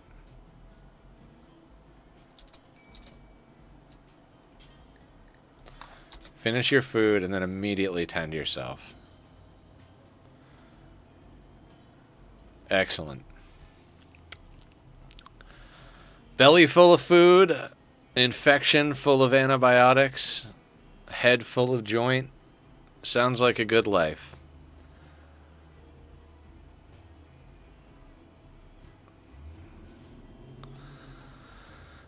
So yeah, that's some good stuff.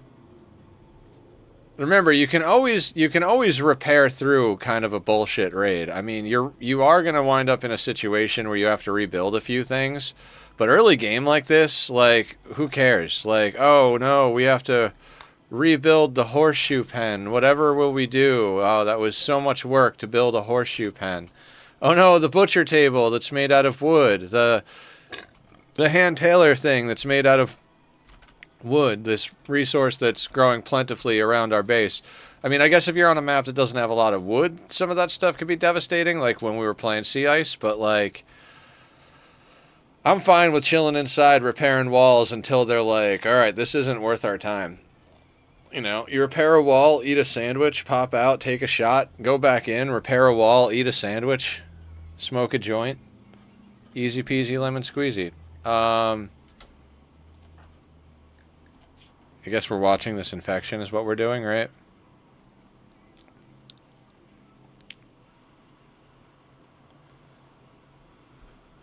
I like it. 82.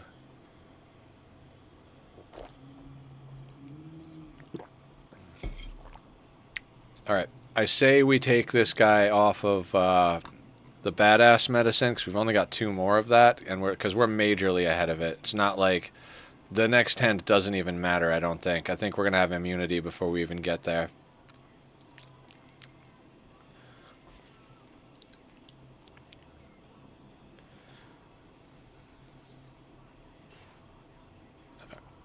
Yep, there we go. Good stuff. So now bed rest can go back to a 4. Oh, and finally he's getting around to that passive cooler, but whatever. Doesn't matter. Slaver. You know, I care more about this shooting practice that we got here. Our shooting is atrocious. And I do think that our great bow is better than the gun that the Raiders dropped.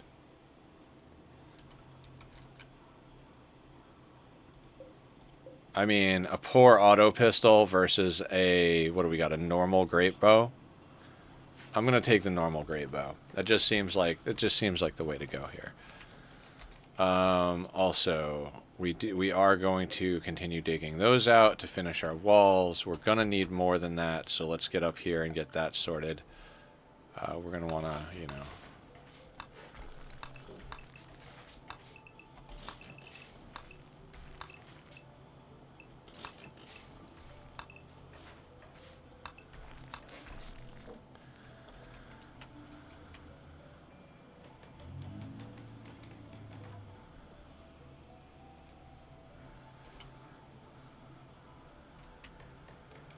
You know, I'd love to see what this slaver has to offer, honestly, but like we don't have anything they're gonna want to buy.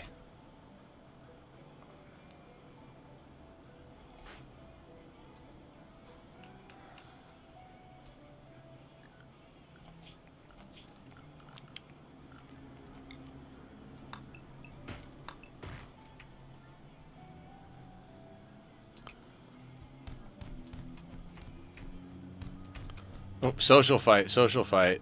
Frag grenades. Hell yeah. That's that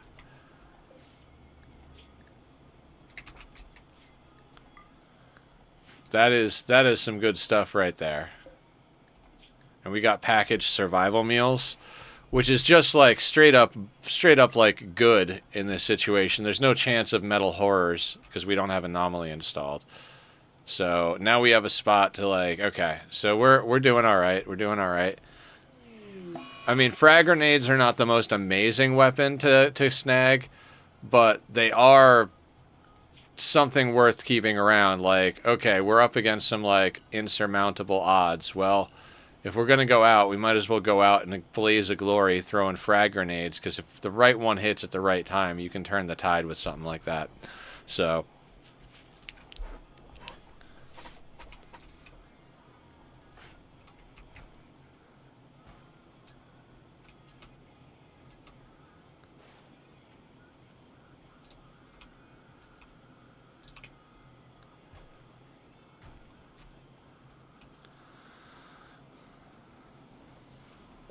you know what?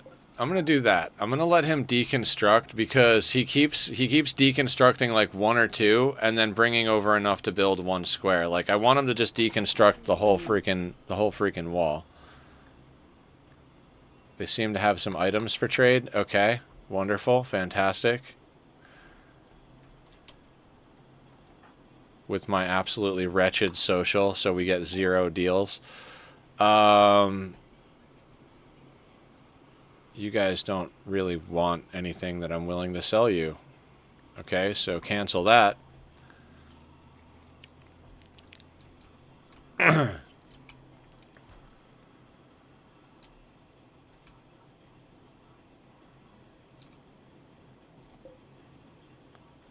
So I didn't... Okay, whatever. Whatever.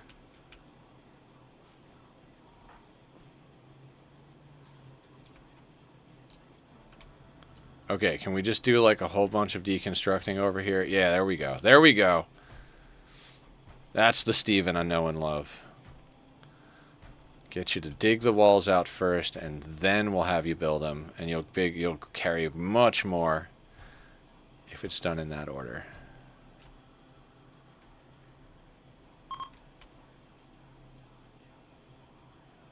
Visitors are leaving. Good riddance. You guys did not want anything that I had.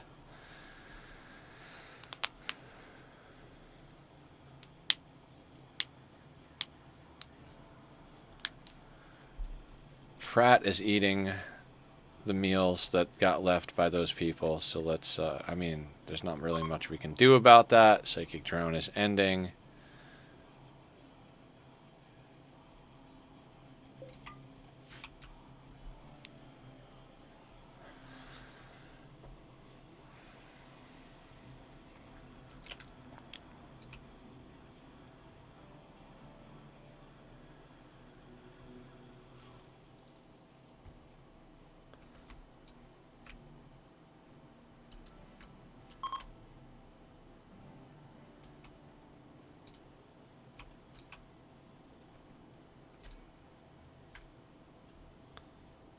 Okay.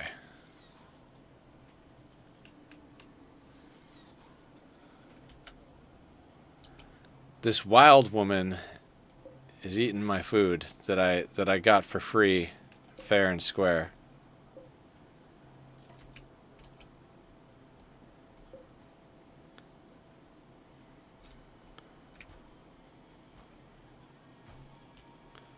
Yes. Okay. So anyway, we're building. We're getting stuff going. It's the single pawn life. Welcome to Singles on the Rim. No, it's not that kind of show. Don't be silly.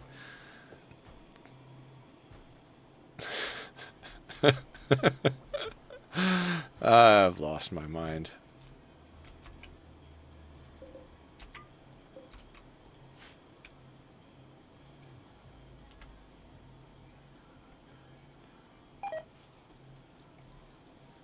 Cooking a meal, cooking a meal.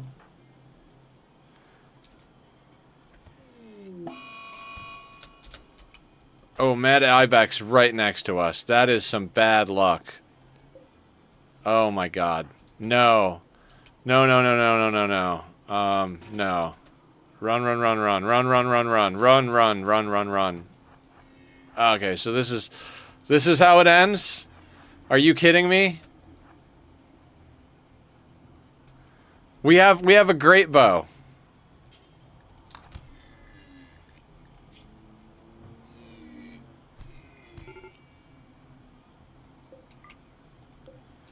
Oh boy, that's always a great freaking way for that. Like literally it went mad as we were right next to it. Normally oh my god.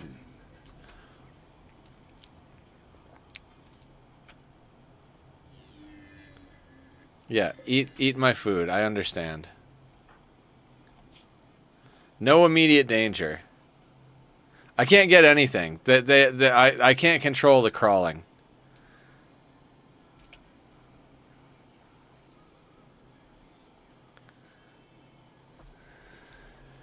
Well, I mean, we can... I'm going to leave it on a 3. Pawns crawl now, yes.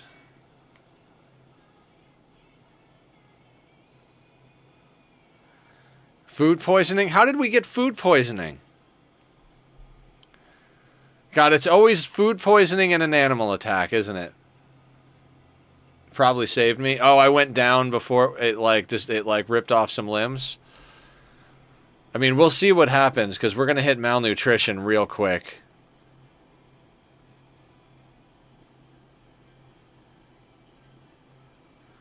Dude, if he stands up, I'd be stoked. Yeah. Oh, recovering from food poisoning. He almost had the ability to move for a second there. That bite from the ibex though, that's got a big chance of getting infection.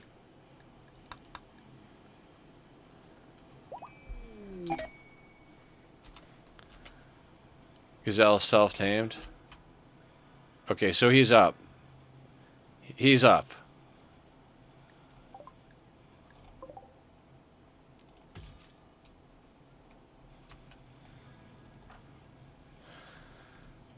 Oh, wait. Let's give you the goods. Let's give you the goods. Yeah, we're up.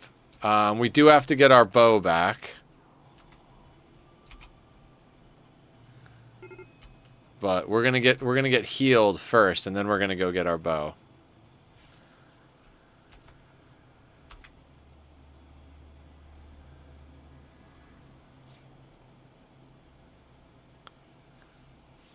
Yeah, it's not over yet. It's not over yet.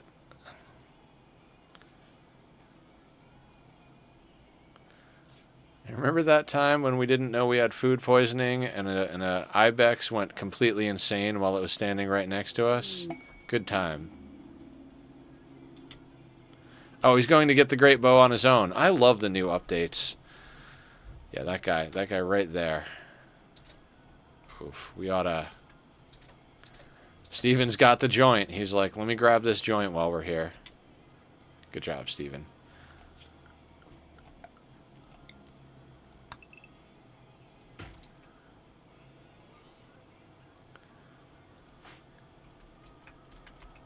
I mean, that was intense. Not gonna lie.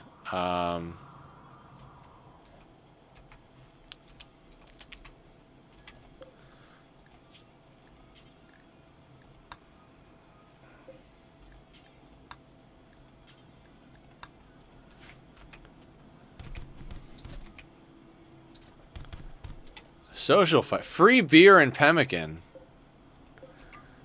They beat each other to death on my front lawn. I mean... I guess that's a thing. Actually saved by food poisoning. Yeah, ridiculous, right? That was nuts.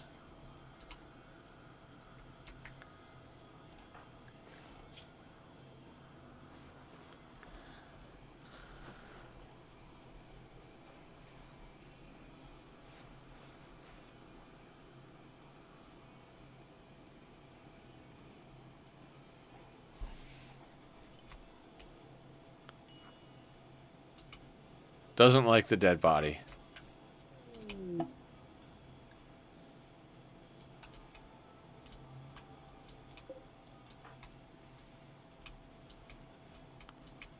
Where are you going, Steven? Oh, slaughtering the gazelle.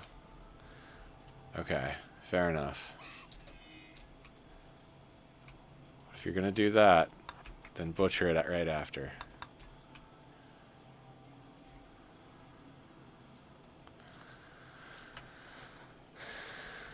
And maybe this visitor will actually want to buy some of our garbage textiles.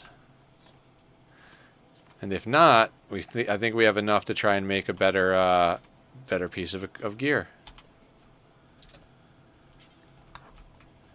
Trade with cockroach. They do not want any of our garbage.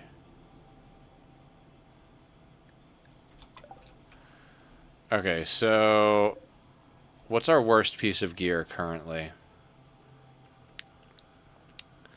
Everything is good. So if everything is good, I'd say probably start with Duster if we have enough. We have 69.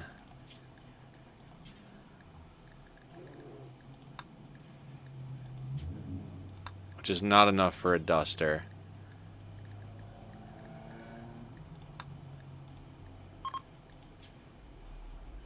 It is enough for a button down. Alright, let's try for a better button down this time around.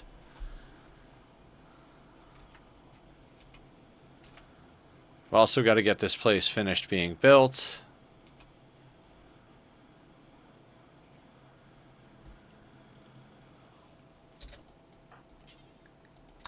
Clean in here. There's blood everywhere, and he's like, let me just cook this steak while there's like blood everywhere. Good job, Steven. We're trying to get food poisoning now, are we? I mean, it did save him on that last situation.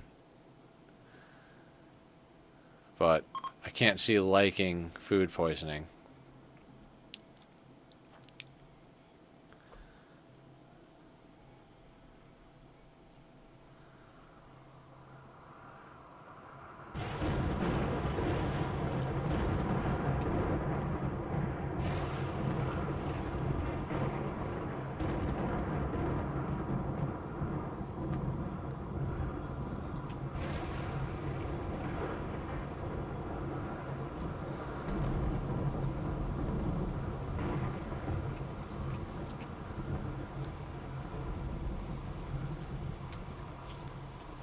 Just keeping an eye on Steven's health. God, I look forward to the Bionic Age in this playthrough. I look forward to getting to that spot where we can just, like, replace everything. Make sure we've got, like, badass armor and shit so that, like, the spots we can't replace are nicely kept together. He's doing good on a lot of his freaking shit. Okay, so he's got that actually built, so let's continue our nonsense with the roof. Because of the doors, basically.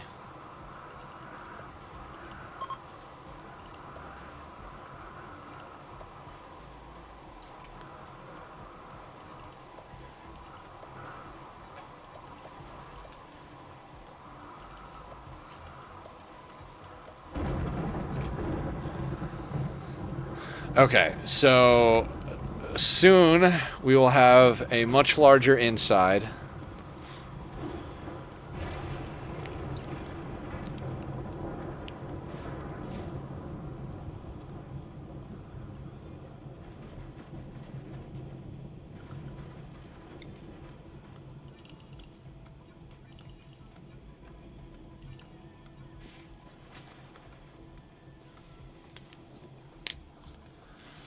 All right, we're getting set up proper now.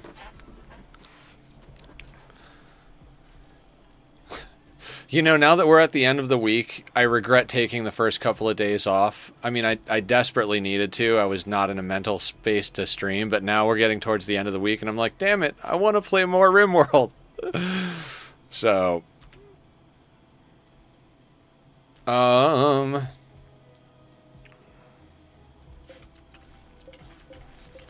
yeah, let's just open this whole thing up.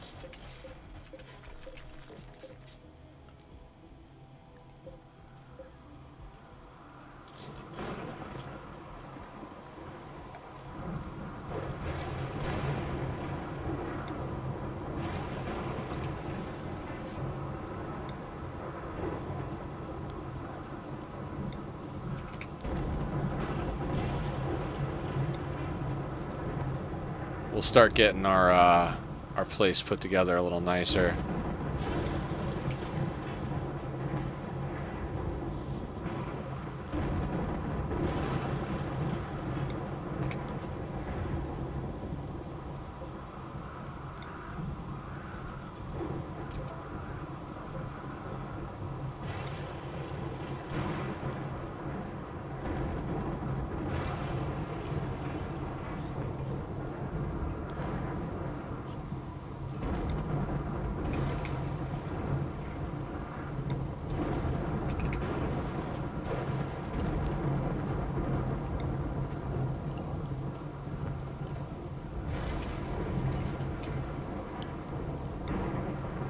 Got a zone in here for random stuff. Low food. Yeah, no, that's not a thing. Lies, I tell you. Lies. Lies and propaganda. Okay, and here we need to do a few things. We're not going to allow rotten, and we need to take off tainted and bio-coded apparel. No tainted, no bio-coded apparel, and we need weapons as well. No bio-coded weapons.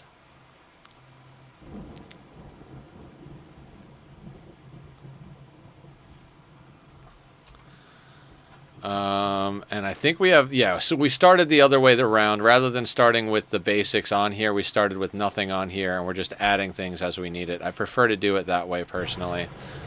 Although now, we could theoretically store the wood inside if we wanted to. We've got enough space inside, but I think we'll continue storing it outside for now. Maybe we'll even put some shelves out there. Where did our guy go? What are you doing? Oh, ambrosia. I guess that's a reasonable thing to be doing. Is that 100% movement? 4.6. Head, right ear, torso, left arm. Bruise, bruise, bruise. So that this bite is the only thing we got to keep an eye on that left arm. Everything else shouldn't. And this one. So once this is healed, if there's no scar, we're in the clear for scars.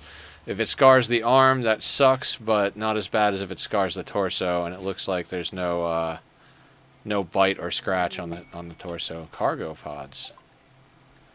This is an interesting day, Randy. Ooh, 50 devil strand. Don't mind if I do on that one. Rat self-tamed. Okay, so weird day. Oh, okay.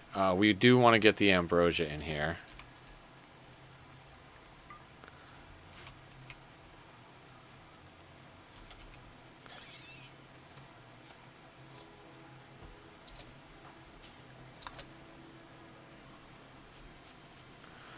Okay, so this is where I got to do the unusual thing. Cleaning's got to go down to a 1.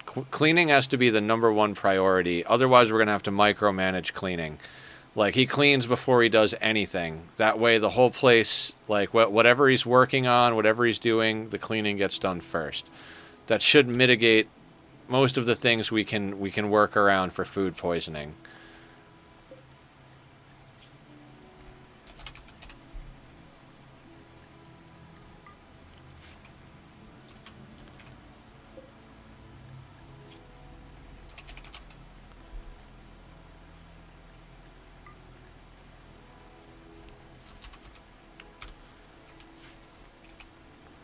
Okay, what's our wealth at? 9,280. We don't want to get too much more wealthy than what we are right now.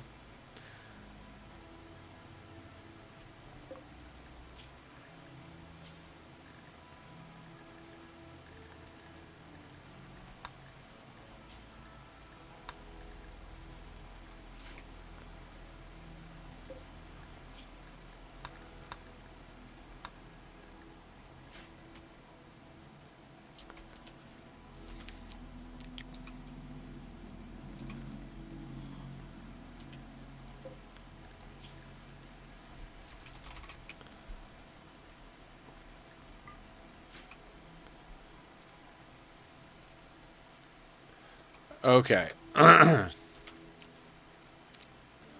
So now we've got some stuff going on in here. And let's try to beauty up the place a little bit. We'll put daylilies in here.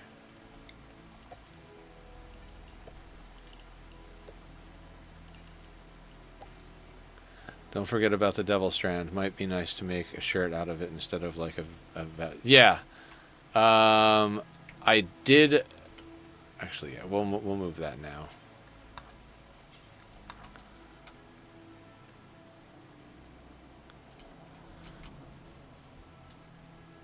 Yeah, I queued up a couple of things, but I was gonna let him do it in order. But yeah, the fact that it's raining, good call. Get it in here. Same thing with this stuff. Let's do a little micromanage on the hauling front here.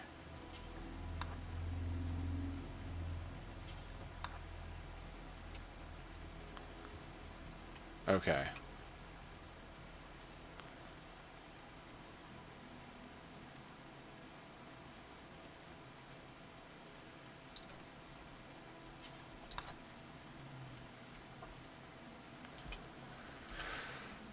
Perhaps we can get ourselves into some I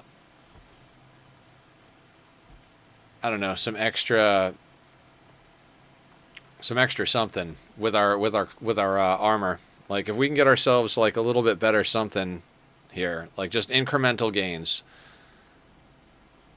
You know, whatever material we have, we make into incremental gains for our armor. Oh yeah, let's get rid of the veil. How much is it? 50. Duster is 80. Button down is 45. 40 on that. Okay, so best thing we could do is make a button down and have that be out of Devil Strand.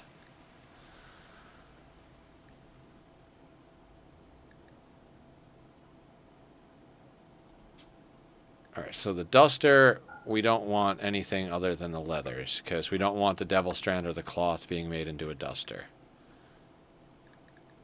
Button down, we just want the Devil Strand for. And the veil can get made out of cloth.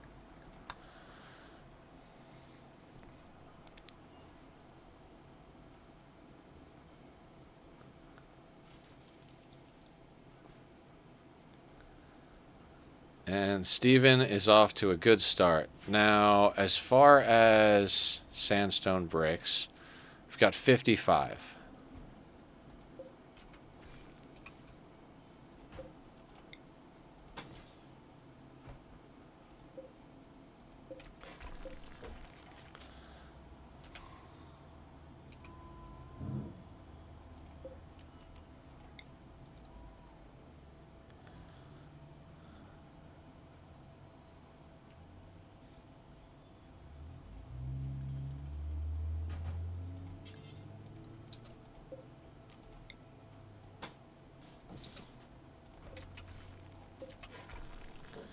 This wild person just walks into my house, takes my food, sits down at my table, and eats it.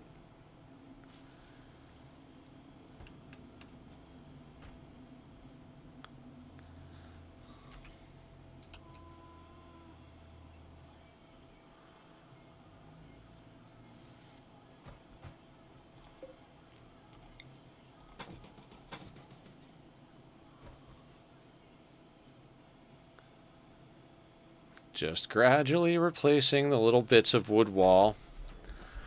You know, don't half-ass the job.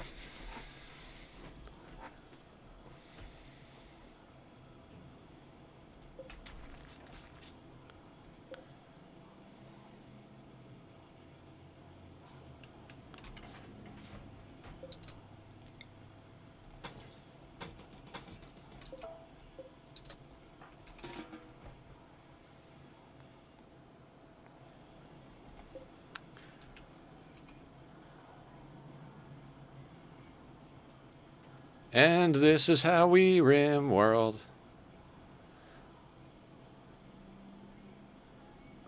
So yeah, guys, we're gonna be doing Flotsam tomorrow. Chris bought it for me because it was on the wish list and it's on sale.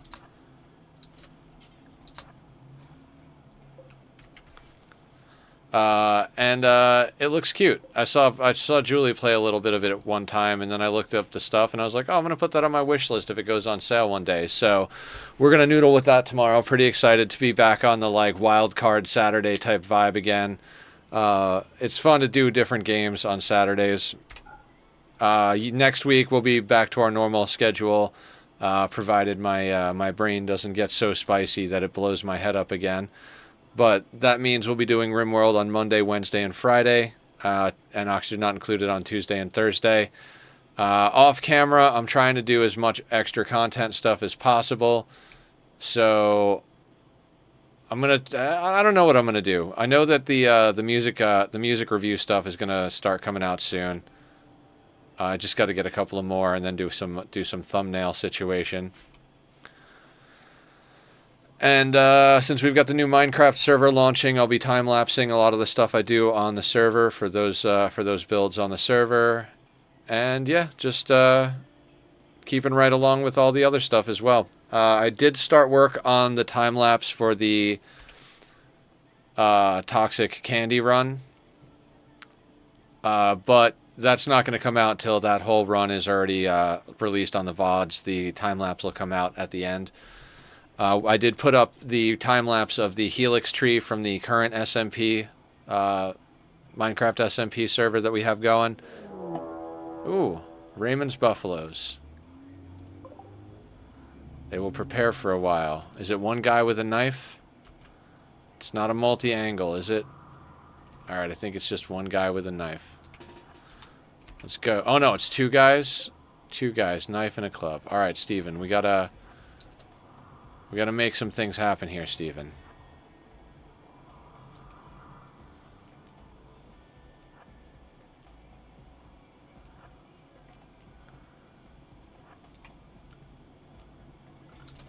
Benitez and Max.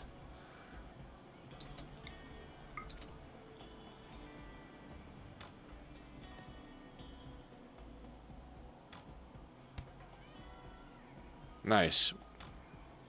Clean shot.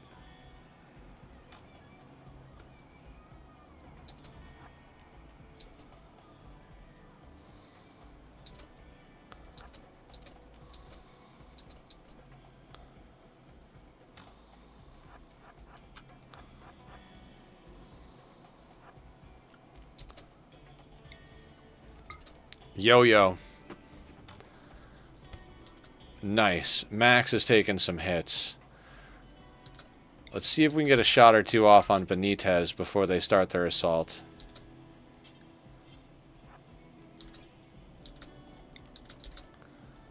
I mean, killing one of them is great, but hitting both of them a little bit is kind of better.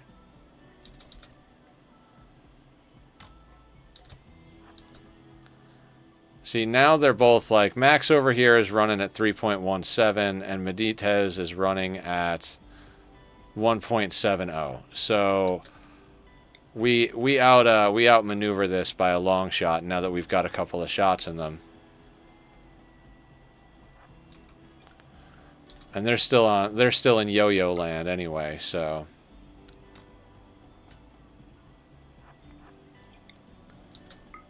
when we get ourselves into electricity, we can start smelting stuff down, kind of like in sea ice.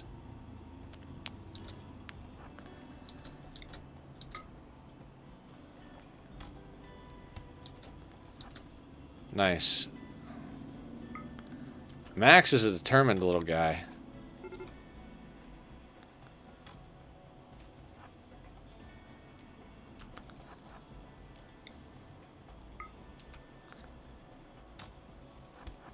Alright, so we got down Benitez. Max is still coming for it, though. Our shooting is up to 6. And there's a slaver coming.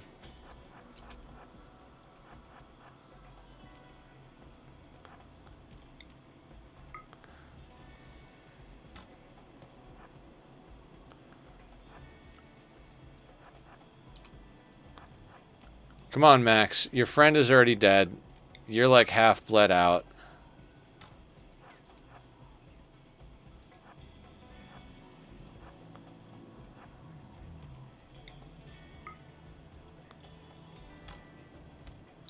Okay.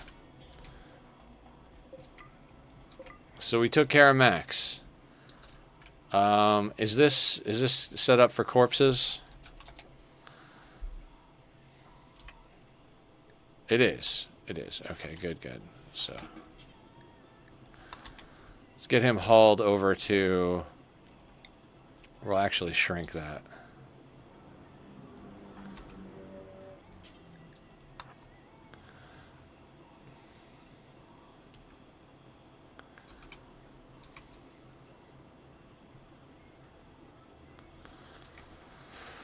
Okay, so somehow we dealt with that. That was fine. We've got a slaver here who's not going to want to buy anything we have except for maybe the 3 joint leaves we have.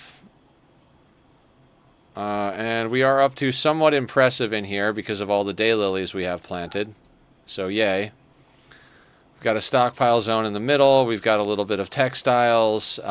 We have some stuff queued up. So as soon as he's done replanting the daylilies, he's going to start crafting things, I hope. I hope. Oh, he's going to sleep first. Look at him sleep. There he goes. Look at all the sleeping he's doing.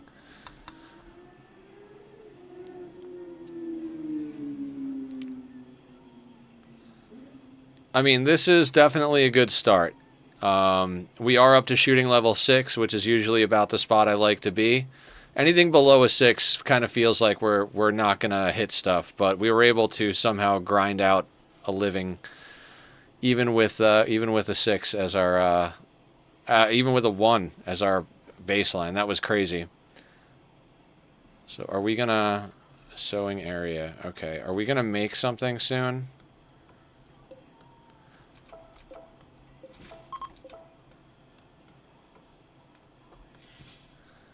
Okay, now we're making stuff.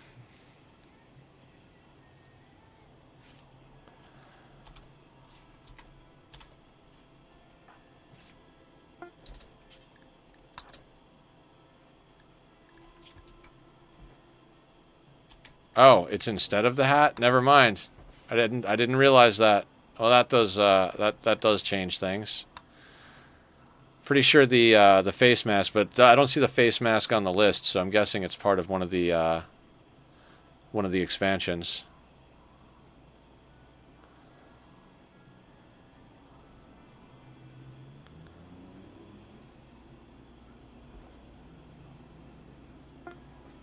Ooh, good Devil Strand shirt. Gimme, gimme, gimme. Now that was solid. That's a direct upgrade from a good guinea pig to a good Devil Strand. Nice deal.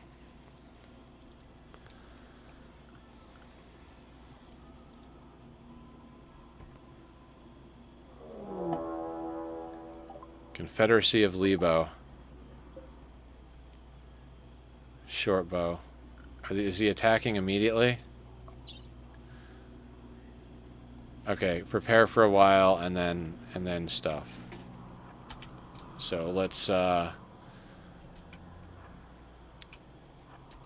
same game as last time, everybody. Same game as last time.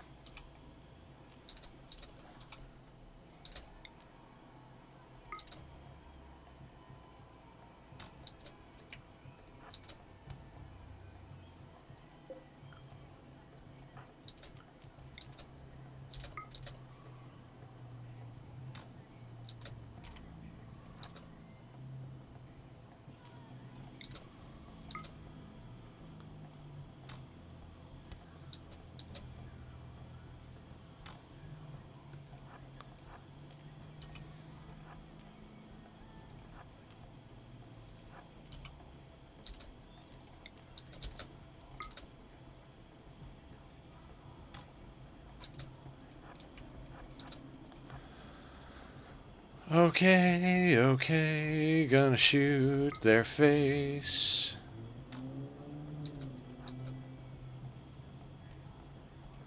Yeah, he doesn't quite have enough time to load up his bow and shoot before we can move away.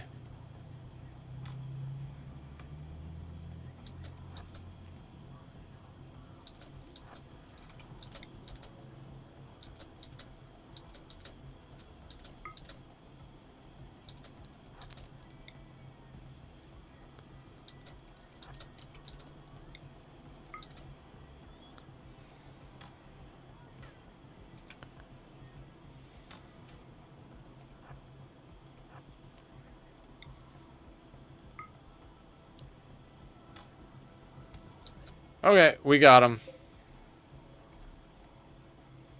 I mean, 15 silver is, you know, not much of anything. Eating without a table, no. No, no, no, no. Let's try this again. We're going to move you here. Then you're going to haul that home.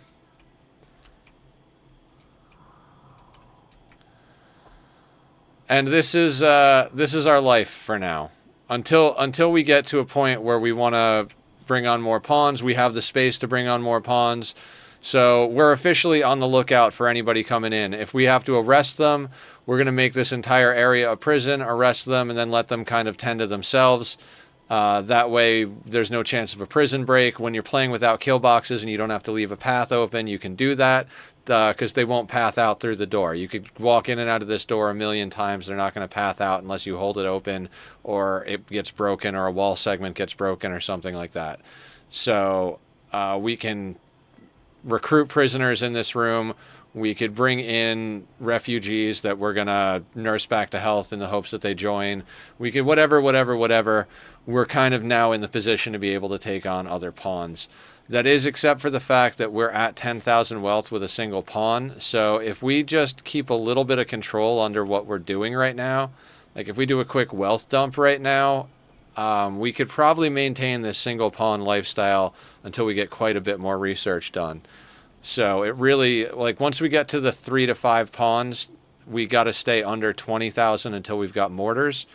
But it does mean that we have a lot more hands doing the work. But also, like at that 3 to 5 pawn level, if everybody's got bows, we're not realistically going to get too far unless we can come up on some guns one way or the other. You know, like if we get a low gun roll where someone's got like, it's like 1 or 2 guys with assault rifles and we've got 5 dudes with great bows and we just happen to get lucky to like down them, down like, you know, focus fire, all 5 arrows hit somebody, like that would be the situation. Because technically I think great bows outrange assault rifles. So we would just have to get supremely lucky, and you know, because if everybody missed both targets, they'd get within range and then take out shots on us, and we'd likely get hit. I think was what would happen in that scenario. So, so getting up to a few pawns without being able to get the proper items, that can be the dangerous part, is what I was getting at. Like even if we could get the tech to just make bolt actions.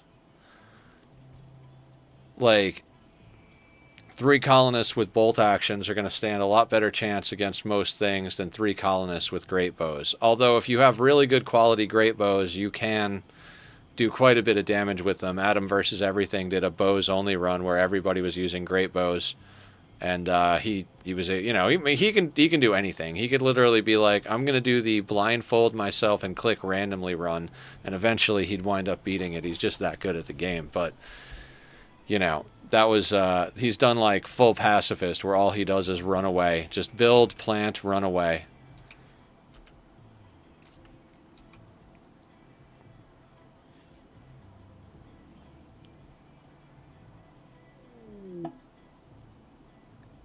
Visitors have a few items for trade. Okay. Are they going to want to buy anything I have? Probably not. They might want to buy the shirt or the veil. Oh, they want to buy the veil and the shirt. Awesome. Okay, so that's 115 bucks. We know that we suck at medicine, so we should probably keep some of the good stuff on hand. And there we go. That's the deal we make.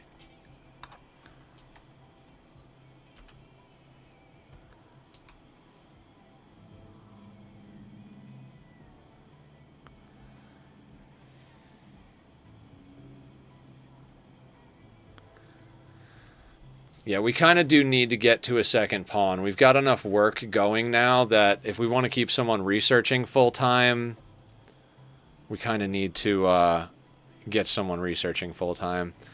That being said, guys, I do have to take another quick restroom break. Normally, I don't like to take one that quick, but we're definitely going to need another one before the end here because I'm kind of floating. So no time like the present. Links to Bobby's music's up there. Go give him a like if you like it. We'll run a quick commercial interlude while we do this. And this will be a quick one. I'll be right back, everybody.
Okay, everybody, I am back.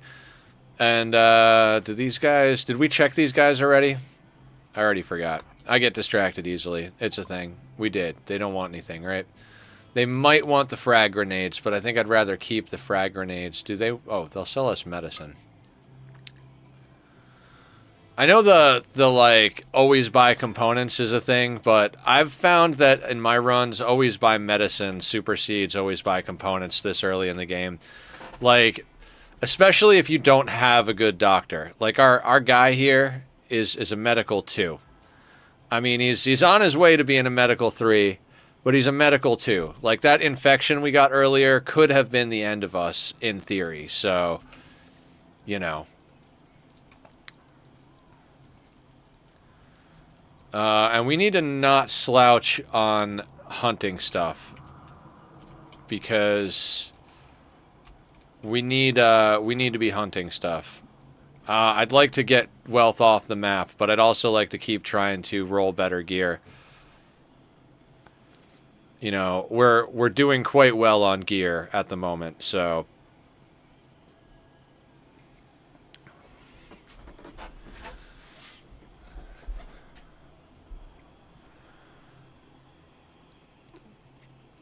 And I don't know, like, should we risk a solo trade run? Should we do a whole bunch of hunting and then grab all the textiles and go on a solo trade run? I mean, that doesn't seem like the most profitable way to do things as far as like risk reward, but if we pull, it's like one of those, if we pull it off, we could be in a really good spot. But I don't know. It's a tough one. Because to get enough wealth to have a gun is to get enough wealth to be, like, a target, you know?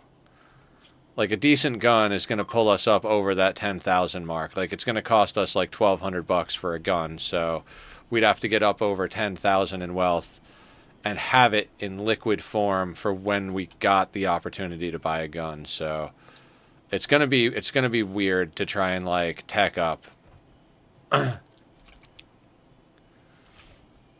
Like, I legitimately think this is going to be one of the slowest, like, most progressive tech-up style playthroughs I've ever done, where it's like, okay, one person researches and researches, gets all the way up to great bows, gets a few basic other things sorted out, and then they figure out how to make bolt-action rifles, and then they figure out how to make, you know, pump shotgun, like, you know, like, just kind of get, like, gradually upgrade.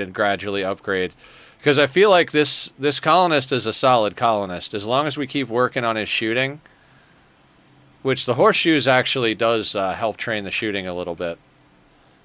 But as long as we keep hunting stuff when it's reasonably available, and we keep doing our kiting tricks with the raids, we should be able to get our shooting up. And if we can get to, like, a pretty decent gun... God, if we could get to, like, an excellent assault rifle, oh, I'd be so stoked. And a flak chest. I can't believe this was, like, the pawn that rolled.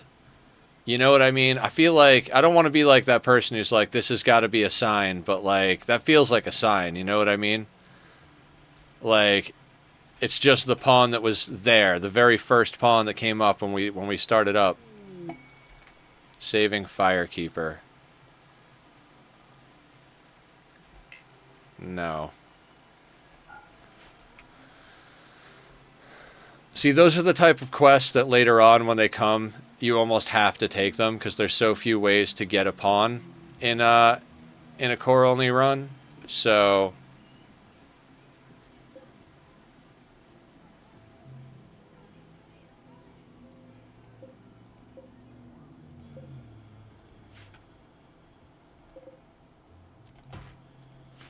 Anyway, we're just doing things and stuff and things.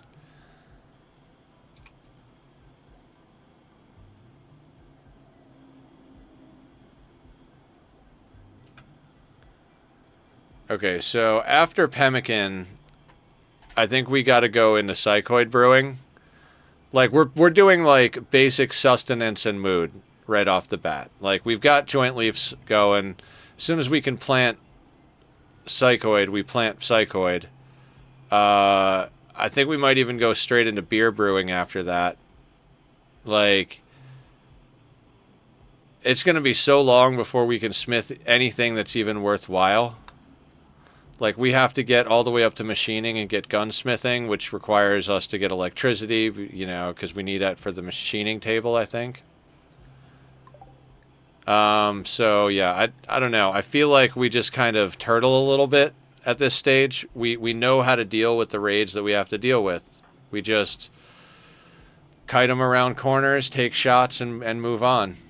I think if we just cycle through trying to make each piece of our gear a little bit better incrementally, we might be able to get somewhere. Like, maybe we make another great bow. We got some wood kicking about. Let's make another great bow. And then once we get some more textiles, we'll make a little something else.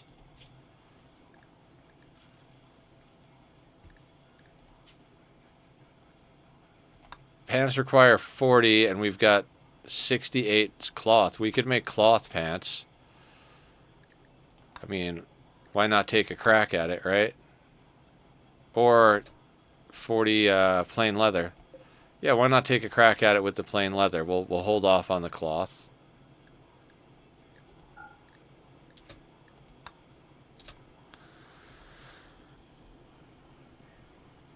Like I said, might as well keep rolling for gear.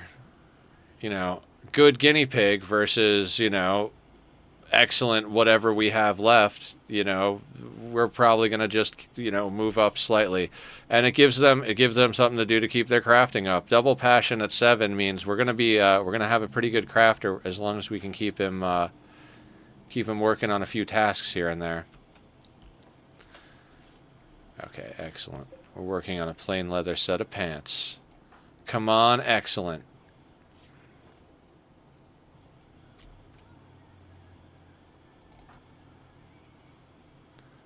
Ooh, more ambrosia.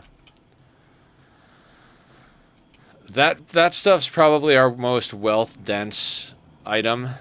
So we're going to want to sell that soon. 36 of it might actually be enough. 36 plus a few other random little bits and pieces might be enough to get us a gun, actually.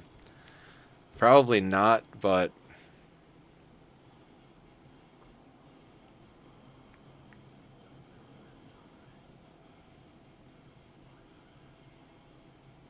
it'd also be nice to pick up a book. Excellent pants. That's what we needed, right? Yeah. Slightly better, slightly better, slightly better.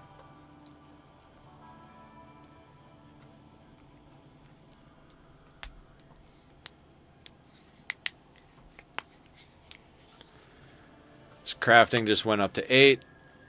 We're trying our hand at a great bow. We're looking for anything that's good or better. Because why not? Might as well keep rolling it. I mean, he's our main everything. So as long as he's got food and stuff, we could keep forcing research, but I don't even know that research is that big a deal. All right, so this gets knocked down to a 3 now, and this becomes do forever.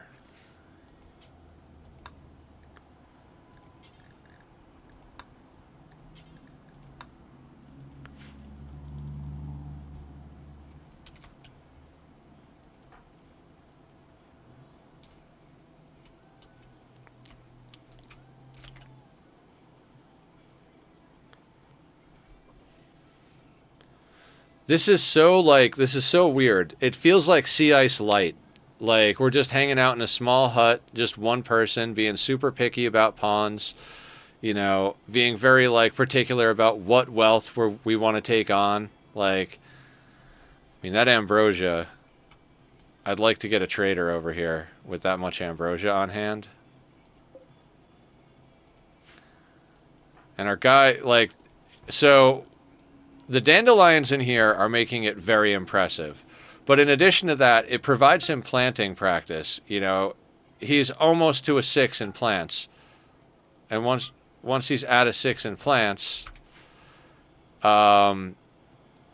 he's able to do psychoid, I believe, right? Yeah. So every time these need to be replanted, he replants them. He gets a little bit of experience, and slowly but surely we get to the point where we can plant psychoid. We've already got joint leaves going, which we don't honestly need very many more going. I think we disallow sowing. We're gonna probably want to sell some of those off too, because that's also a pretty wealth dense item. We've got 29 of them. We should never need more than like half a dozen at most on hand for a single pawn that's iron willed at this stage of the game.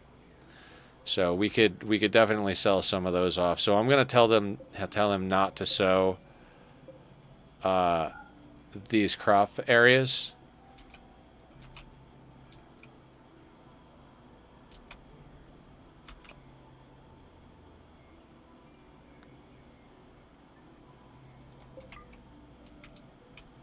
And let's keep an eye out for animals to hunt, as usual. I mean, there's a horse down there. Another slaver. A lot of slavers when you're a single pawn just chilling out there in the world. Again, I don't think these people are going to want anything we have to trade. Again, we're not flush with any cash here, but we might as well go see what's up. They're willing to take the herbal medicine. Yeah, that doesn't give us any type of budget. What are we missing out on here? Slow learner, psychically deaf, misandrous. No. Psychically sensitive, sickly, nonviolent. Oof. And night owl. Oh my god. I mean, a good crafter, but like... God, dude. Crafting, art, intellectual. I mean... Later game, maybe, but... Oh, they're 45. No, like, even if we had the money, I don't know that there's any pawn there that I'd be like, yes, let's buy that pawn. Now, I think when they add royalty, it changes the way the slavers work a little bit. Like, when a slaver comes to you in core, I believe the only way that they can join your colony is as a colonist. So you buy them from the slaver and they become a member of your colony. I don't think you can do anything else with them. When they added the other stuff from the other DLC or DLCs, I don't know. I think they can come into your colonist as a slave or a colonist, depending on the slave. Some of them have to come in as slaves. Some of them have to come in as colonists, I think. But I'm not 100% sure on that.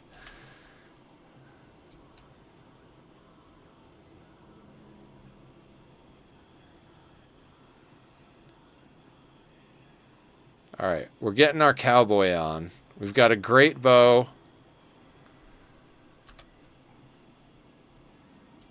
Did we make another great bow? There's a normal quality one there. Yeah, okay, so...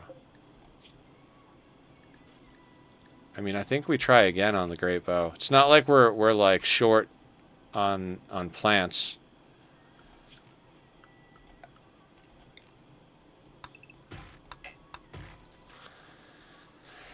We're that weird guy out in the woods that just makes like basic knives and like bows, and you come out and you're like, "Can we buy a bow and arrow from you?" And they bust out like these like badass like homemade bow and arrows. Oh, we're planting psychoid. So we must have hit 6. Yeah, plants level 6. Our cooking isn't doing too bad either.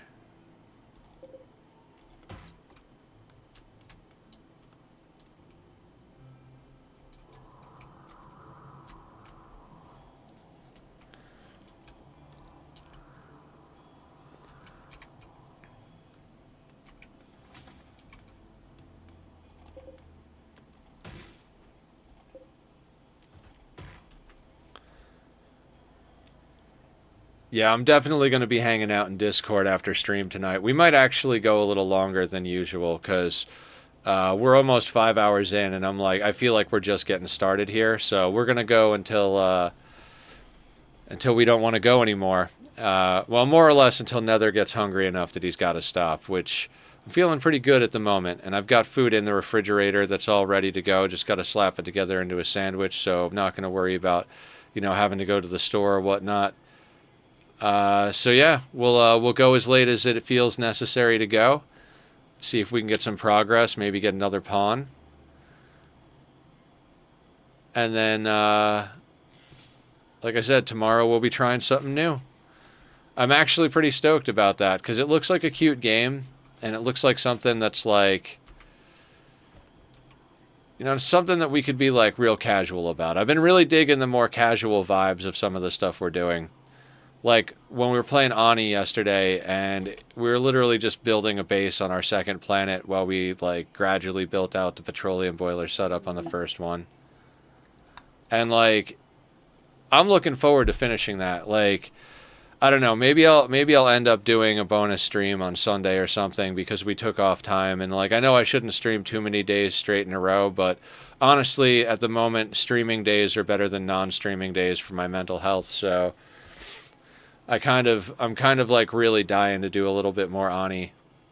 Once that petroleum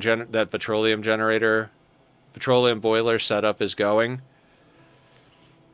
I think it'll be like really just solid. Like that's like I said, I've got ideas. We're going to kind of cram everything together into a whole separate little system for like dealing with the water filtration from the water that comes from the petroleum boilers. We might even burn all of it off constantly, like run the five of them flat out. Because I think we can afford to do it. That would be a lot of power dumped to the line, plus it'd be a lot of water that we could use in our... Yeah, so we're probably going to end up... running the petroleum boiler flat out.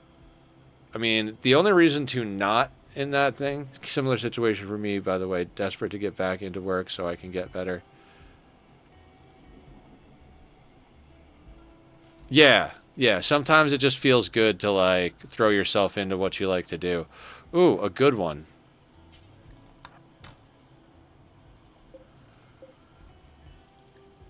Do we have him do another one? I think we have him do another one. I feel like training as crafting is a good thing to be doing. Like, every incremental upgrade to a single pawn is so important. Just that little bit of extra sharp protection, that little bit of extra damage, that little bit of extra whatever, accuracy. Of course, that's also a special kind of work. Yeah.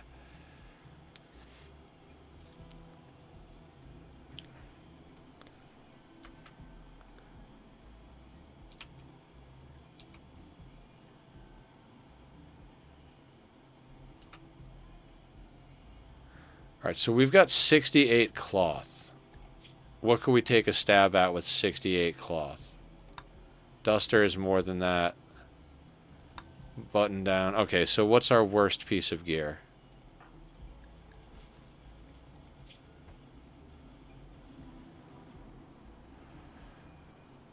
Button down is Devil Strand. I'd say hitting, if we can't afford the Duster, we should try and hit a better cowboy hat.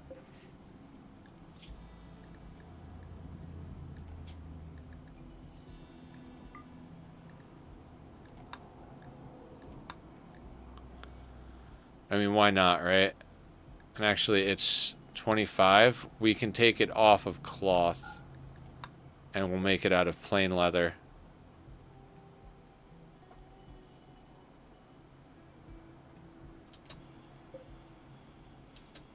Actually, could. I think it's... How much is patch leather? Yeah, okay, so let's do a batch of patch leather. Because we don't have 25 of this, but we have 29 of this. So if we make 50 patch leather, we can make two patch leather hats as an attempt versus the one we could make from this. because we couldn't combine 24 and then the little extra there. So if we have him make this into patch leather, we get 2 attempts at a good hat. Like I said, incremental gains here. Everything we have him craft, he crafts a little bit better. Everything we have him plant,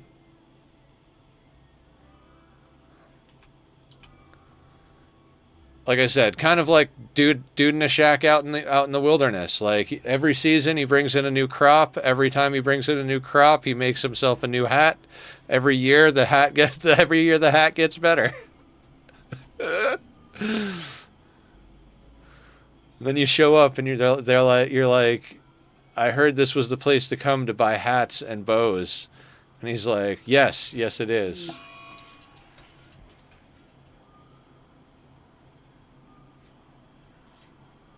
Alright, so now we've got 50 patch leather.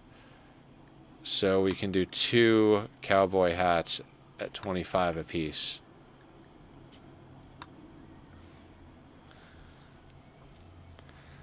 And then we've got a good amount of cloth. So after he makes the cowboy hats, we should probably try making a cloth duster.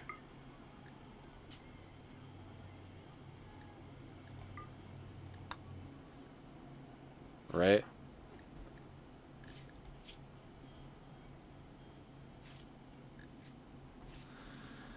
So he rolled a normal hat on his first attempt.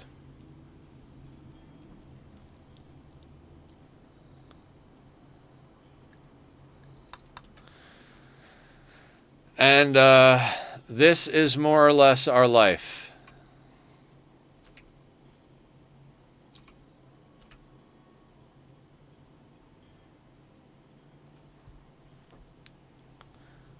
A lot of research, a lot of like, make a little bit better gear here and there.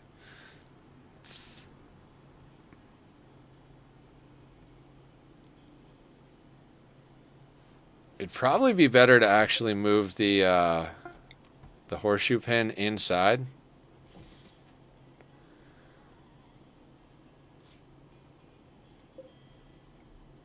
Okay, 2 normal hats. Which is not as good as a good hat, obviously.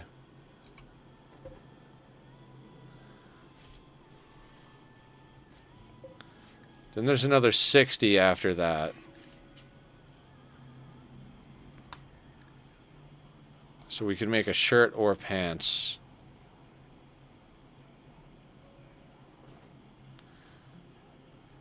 I'd almost say try for cloth pants, but I could also say just go for a cloth hat at that point. Yeah, you know what? We're gonna try and get a couple. We're gonna try another couple of hats. We're gonna try and make this into a duster, and then the rest of this cloth we're gonna turn into hats.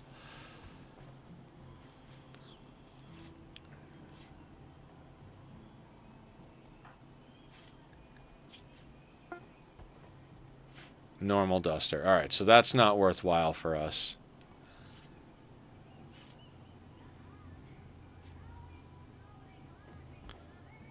Good hat. We already have a good hat.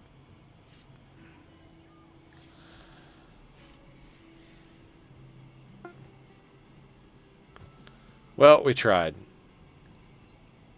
18.6 sharp. 8.3, yeah, so not even remotely.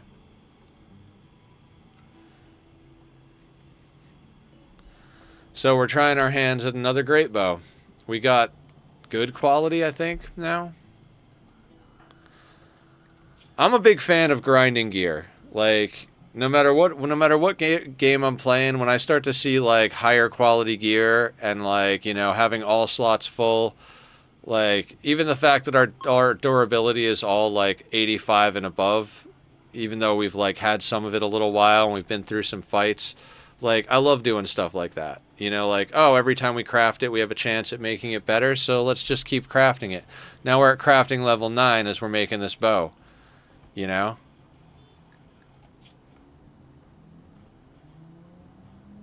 and we're just grinding. Like, we have infinite wood. Might as well keep trying to make bows, right? All right, and we got a good one, which we already have good.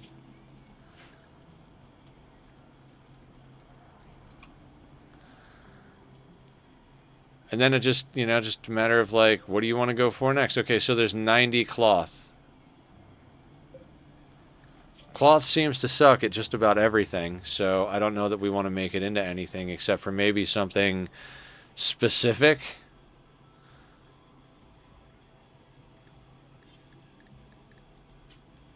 I mean, we could try for another duster, I suppose.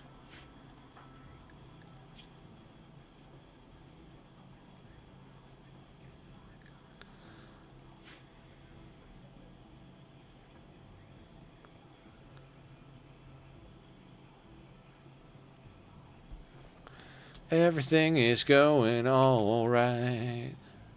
I mean, also, we could just let them research. We don't have to force them to do this stuff, but I think there's just kind of a stage in the game where you gotta do some upgrades.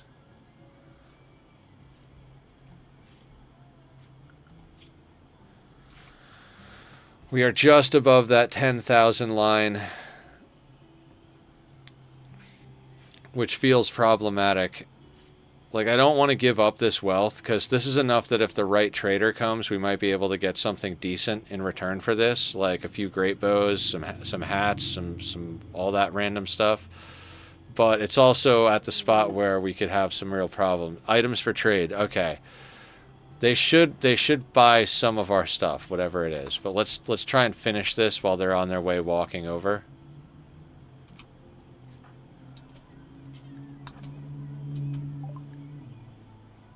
Okay, so you'll buy our clothing.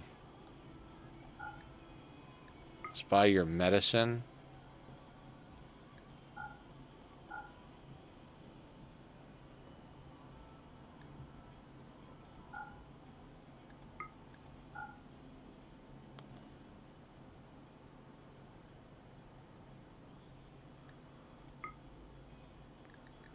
I mean, that's kind of cool. I mean, they'll buy some of our stuff. We'll get their silver and their medicine.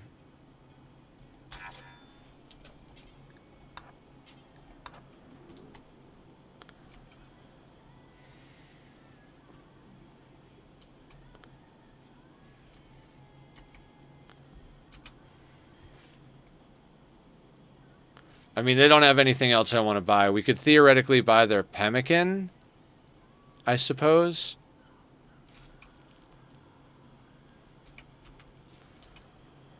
Or their packaged survival meals, but I don't know that I really want to buy their packaged survival meals. We're not doing too terrible on the meals, like, and we're gonna go hunting here in a second after we finish up this this deal.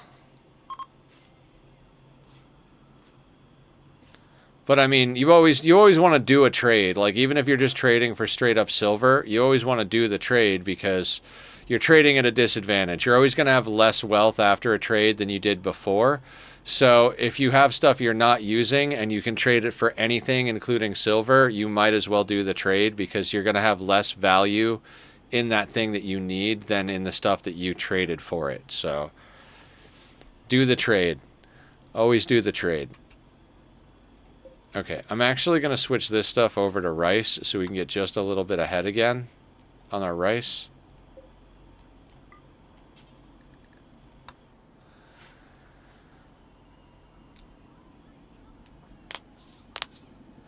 This game is highly addictive. Like, I always want to be playing this game. Like, it does get to a point where it starts to be difficult to stop. And there's something especially like special about the first pawn of a colony, especially in a single pawn colony. You know?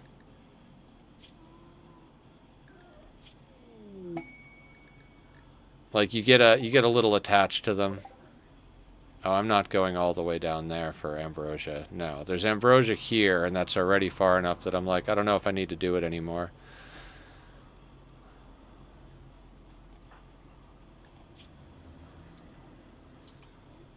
Okay, I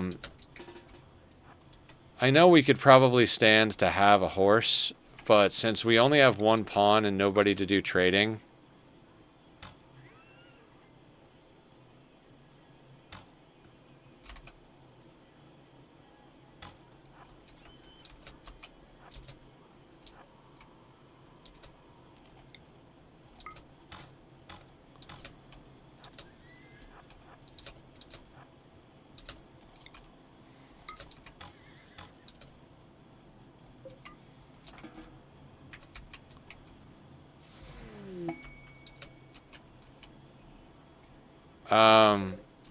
That's a lot of hops. I don't have any way of making it into wart, though.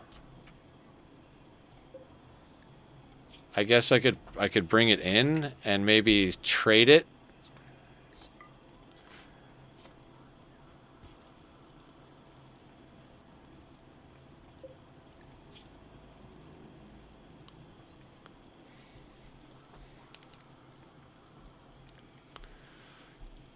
Oh, cool. We're making bulk pemmican. Except the fire keeps going out. Yep, good stuff. Good stuff.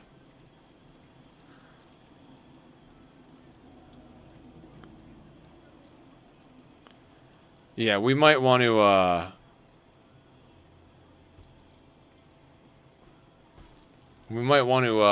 get electricity going soon-ish.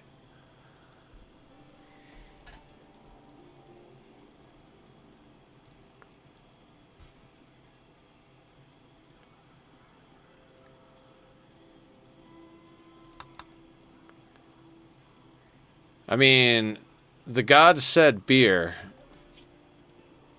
I mean, we're working on psychoid, though. I think the psychoid is going to do better. Ooh.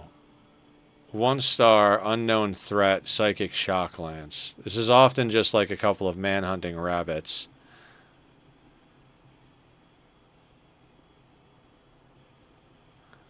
No, I'm not gonna do it. And ship to the stars is 100% not happening.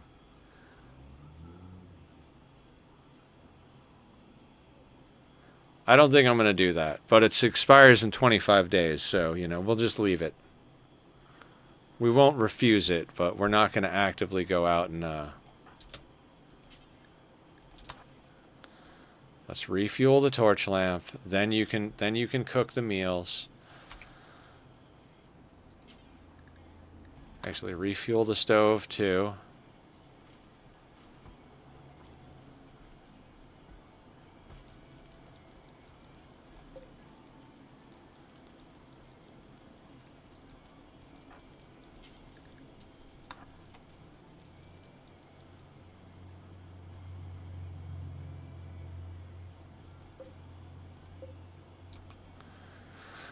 Sometimes they don't refuel the stove before they go to cook like a bulk pemmican thing, and then it runs out of fuel, and it's like, oh, right.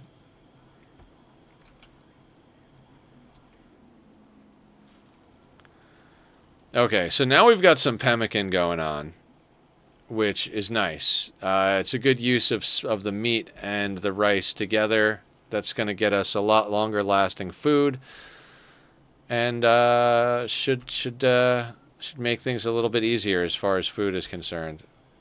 And we just keep harvesting ambrosia. We're gonna have millions of dollars in ambrosia. Our ambrosia empire is what's gonna get us killed. Our hubris in thinking we could keep every piece of ambrosia that we harvested.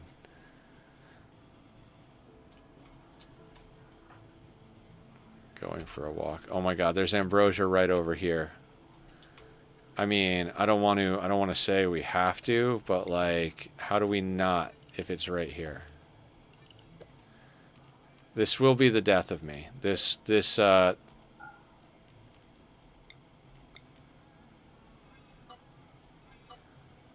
fixation with free value.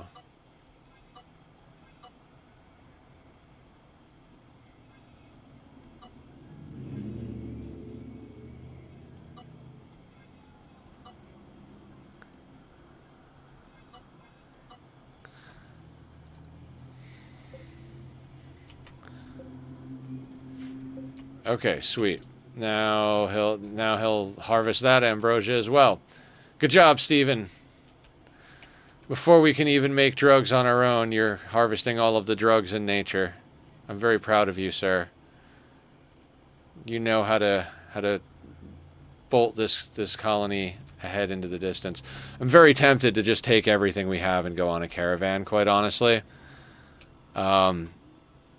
What would the worst thing that could happen to our place be? They come in and burn everything inside, the wood items inside of our base. I don't know, like, if we grab everything we have and hit the road, we could probably buy a gun from our nearest trade partner. Like, I'm thinking, like, maybe not. Maybe we gotta do just a little bit more hunting and bring some textiles with us, but 77 ambrosia, a duster, 3 great bows, some other, like, textile scraps, like some smoke leaf joints. Like, I think we might be able to afford a gun if we go on a mission.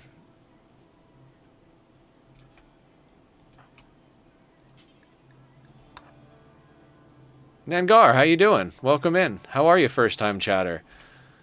We are on a new challenge. We do Rimworld challenges. We alternate back and forth between ones that I pick and ones that the community picks. This one is on me. We're doing a core only. So no DLCs. We're doing no mods, no traps, no kill boxes. And we did Naked Brutality start. We've clawed our way up tooth and nail to wearing cowboy hats and a duster. So we've got one guy. A wise choice. Oh, thank you for the follow. Much appreciated. I think we've only got one guy. And I never look to see. They will prepare for a while and then attack. Okay, perfect. So let's... Got you interested? Nice. Yeah, so this... I generally play vanilla runs, different challenges, like, you know, we're doing no traps, no mods, no kill boxes, and this is on 500% losing is fun. So you go to the custom settings, set it to default settings for losing is fun, and then take the threat scaling all the way up to 500, and that's what we're playing on. And we started today having to pick a pawn because even though we've got 2 streams of this, we just keep dying to me, like, trying to push just a little too hard. Like, okay, we can take a second shot. Nope, couldn't take a second shot. If it was one shot and run, we would have been fine, but I got greedy, and that happened to me twice. The one we lost earlier was almost like couldn't be helped. Like, oh no, we didn't lose it. Never mind. This is the one. I was like, wait, when the Mad Ibex, but wait, that was this run, and we recovered. Like this guy right here, we're gonna take a shot, hit him. Okay, hit him. Now let's move. Death in 24 hours. Moving at 1.69. At 1.69, we'll take another shot at him. No, we're allowed to have more pawns. We just haven't been able to get them. Since we're on core only, we don't have, like, ideology rituals to get things. Oop, I let him get just a little bit too close. He took a shot at me. That could have been dangerous.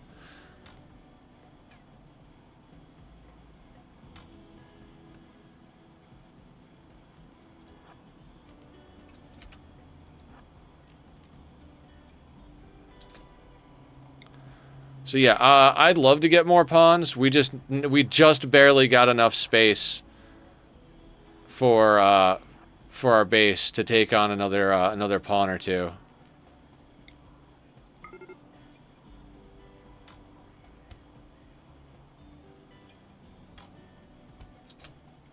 That's pretty cool right there. We got him. We got him, guys. And I don't think I'm going to use his machine pistol. Our great bow is a lot better than his machine pistol. So yeah, this is what we've accomplished with one person starting out buck-ass naked in the last 5 hours. I think we're doing pretty good. We've got a good quality bed. We're rocking some decent gear. Good plain leather cowboy hat. Good Devil Strand duster. Good plain leather duster, excellent plain leather pants, good great bow, we've got some smoke leaf, we've got some medicine, we've got some meat, we've got some pemmican, and we've got some ambrosia that we can take and sell. So we're doing all right on this attempt. We were at a similar point at one of the other attempts, and I got it killed. Same thing, hubris. Just like, oh, I can take a second shot. I know the game good enough. And then you take the second shot, it whiffs, and then it's like, oh shit. It would have been fine if it hit, but it didn't hit. So now the dude is on you. He takes one punch. He hits you in the leg. Now you're moving at the same speed as him, and you're right next to him. He takes another punch at you. And now it's like, do you turn and melee these guys, or do you try and keep running, and then you wind up going slower. Then you can't turn or go through doorways. So like, you really got to be careful when it's just one pawn. You really got to keep your distance. That's why like rush up to great bows, and then just focus on getting the shooting a lot better. Speaking of which, do we have anything we can hunt nearby? We could hunt these gazelle over here. That wouldn't be the worst hunting trip.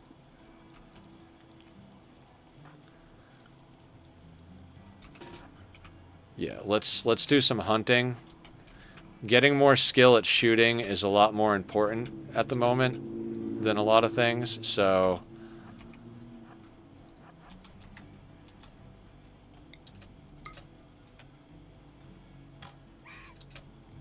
oh, very cool.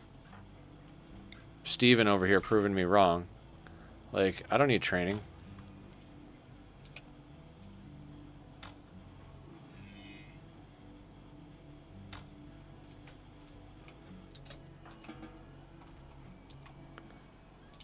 Alright, that was cool. I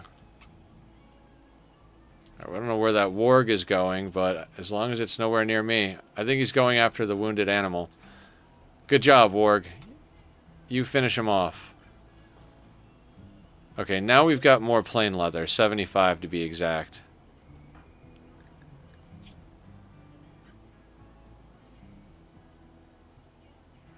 Either duster or hat. So I think, how much plain leather do we have? 77.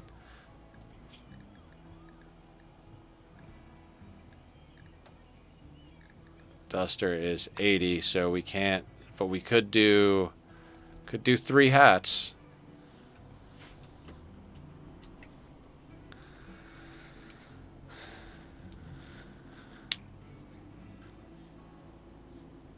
Shoot the animals for practice, make them into clothing, cook their meat into pemmican with the rice, and hope that a trader comes by soon so that we don't have to dump this wealth and be out the wealth that we have.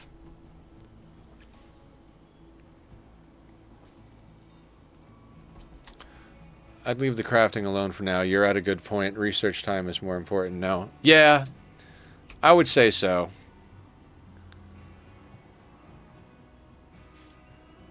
It's like kind of a little bit of a balancing act. Like, I'd like where I'm at with the clothing.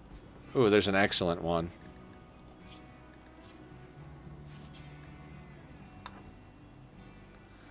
Well, we upgraded our hat.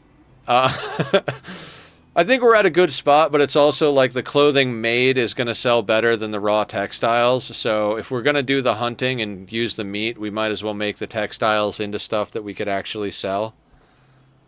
You know, it's kind of my thought process. But yeah, we need to slow down on all of it and kind of just focus on research, I guess.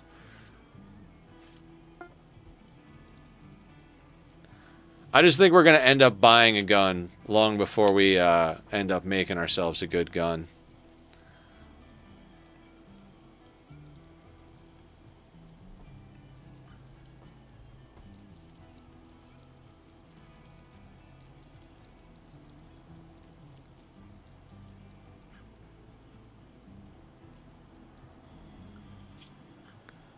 Our trade allies are not very far away.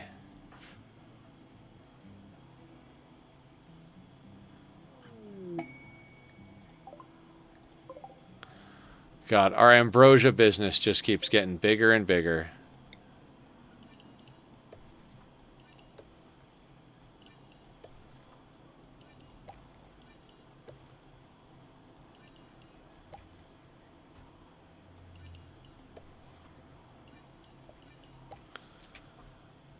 I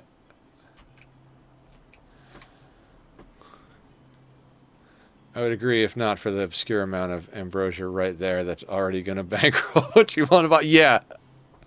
Like, what is going on with this ambrosia playthrough?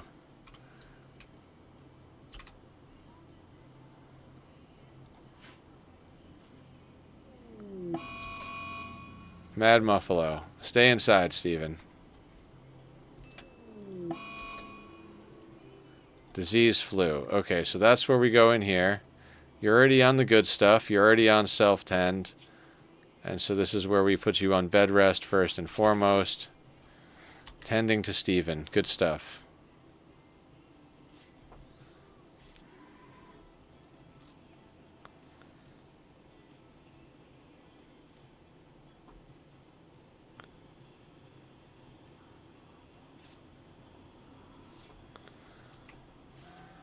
You got this, Steven. I believe you. Believe in you.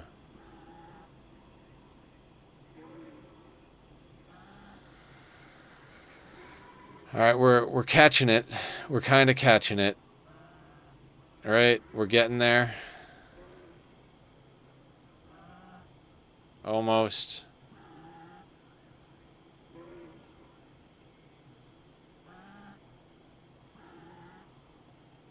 Please don't die, Steven.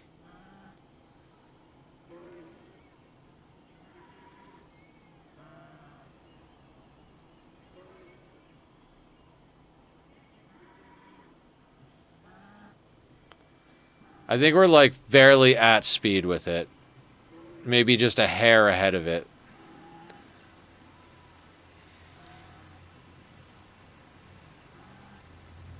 We are just a hair ahead of it. Alright, I'm curious. Where?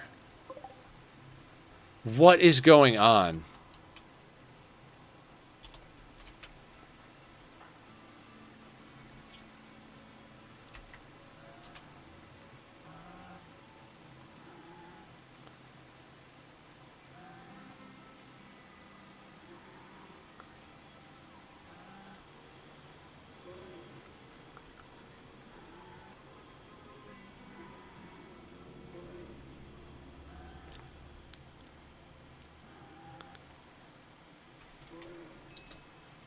Alright, he's on it. He's tending to himself.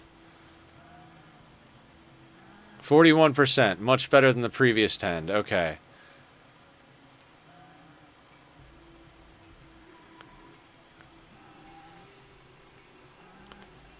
Go back to bed, Steven. You're set on bed right. There you go.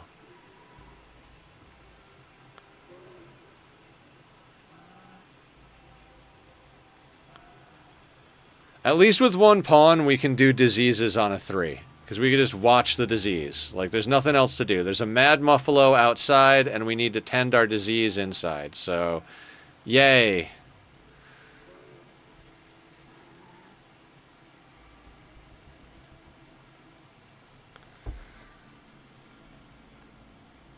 He's getting the percent before the percent ticks up on the top. So he'll hit 20, and then when he gets to 20.1, 20.2, the other one ticks up to 20.0. All right, yeah, we're getting a little bit further ahead of it, just incrementally. The first one was, what, 32 or 37, something like that? So the second one being 41, like, the first one was just barely enough to catch up with the initial flu. And like get just a touch ahead of it. This one has been enough to get us up to almost 2 full percent. Yeah, like a 1.5% above. Yeah. Now he's tending himself again. Come on, at least 41, 32.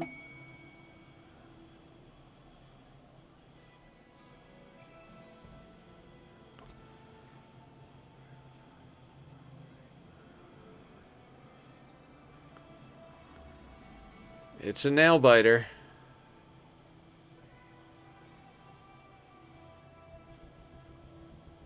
We're on 3x just watching percentage disease. 31 over 30.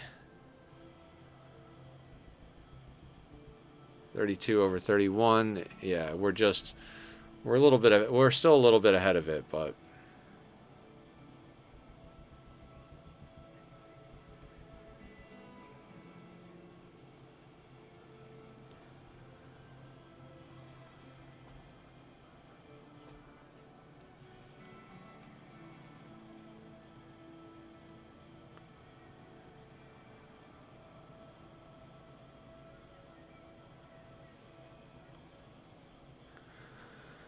yeah. Oh, the single pawn starts. When you play with three to five pawns, you're kind of forced into like progress because you already start with enough wealth on map that it's like, okay, we're behind a little bit because we don't have anything. But you also usually start with like a bolt action and a revolver, or if you've got five pawns, you can like get five bows, which like if you've got five people shooting a bow, um, you can make some plays. 43%, best 10 so far. You know, if you've got five pawns that have recurve bows or five pawns that have great bows and they're all of normal or better quality, and all five pawns shoot at like, you know, one pawn, they're gonna most if they don't kill it, they're gonna do enough damage that kiting it is not a problem. So it's a very different ball game when you've got one pawn than when you've got three pawns or five pawns. Like we did the rich explorer start, and even with the charge rifle, it's like, well, yeah, you still have to overcome the fact that some weapons outrange it. Sometimes your shooting is just god awful in the beginning, even when it's supposed to be theoretically a decent level. Like it takes when you're depending on something to hit, it needs to be a very high like skill level. Like you're like, oh yeah, 5 or 6 should be good. It's like no, 5 or 6 doesn't hit really that much at all. If 20 points was 100%, which is not how it works exactly, um, and you're at 5, that means you're hitting like one every 4, 1 every 5 shots at 4 or 5. You know what I mean? Like it's not good odds. 9.4%. God, you fucking idiot. I mean, he's a decent amount ahead of it, but like 9.4%, dude. For real? The whole playthrough depends on you not dying from this flu. And you're like, oh, let me 32, 43, 42, 9. I mean, it's not an actual 1, but as Aya says, everybody rolls a 1 sometimes.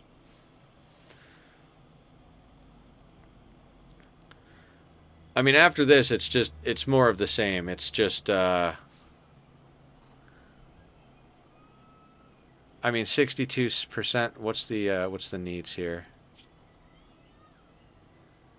I mean, we've still got good medicine, and they're like 1.5, almost 2% ahead. So we didn't survive the ibex just for this, right? Saved by food poisoning after getting attacked by an ibex to come back and die to the flu? No, thank you.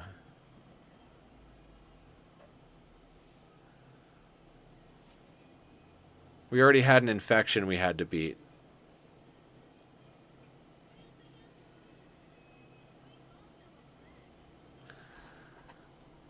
Also, is that Muffalo no longer mad? Because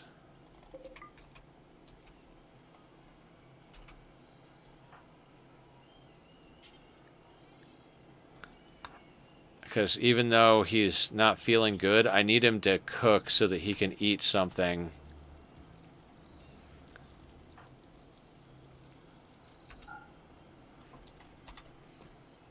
Yeah, because now he can eat something. Now he can tend himself. Please, a good one, Steven. 6.7%. You just want to screw with me, don't you, Steven? Go lay down, Steven. Steven, go lay down. There you go. Oh my God. Let him eat the pemmican. I mean, I guess in theory, yeah, that probably would have been just fine.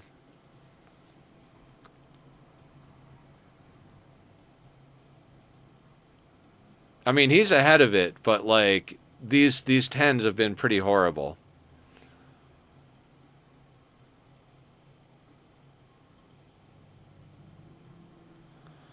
I mean, I think we'll get one more tend before this is over, but I'm not 100% sure.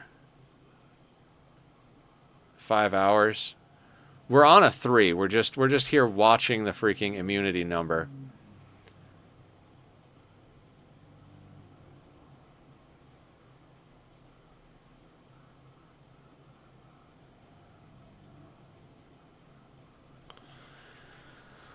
Oh my God, Steven. Come on, Steven. I believe in you, Steven.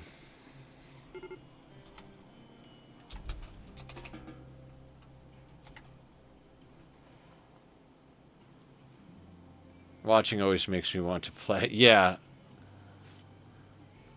Are you sure? Because we're about to die to the flu after like a 5-hour session.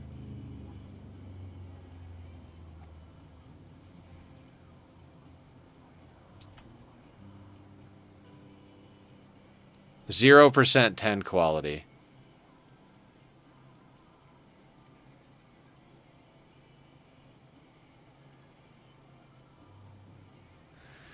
You've got to be kidding me here.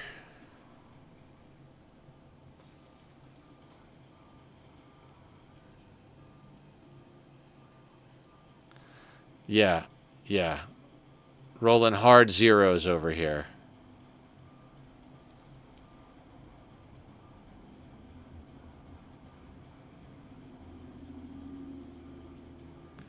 This is going to come down to the fucking wire. This is terrible. This is absolutely fucking terrible.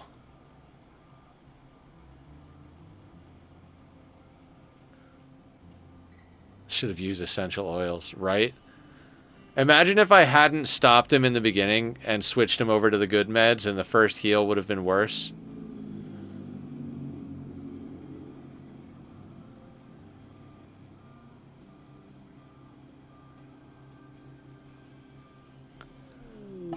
Solar flare. Yeah, we've got bigger fish to fry, Randy.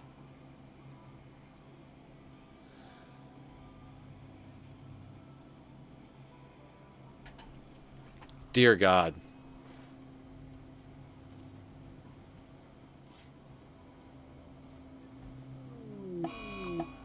Game over. Pretty much at the same time.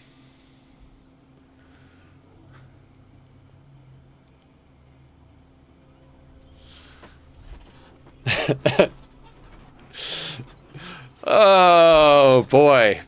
Oh, boy.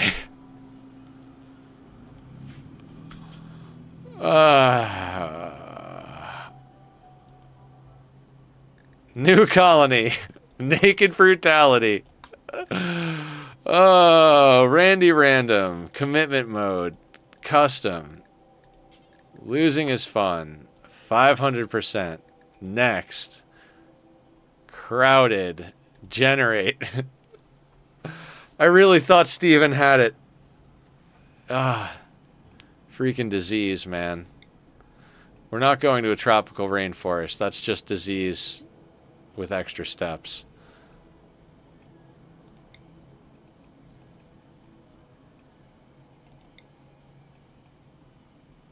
I don't like this map.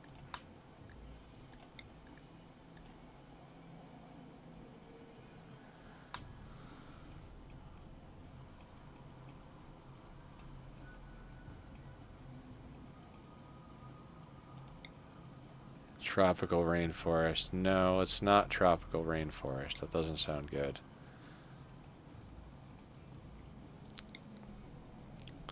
Marble, slate, granite, large hills.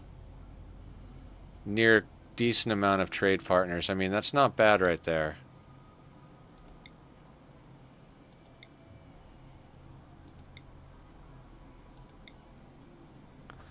Marble, sandstone, and granite on a flat map, year-round. Okay, that's our launch spot.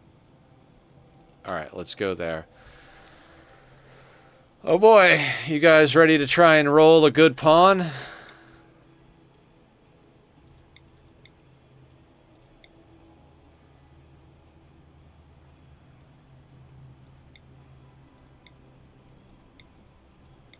All right, we're looking for no health conditions, under 40 years old, decent shooting. We got to have at least we're looking for a 4 in cooking. Jesus, what just happened? Xenazos gift tier sub 1 2 0 1 5 tier 1 subs. Thank you. Thank you so much for that. I really appreciate that. Thank you. Thank you. How are you?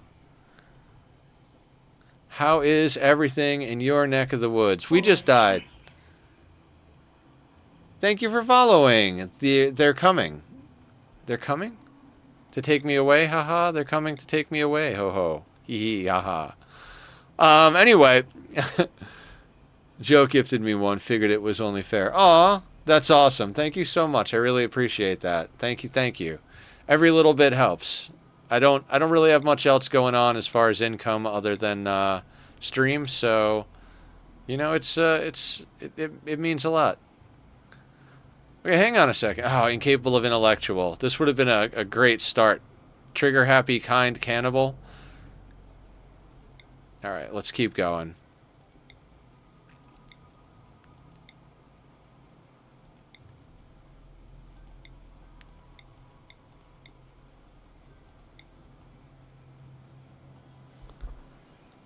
So, unfortunately, they don't have medical. Otherwise, this would be a pretty good starting pawn. Too old, yeah. There's a lot of criteria when you're going with a single pawn.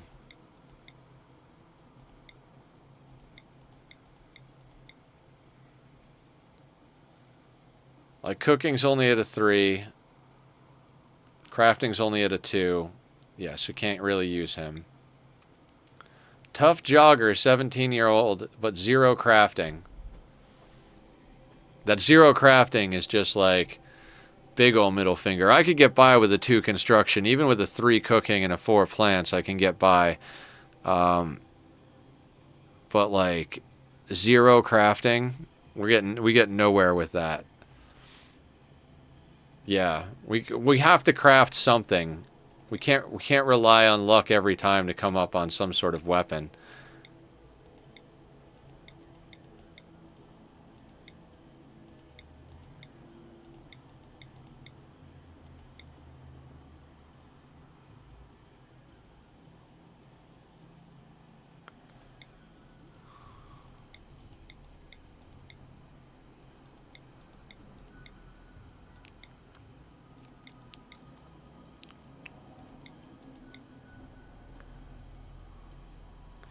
I mean, so we're basically looking like minimum of 4 on cooking and a minimum of 5 on crafting, and they have to be able to do everything.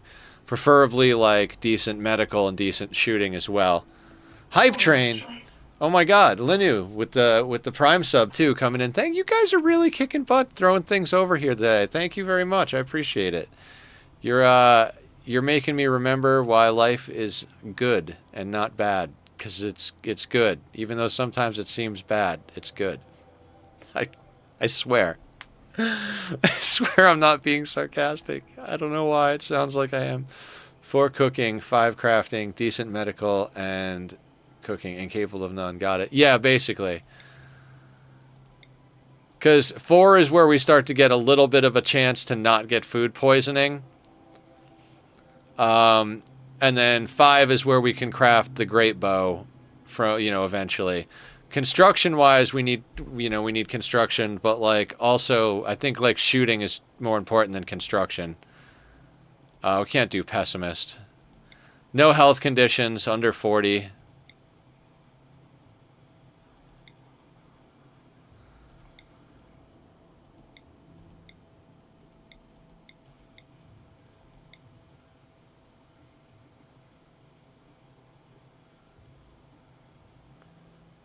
Yeah, incapable of medical doesn't work. Not going to take an undergrounder. Incapable of violence doesn't work. Careful shooter, no.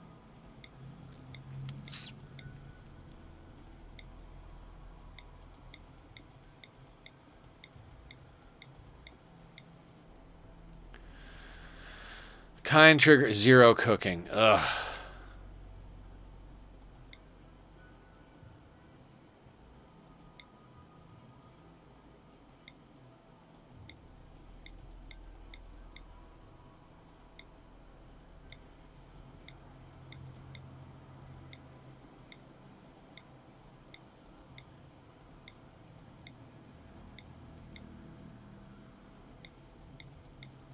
It's a rough bunch of pawns. Do we ever prepare carefully with the points cap?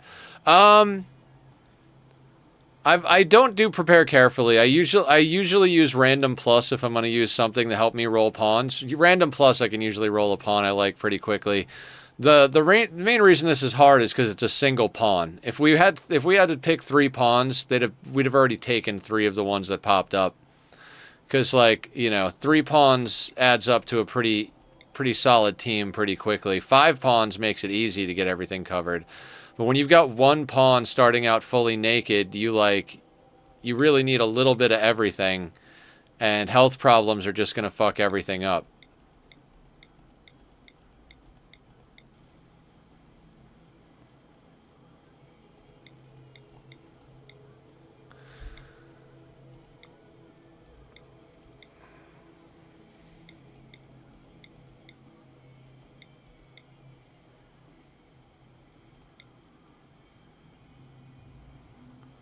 Man, some of these have good traits and no health conditions, but it's like they've got 0 skills. What happened? Linu gifted a tier 1 sub to how what? That's a lot of subs, Linu. Wait. What the hell just happened? How many subs was that? Wait, 100 subs? Wait a second here. Wait a second.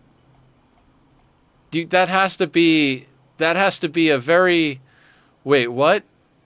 You must have clicked the 0 in the wrong place? What in the actual fuck? Thank you? Holy shit. Thank you? I don't know how to respond to that, Linu. Um uh what? Yeah, that's pretty freaking awesome. I don't even know what to say to that. If I won't be upset if you realized you added a 0 to and wanted to do 10 and you refund, a bunch of them, but I thank you. Thank you so much. Fuck. You don't even know. I'm going through some hard emotional times, and that is so fucking huge, both emotionally and financially. Thank you so much. I've been streaming full time for 2 years. I can say unequivocally that is the most amount of subs that anyone has ever gifted at any single moment. So, thank you. Fuck yeah.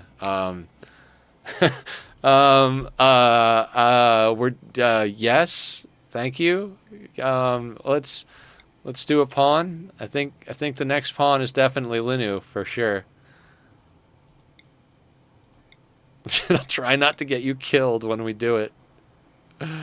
God, I really had high hopes for that last run. That was fantastic.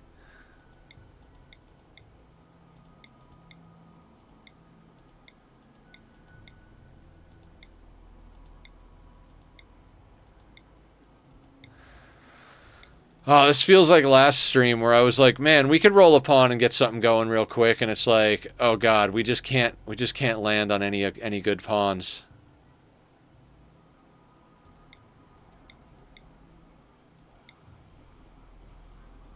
Cooking of 3, hypersensitive, no. That's just a negative in core.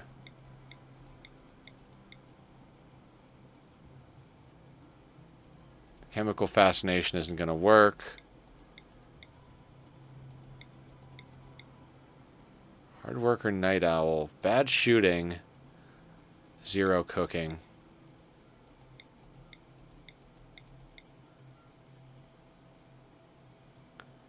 Nah, the neurotic will screw it up. Depressive will screw up.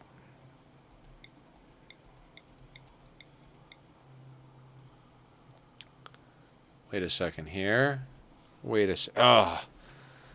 I don't know. That 0 in medical, after we've lost so much to bad doctoring, that 0 in medical makes me nervous. But other than that, I'm like, man, look how fast we could get at some stuff. I can't. 0 in medical. No, just don't do it, Nether. Too old too, yeah. Absolutely.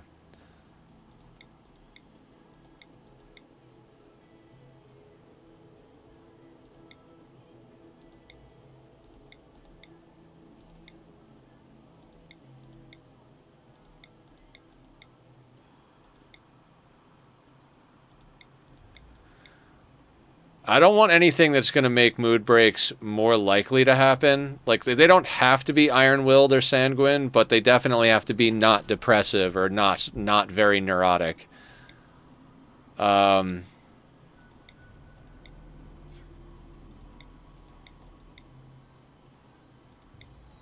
Slow learner is just a hard no across the board, especially on a single pawn start.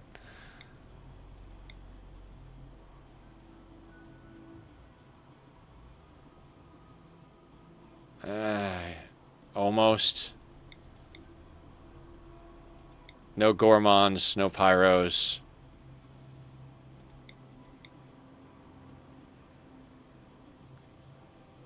Great memory, misogynist, tough. Cooking of 1. That's just asking for food poisoning. Dang it.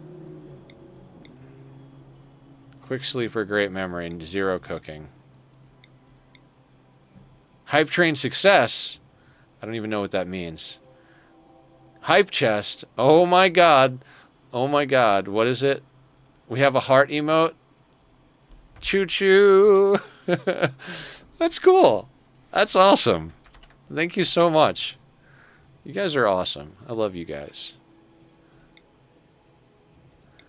Jogger. Okay, that's not going to work. So yeah, we'll go a little while longer then. Like, I mean, if ever you guys are throwing out the goods, I'll throw the goods right back at you. We'll oh, a tough cannibal. Oh, I want a cannibal so bad. 0 crafting. Oh, why do you have to suck so bad? I almost would have put up with you, sir.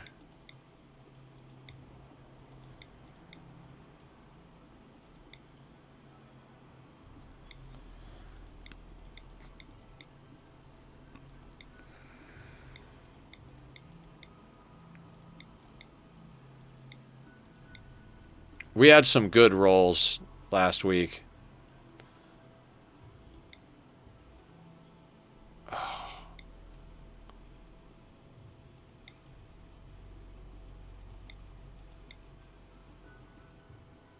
Neurotic.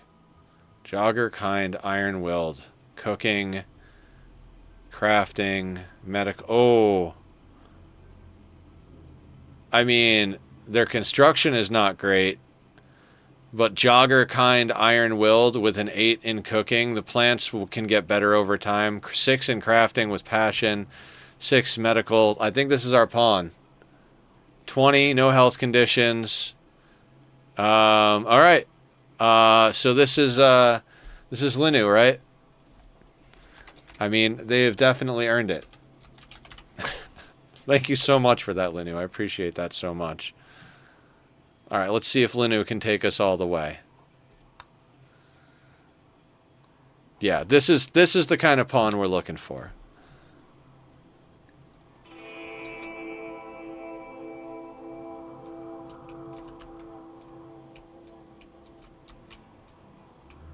And more or less a no-brainer of a map, like fertile soil. We're landing right next to it. Yes, fingers crossed for sure. Let's just immediately bring this up, get into our zones before we even tap down.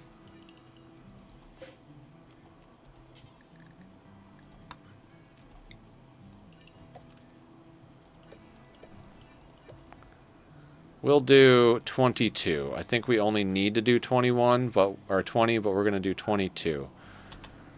And then that comes down there, and we have steel walls.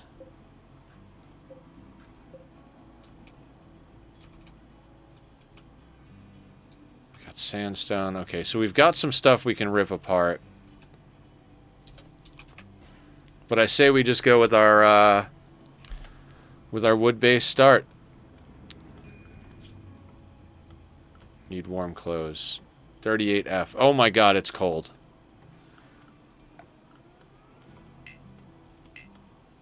I picked somewhere that was like year-round growing, but I did not actually look at the 52 to 91, but like for some reason right now it's 39. All right, I just guess we got lucky. I guess we got lucky with the cold.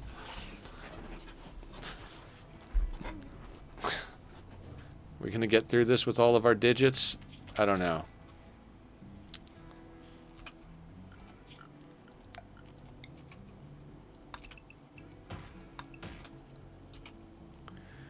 It's 2C here right now, so I'm role-playing, I guess. Yeah, exactly.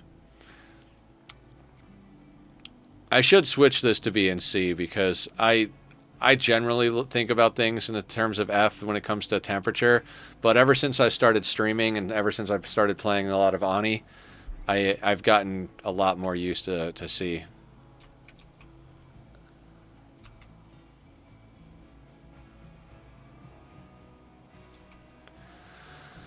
Well, we're starting the adventure again. I can't believe... I mean, I guess I can believe. The flu got us. The friggin' flu got us.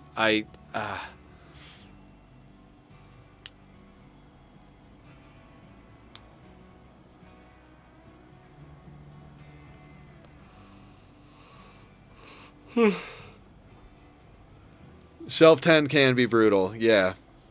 Exactly. It's like... It's not even something we could really, like... I mean, I guess we could have tried to take the very first person, like, no matter what, take the first person so you have someone to tend in case there's a sickness.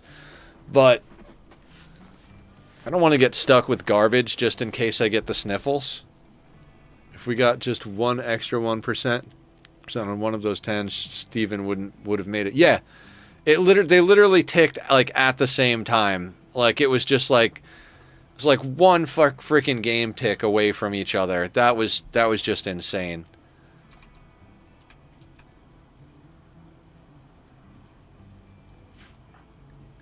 I do remember... Okay, so like our down spot is that they're not good at plants.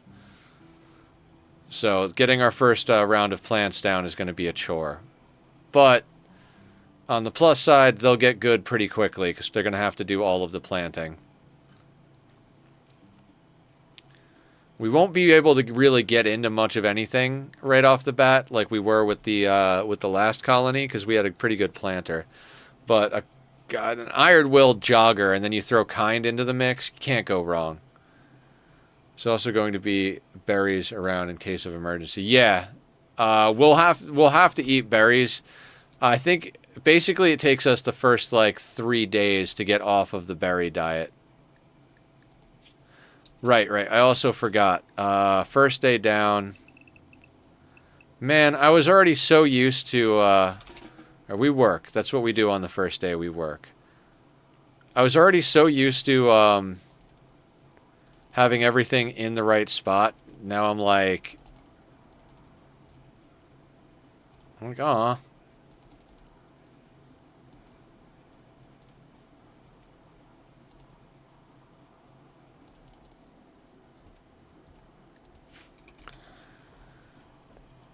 I once had my Dr. Self-10 next to a crop fire after a raid. She got it lit on fire. It was brutal. That is so Rimworld.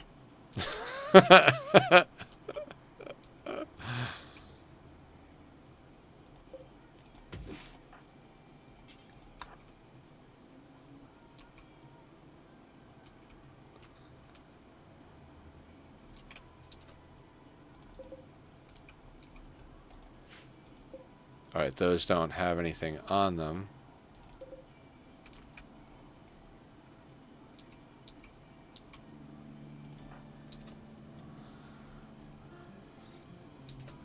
I tend to do poorly controlling my wealth and end up mechanoid raids and grenadiers when I still have, like, bows.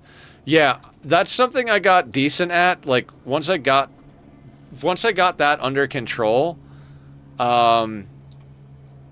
I started being able to handle a lot more intense situations, like a lot more higher difficulties.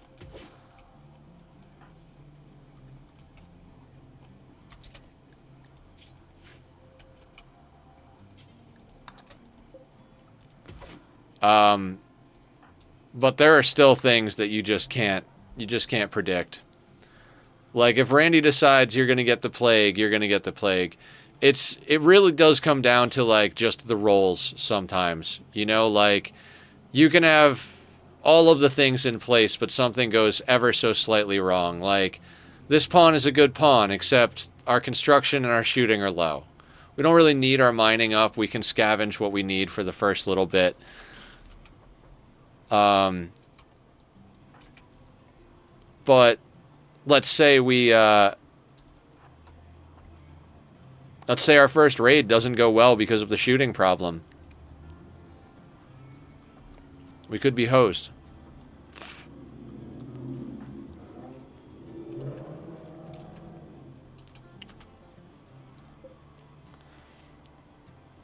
I think early game disease is one of the like biggest worries in a single pawn colony start.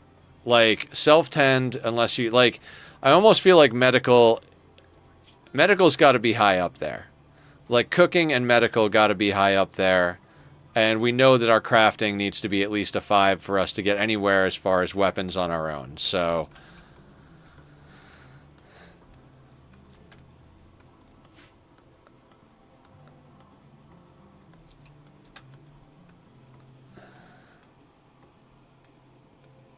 God, thank you again for the gifted subs, Lanu.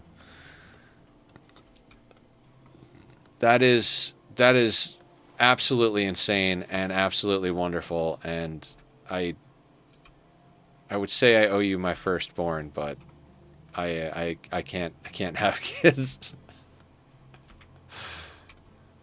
on purpose, not by accident. So I don't know why I'm going into that. I'm just kind of like nervously talking. You already have enough kids. Fair enough. Fair enough. Okay, so let's okay,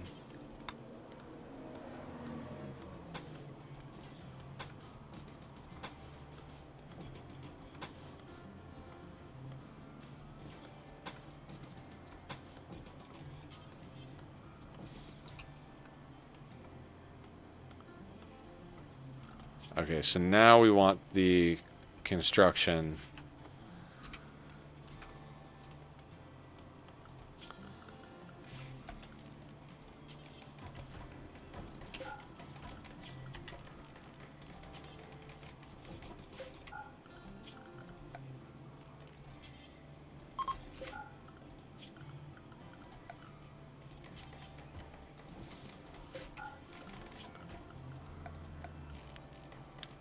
She's not a good builder, so we've got to go with a stool.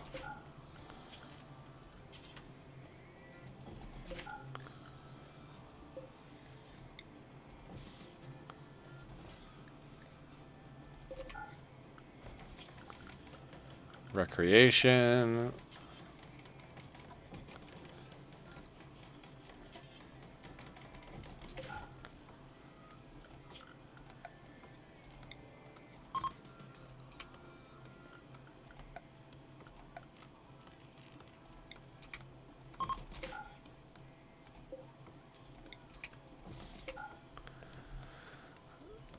Okay, so we've more or less just got our first day build down to a science at this point.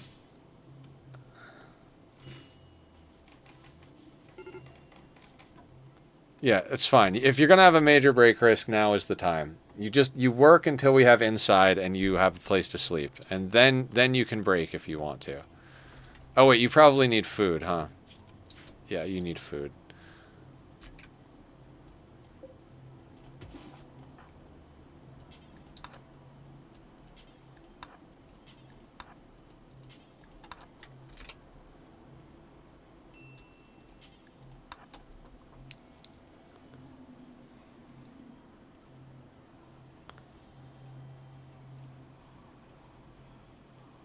A wise choice. What happened? Thank you for following, Shiretone. Much appreciated. Thank you, thank you. Consume berries, consume berries.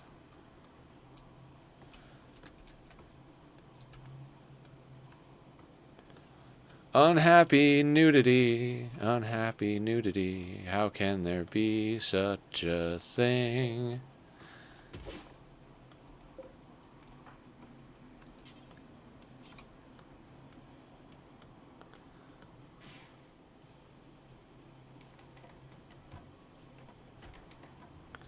Oof, the construction botching and the low plants. Like, takes forever to cut a tree and they waste half of it.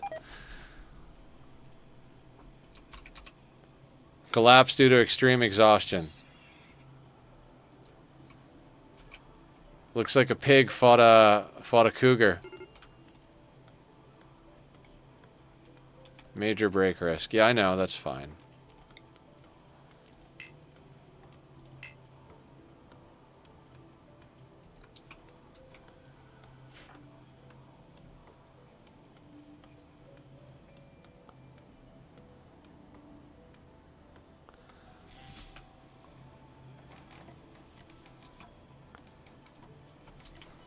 Alright, we finally have inside.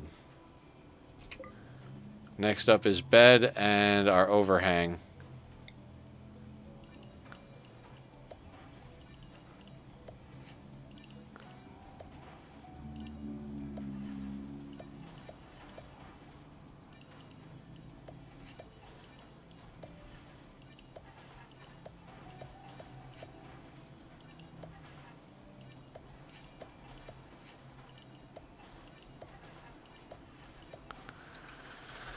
Okay, there we go.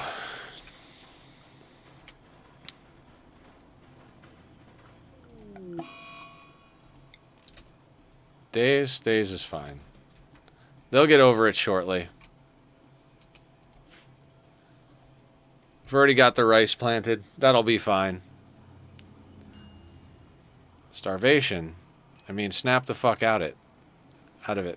Snap it out of it. Come on now.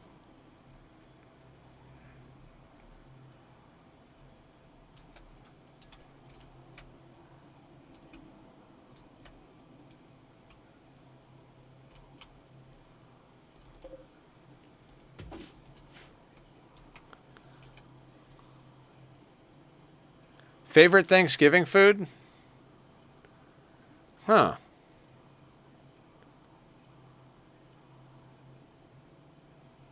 I mean, I'm very tempted to say the turkey itself, but man, stuffing is really good. Like you put some gravy on top of some stuffing. That shit's freaking delicious. But also, like, if we're including dessert, then pumpkin pie would be up there high on the list.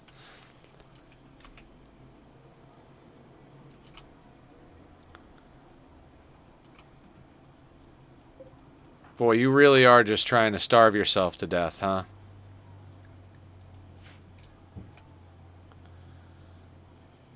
Turkey plus can-shaped cranberry sauce. I'm not into the cranberry sauce, whether it's homemade or canned. I am really into mashed potatoes, though. I'm a big fan of that, like, mix it all together, like, get the perfect spoonful, you know, like, you get, like, turkey, gravy, mashed potatoes, a little stuffing, get it all, like, all in, like, the right ratios on your fork, take a big old bite.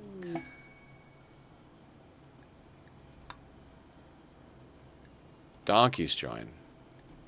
Well, hello, donkey.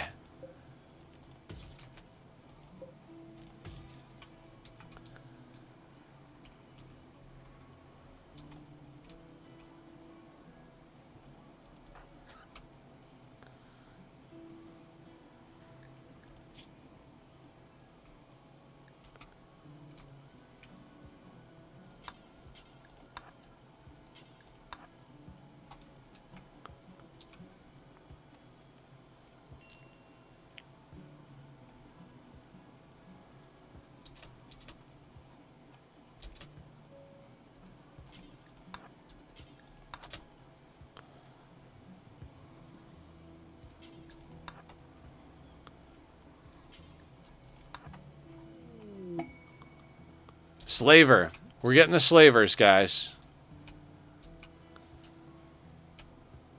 What are you doing? Slaughtering donkey too. Wonderful. Where do we live? Down here.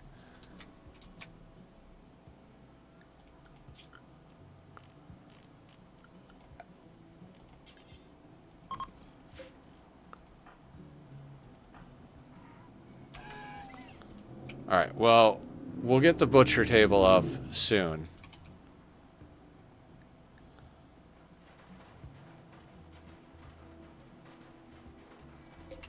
We'll even do the butcher table before the bed.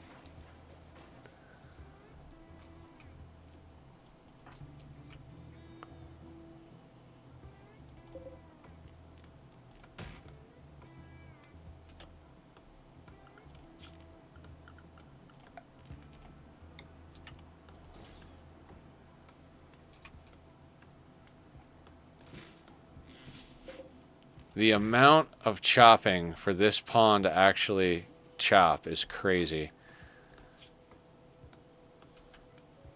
I mean, the thing is with planting, though, like, it's one of those ones that, like, it almost doesn't matter if you drop in with good planting. Like, you plant a little bit of extra rice just in case they botch some stuff, you know? But more or less, like...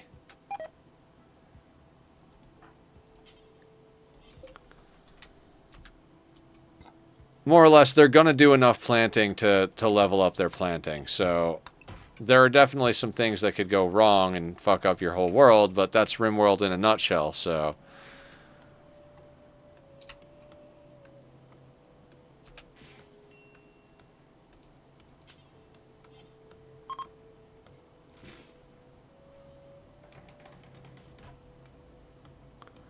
Ooh, construction botched.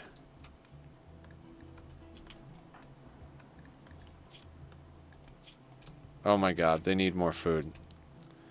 I don't want to feed you anymore.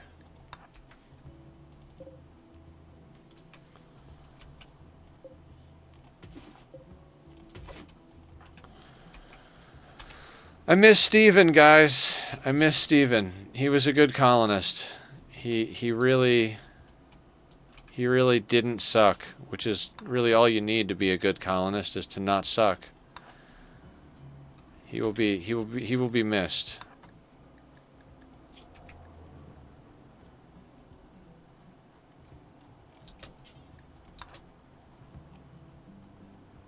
Sure, fine.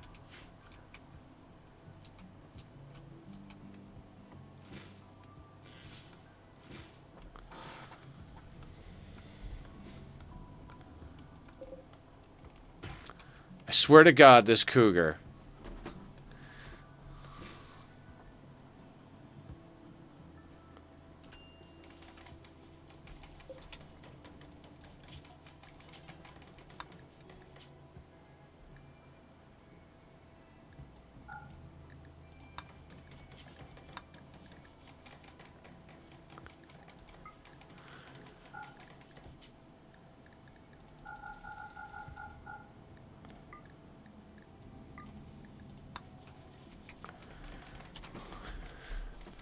Okay. 9th time's the charm. I don't even know how many times we've failed so far.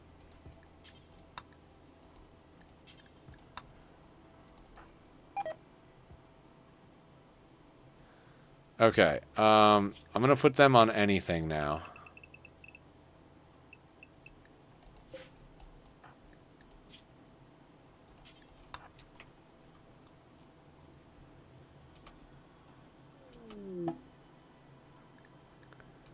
They have a few items for trade. I don't care.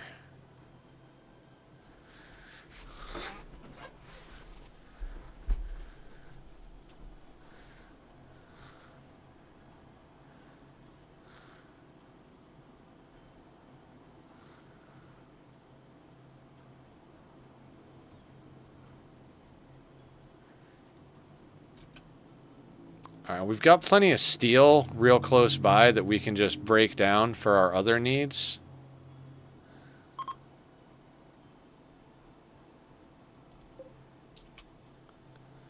Actually got a decent amount of just random junk nearby. We might be able to build our entire base out of whatever's over here. Yeah, I think we're just going to deconstruct all this shit.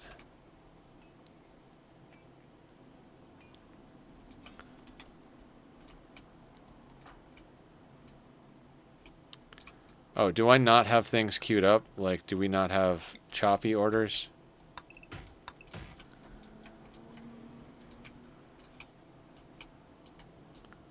What are you going to get? Oh, to butcher the animals. Yes, yes, the animals. Good call. We did want to do that.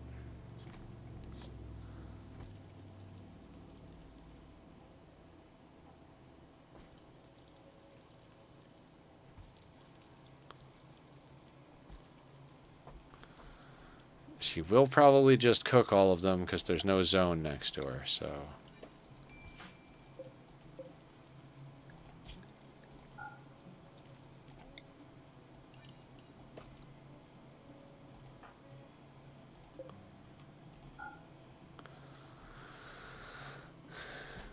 Okay, come on. Chop some wood. Chop some wood.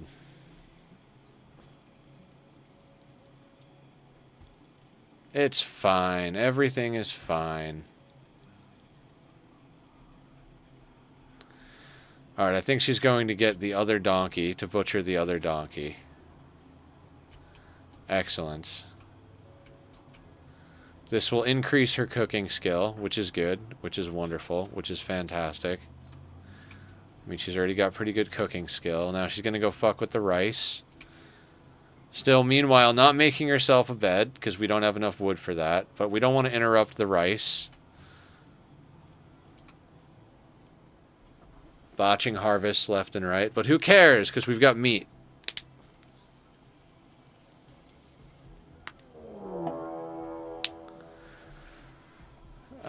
We don't have anything.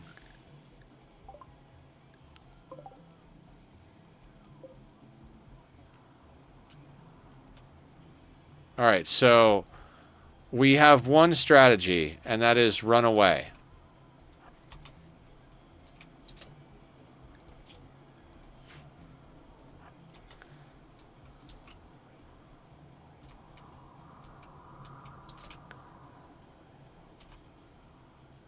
I mean, maybe we can craft a bow? Hang on.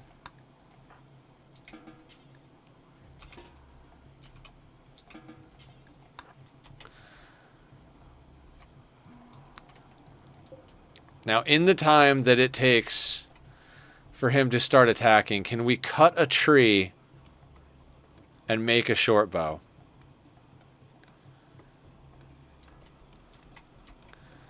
Because if we can't, like, it's literally just run until he gets bored.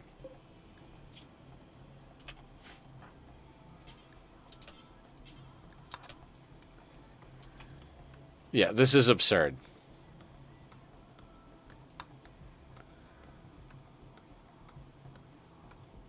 This is the most difficult we've ever had to start, like, in a long fucking time.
Alright, we got a hit.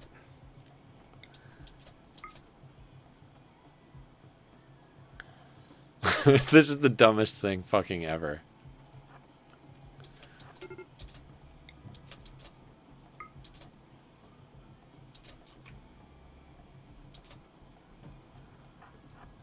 He's beginning his assault.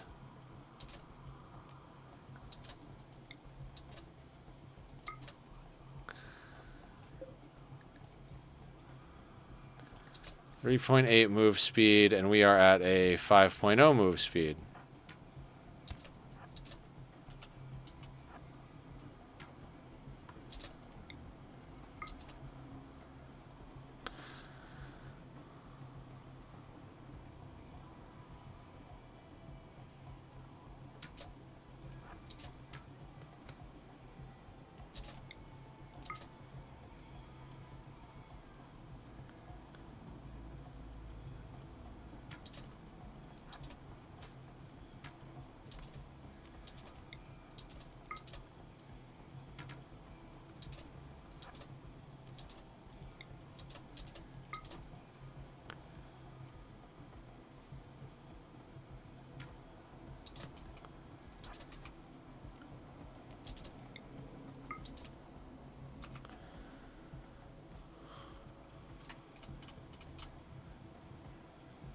What are you doing, buddy?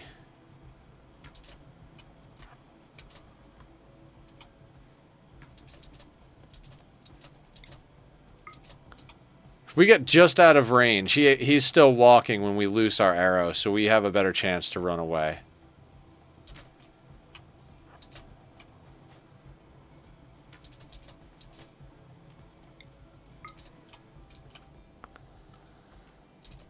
I mean, he's bleeding in 9 hours, and he's moving at 3.1. We don't even really need to take shots at him, quite honestly.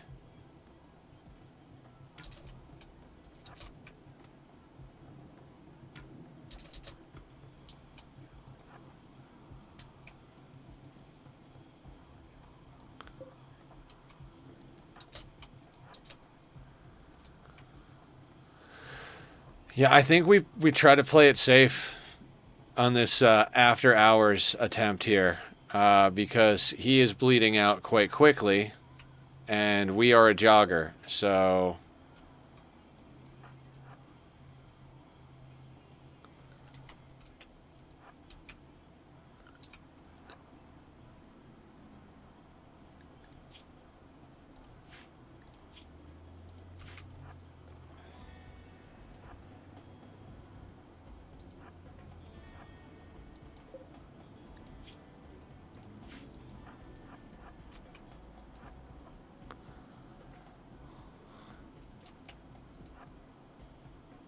what kind of... We got a normal short bow. We were able to do that quickly. We chopped down 2 trees, crafted a short bow, went out and took a couple of shots at him, and now he's bleeding out while we run him around in circles.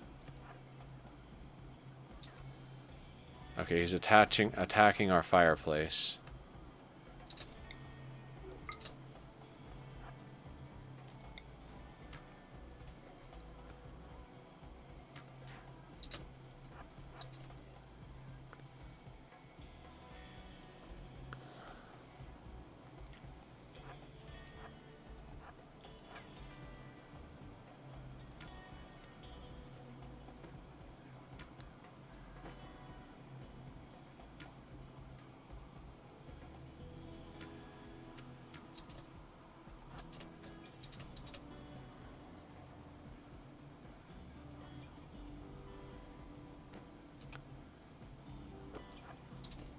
Gotta put the kids to bed. Hope you have a good night. Thank you so much, Lanu, and thank you again for the subs. I really do appreciate it.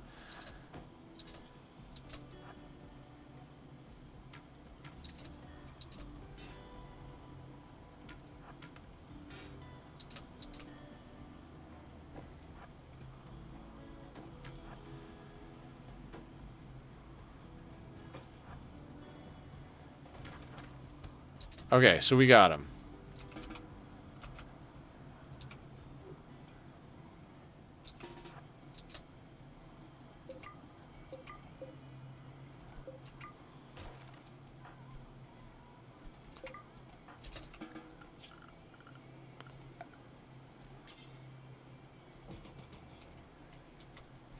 Okay, I destroyed a campfire and a butcher table. Okay, fair enough. Fair enough, dude.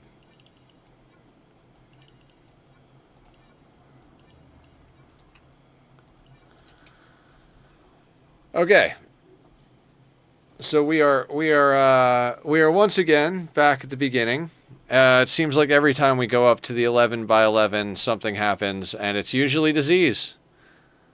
Basically, once we overcome disease, we will have mastered the naked brutality start. I swear to God, if that cougar eats my colonist right now.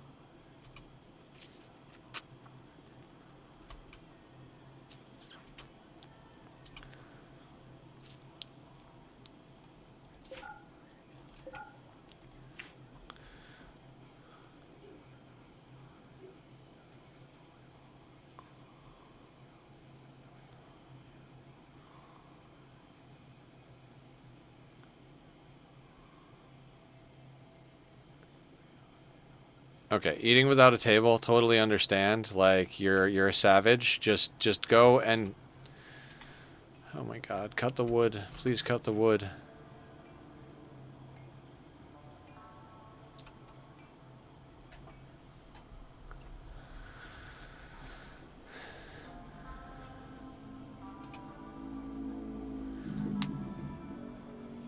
This colonist better be worth it.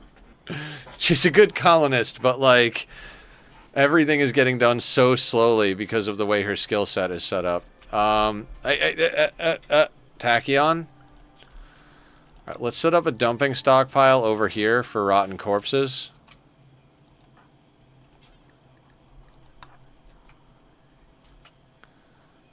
Because she's not going to be happy about seeing them, so let's get them out of sight, out of mind status.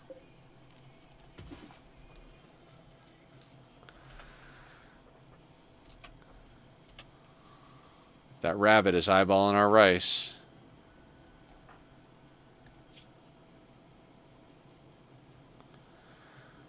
I mean, she is just slow at planting. But I think she started at a 1 already, right? So we're already at a 2. We're cranking towards a 3.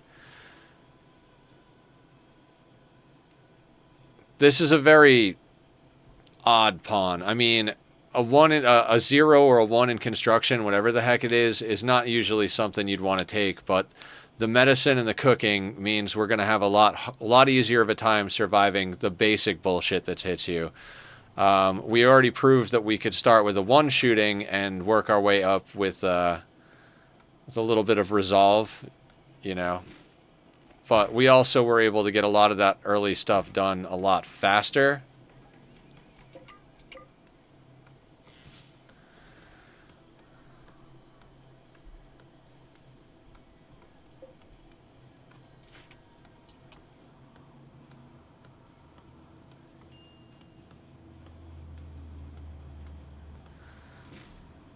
Like, the slowness slaver.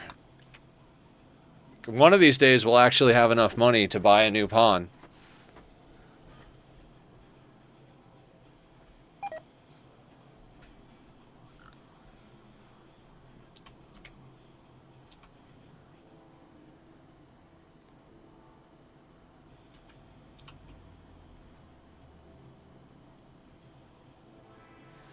Man, I am really sad that Steven did not go all the way. I felt it with Steven. That was such a good start.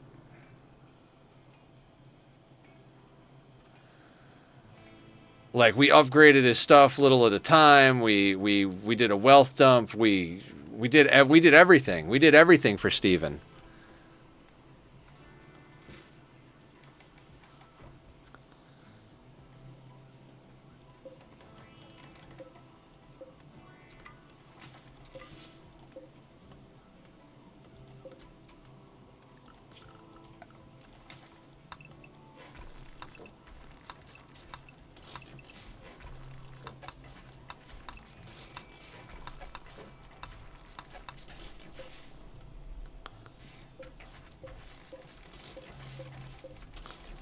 You might as well, Tachyon? I know we're late, bud. I know we're going late. Can it just be okay? Is it just okay if we go late a little bit, you know? Just a little bit, I promise. Uranium. 19 uranium. That's exactly what I need. How did you know? How did you know that I needed uranium?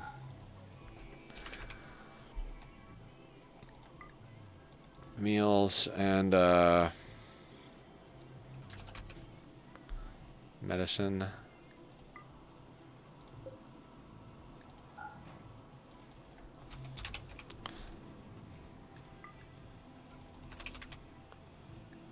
Rice and meats.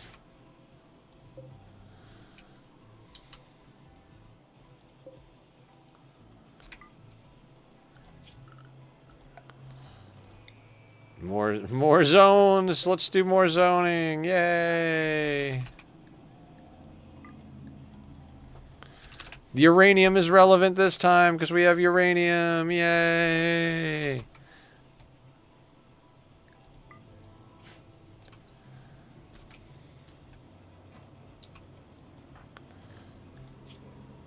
Like, the other thing is, like, she's not good at construction or at mining. She's slightly better at construction than she is at mining. So whether we have her deconstruct the steel to make the things that we need, or whether we have her mine the steel to make the things we need, it's going to be a slow process. So it's like, okay,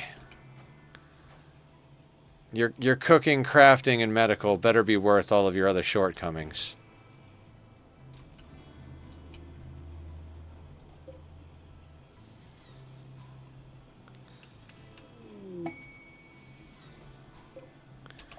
Another ambrosia sprout situation.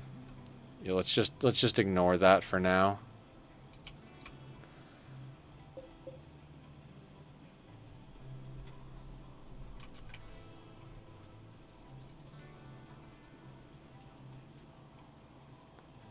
All right, we don't actually need to deconstruct any more of the steel. Not this second anyway. We need to actually chop trees more than we need to do that. Cargo pods. What do we got over in the cargo pods? Components. I guess we need a zone just in here for components then.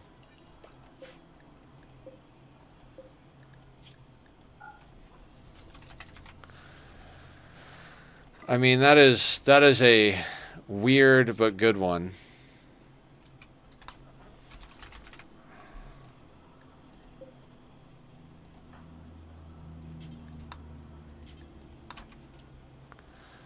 Might as well just go and get them.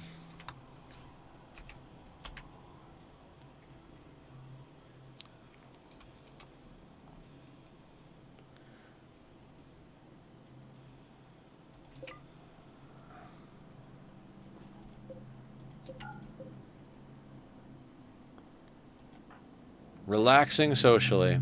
Yeah, I mean, just go for it. Relax socially. No big deal.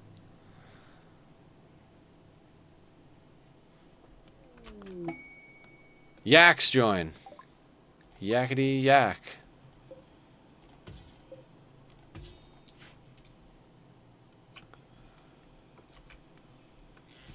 And they're going to go and slaughter the yaks.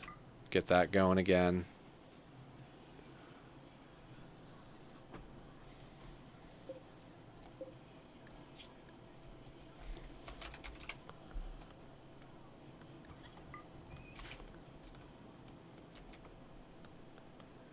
And we're on to the next big thing. Botching the construction over there. Excellent. That's just wonderful.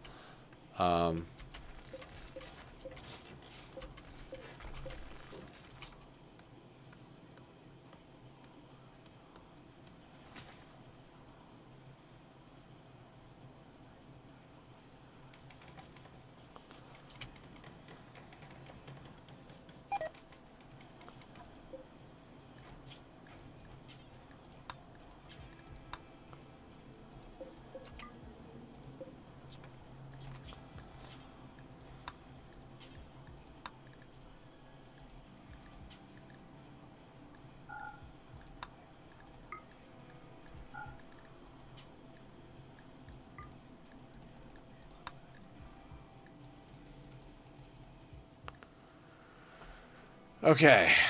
Where did you go? Oh, to slaughter the animals. Wonderful. Oh yeah, we're eating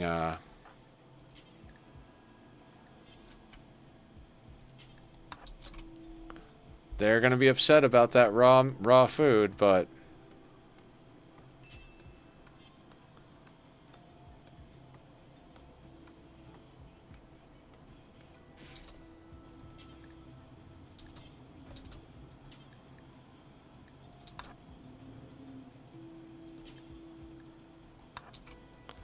yes, cook at the fueled stove. Meanwhile, let's go into your food policies. Let's do this whole nonsense again.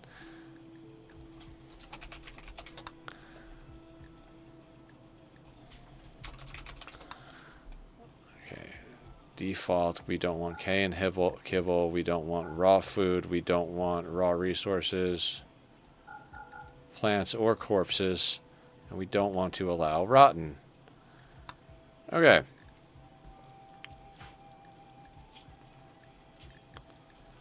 Defaults. Colonists can come in like that. Everybody else comes in like that.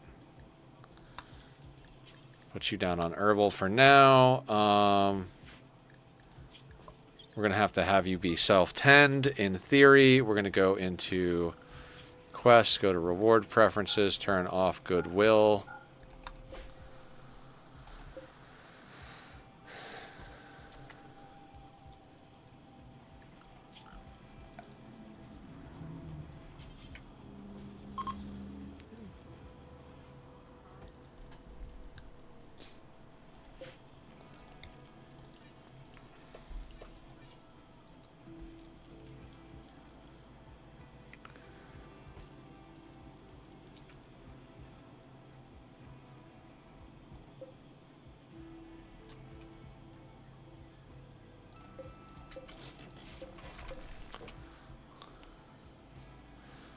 It's like, it's so frustrating because it's like not easy, but it's reasonably easy to get to a certain point. And then it's literally like, okay, we just need that like one lucky situation where we get to like the next tier, like the next gun, the next this. And like we can pretty reliably get to the point where we've got a great bow and some decent stuff, and then something happens. We catch a stray bullet. I get a little greedy with trying to go for it. I mean, the flu, guys. Come on, the flu. That's what we died to last time, right? And like, it's not even like it was like we handled everything so well. We handled our shortcomings with our shooting ability. We like we just really dealt with everything that we had power over as best we could. And the flu we just died to RNG on the flu, because we literally even got him there to get himself tended immediately every time it hit. So sometimes you can do everything right and still lose in Rimworld. That's part of the whole. It's part of the whole beauty of the game. You can't cheat the cheaters type of thing. Well, not cheat the cheaters. You can't cheat the game. You just gotta do it. You just gotta play, and sometimes luck's not going to be on your side.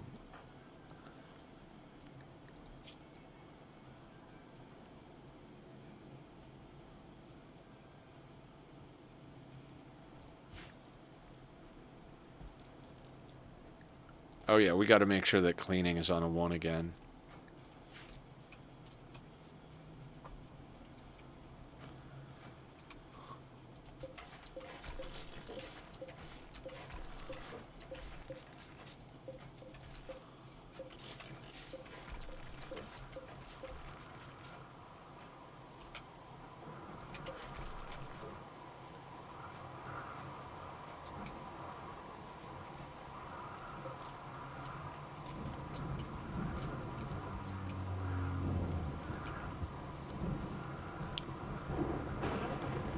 I mean, I'm not sure how much longer we're going to go, but I feel shitty that we lost that last run. So, like, trying to just push a little bit more out here. I know we can't make up, like, a 5-hour time frame in, like, an hour or something like that, but I also can't, in good conscience, just stop and be like, fuck it, let's just start up again.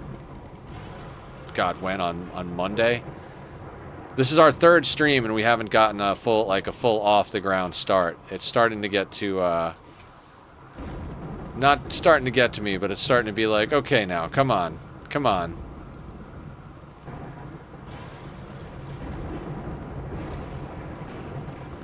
The kitty knows we're going late today. Hello, Tachyon. You're so good, baby. Who's our baby? You're so good, baby boy. We go slow while the kitties. Hey, buddy, what are we doing? Construction bot. Come here, bud. Come here. If you're coming on the desk, come over here. Come here, sir. Sir. Ugh. Why you gotta be awkward? Why you gotta be awkward? I love him. I love him so much. Okay, so Linu is out throwing horseshoes, which is fine. It's just fine. Hi, kitty cat.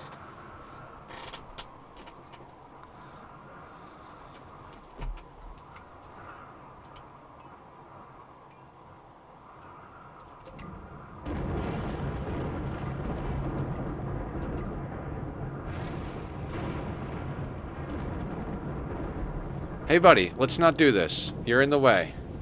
Stop it. Stop it. Stop it. I'm gonna grab your ear. Hey, buddy, come on.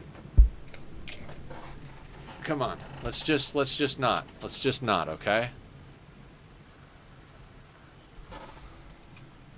I don't think the war merchant will want to buy my beef, but I guess let's zone everything over here.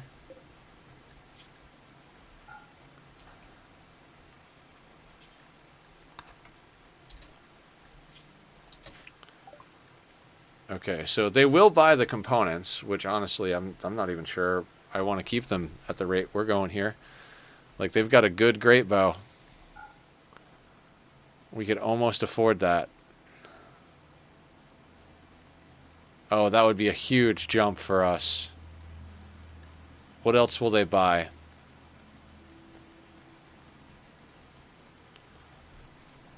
If I make them a war mask... Like, can I make a war mask real quick? No, I can't even make a war mask. I can't really make anything.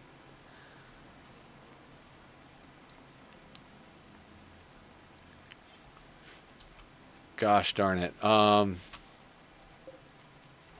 if we zone this medicine? Do they want the medicine?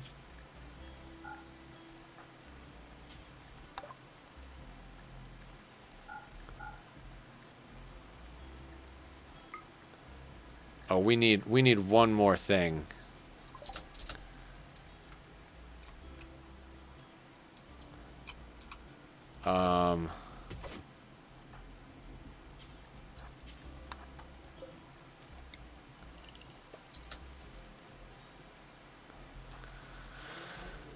I know it's probably bad form to try and sell like freaking components for a great bow, but given the stage in the game we're at, I will trade the components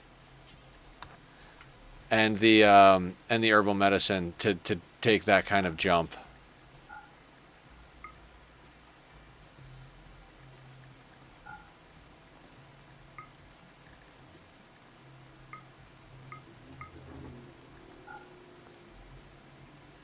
Done and done.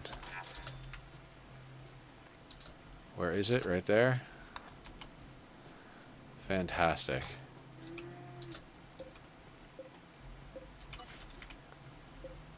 Now, will they then buy the bow that we just dropped there? Yeah, they will. Alright, so cool.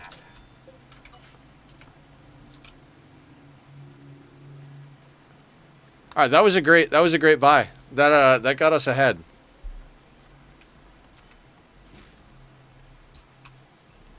Not like massively ahead, but that let us skip some steps.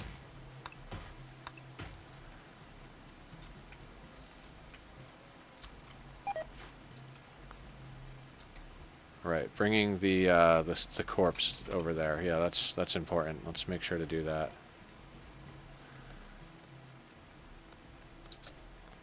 Are there any big animals over here? Nope, no big dumb animals.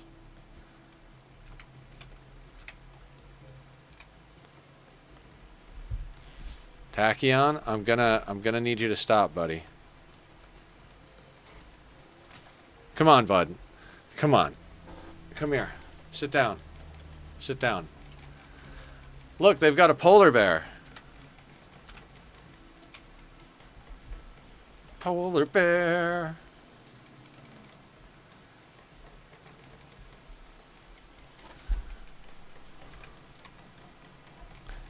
Tachyon, stop. He is pushing all of the buttons, guys. All of the buttons. Oh, damn. The rice is gonna die.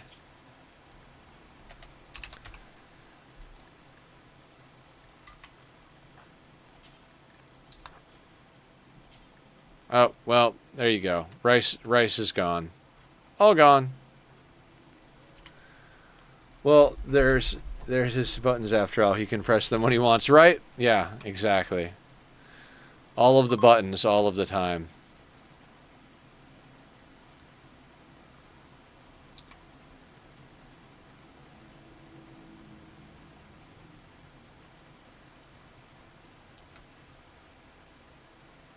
I'm pretty stoked for tomorrow. It'll be nice to play like a like different, new, kind of like randomy game. I mean, I think it's definitely in the zone of the type of stuff that we like to play here on the channel. But it's, you know, it's neat to like have something that's doesn't feel as high pressure as Rimworld or even Ani. I mean, like you guys know, I play Ani more casually, but even my casual Ani is pretty hardcore Ani. We do some difficult planets and we do some crazy freaking contraptions. I'm very much looking forward to finishing some of that work on the current contraptions on the most recent playthrough on the flipped asteroid. Which game? Oh, we're playing Flotsam tomorrow. Chris bought me Flotsam. It's kind of like a water world, raft, city building, colony builder type game. Yeah, it looks pretty cool. I saw Julie mess with it for like a couple of minutes one day when I popped into stream, and then I watched some stuff on Steam, and I was like, screw it, I'll throw it on the wish list. And I guess it was on sale for the fall sale, and Chris bought it for me the other day, and I was like, well, fuck it, that'll be what we play on Saturday then, because last Saturday we did a stream from the SMP, the one that's going to be resetting for the community, and we've been taking a break from Satisfactory. So I wasn't even sure what we were going to stream this weekend. So now we have an answer to that. We had done Frostpunk, but Frostpunk's not something I'm going to be putting a ton of hours into. I feel like every once in a while I'll go back and do a playthrough of that game, but I've got like 20, 25 hours, something like that in it. And I'm pretty good on time in that game. Now, Rimworld, on the other hand, I've got like 22, almost 2,300 hours, and I continue to keep playing it and trying new stuff, so... Alright, being how bad we are with plants, I'm going to plant some extra rice.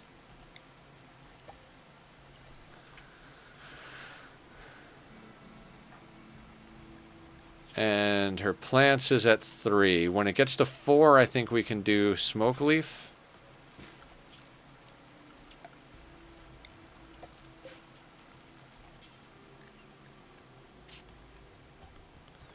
Yeah, smoke leaf at 4.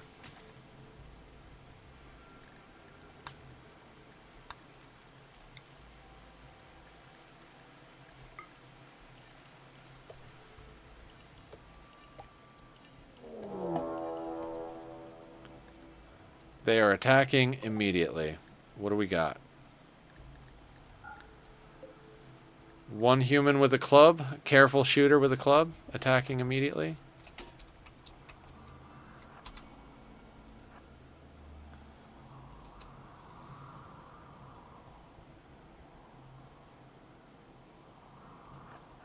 Some of these buildings are going to make it very weird.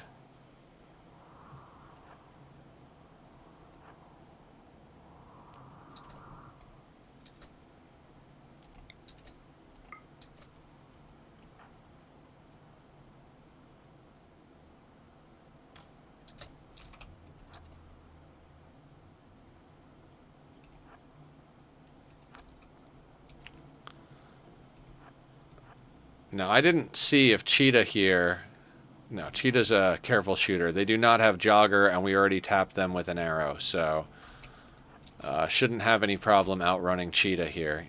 You know, even though the name would suggest otherwise. Cheetah is moving at 4.37. We are moving at 5, so...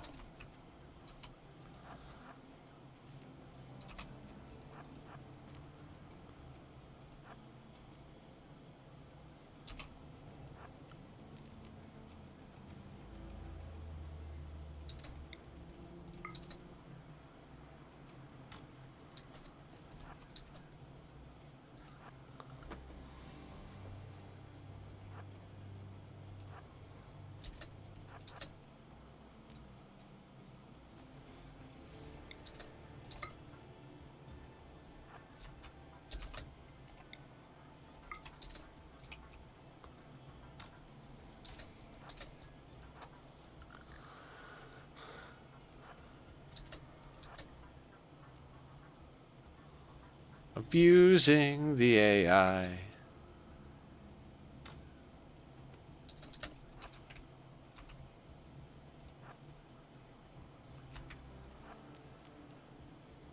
He should turn around and start coming at us.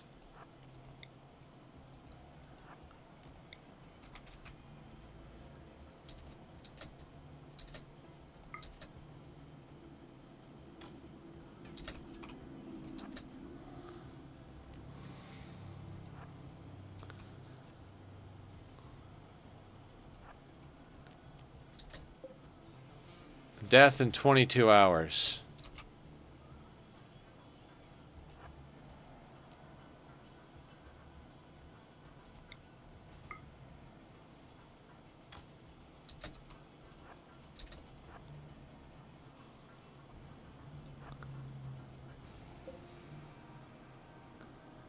Cheetah's not doing so good.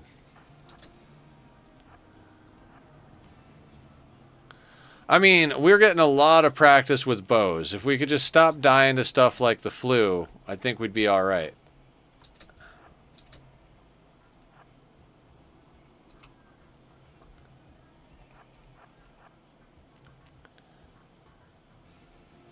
Get to great bow as quick as possible, whether that's through trade or hard work, and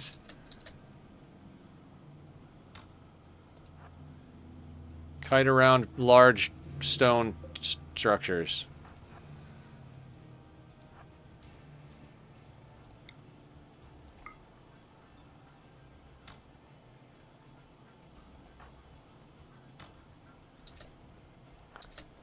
Now we're talking.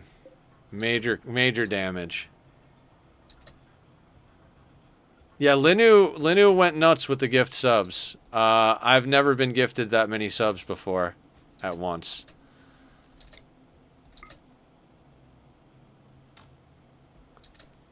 Oh, very cool. We knocked it out of the park, guys.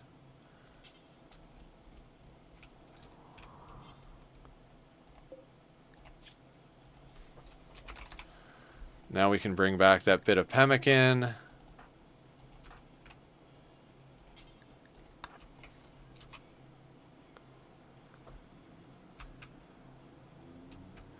Okay, so somehow we've gotten a few things already sorted out. Okay, if we could get this hand tailor bench up, we might be able to knock out basic clothing for our pawn. And getting great bow and basic clothing knocked out seems like a pretty good catch up. Like, I feel like every one of these we do, we just get faster at getting to the same point. So at least there's that, you know, like, took us an hour to get to the point where we've got a full built little area and we've got a great bow from a trade. I mean, that trade was solid. Not going to lie. A good quality great bow for the cost of, like, the components that rain down from the sky and some of the medicine that we pulled out of the ground. I'm going to call that a win across the board. Do want to queue up a few more medicine grabs, though.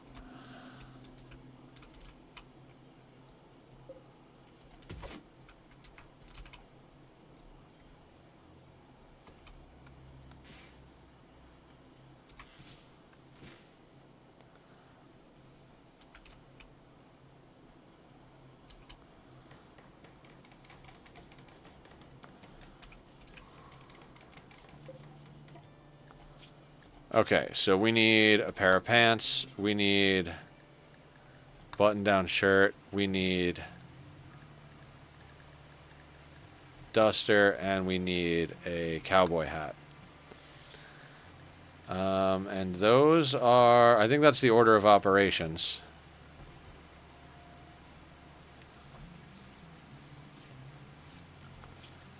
And this is where we can go into apparel.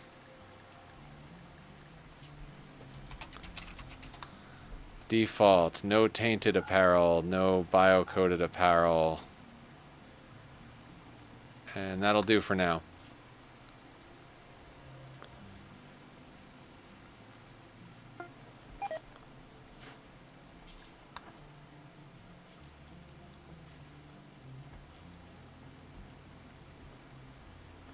So still unhappy nudity, but we got them pants. So the shirt should finish off the unhappy nudity. We've got poor pants. That does feel kind of bad after. Our new friendo is Linu, because Linu donated 100 subs to the channel. So we figured Linu got to be the new pawn. So the last one died to the flu. Right? Yeah, exactly. And then they went to go take care of their kids. So thank you, Linu, if you're still out there. So our new friend is 20 years old, kind jogger, iron-willed, only has a 3 in cooking. We've got her up to a 2 in construction. I think she started at a 1. But she's got an 8 in cooking, a 6 in crafting, and a 6 in medical. And she can do social well, and we can still do everything else. Good enough. So, oh, heat wave. Wonderful.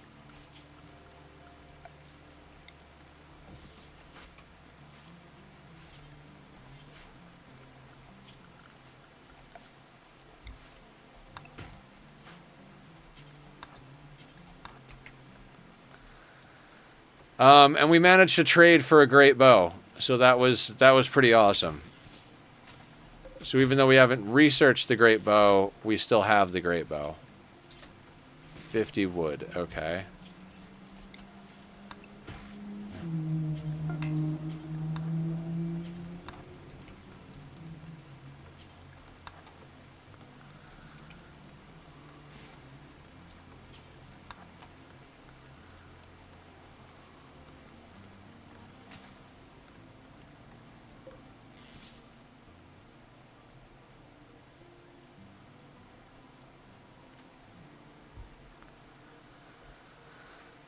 Okay.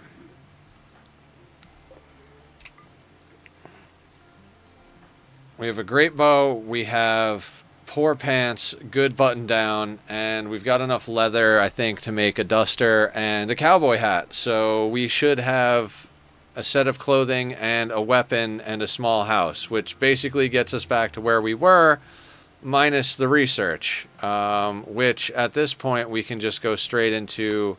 I think we're just going to go straight into pemmican. We don't need to learn how to make a great bow anymore. I mean, it'd be nice to be able to make a great bow, but I'm hoping that with our ability to shoot with the great bow increasing, we'll be able to do a lot better in general. All right, we got a duster coming out.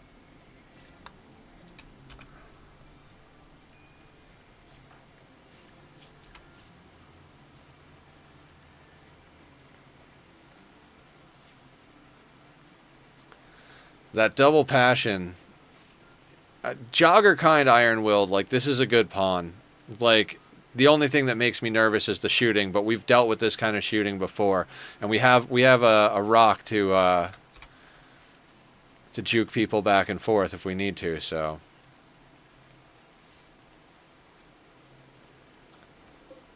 damn, that thing is a lot of work.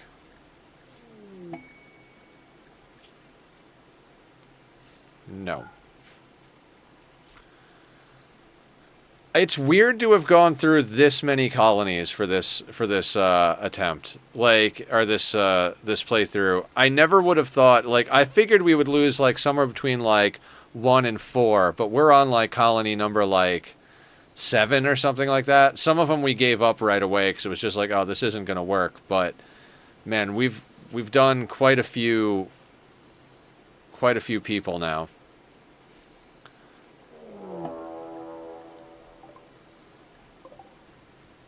A single man-hunting squirrel. No, 2 man-hunting squirrels. Okay.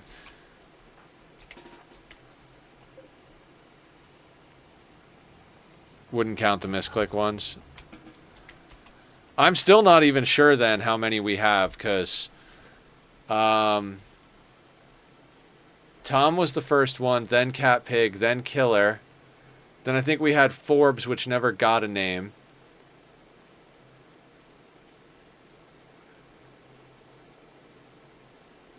And then we just had Steven.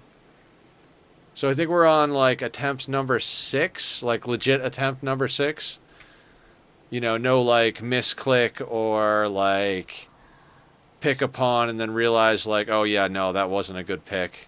Like actual like let's try to do this attempts. I think we're on number 6. I can't believe we lost Steven to the flu. That was just such a kick in the nuts.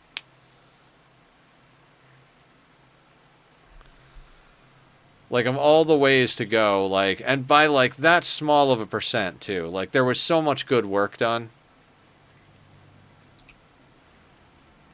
The flu is no joke, yeah.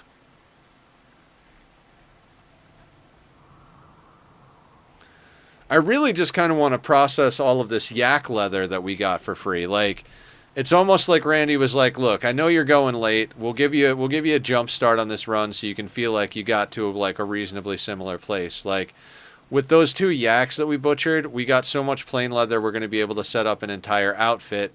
We got a good great bow from that caravan, and we're researching pemmican. You know, like we're not too far off from the previous playthrough, other than the knowledge of how to make a great bow, which really doesn't matter until the time comes that we get a second pawn, because if this pawn goes down in a way where they lose their great bow, then chances are the colony is lost anyway. Alright, come on, manhunters.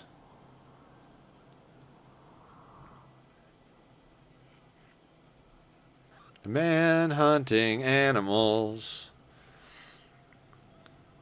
Are you worried about your guess yet, Aya? Has the number of restarts made you reconsider?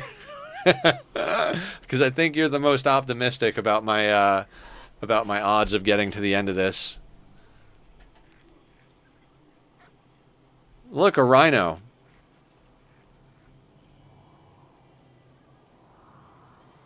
Why do all the deer have to walk right by our house while there's maddened raccoons outside?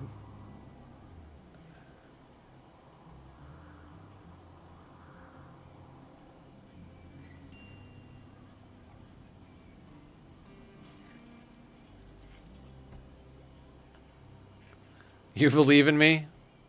That's awesome.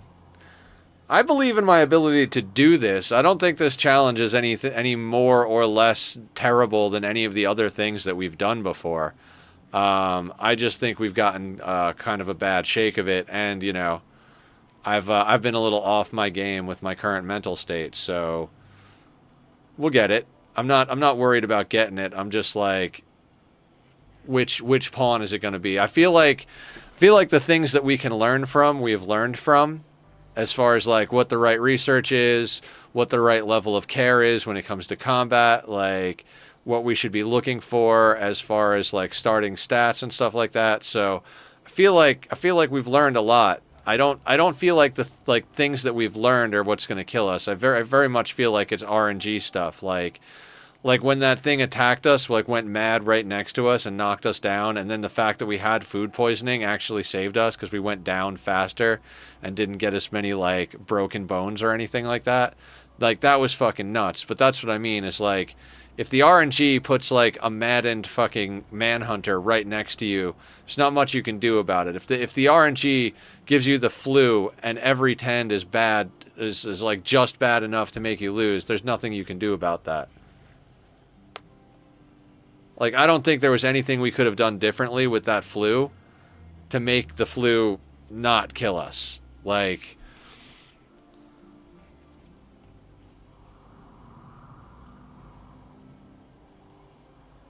come on, squirrels. I have things I want to accomplish. I'm getting hungry, but we have to accomplish something before I lose my mind here.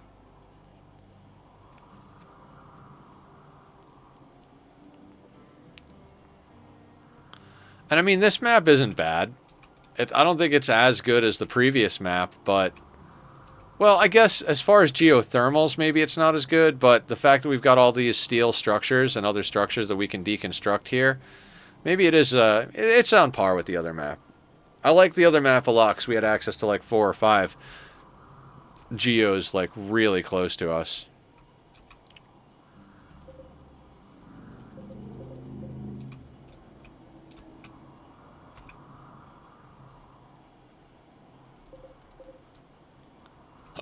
Yeah, those two are kind of far out.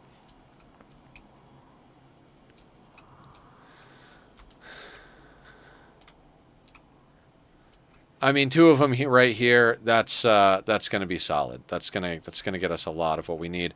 Cool thing is we don't need nearly as much space as we usually use because we usually wind up having to put down like mechanoid buildings, ritual spots for ideology, ritual spots for anomaly. None of that stuff is a thing. We need a barracks and we need like a backyard that we can put mortars in, type of thing. And barracks and scanning area, and like we could probably do like 6 11 by 11 spaced rooms as one big like barracks, with one of them being like for mortars, and that'd be more than enough for us to do our whole freaking playthrough. Plus some outer walls and stuff like that, of course. But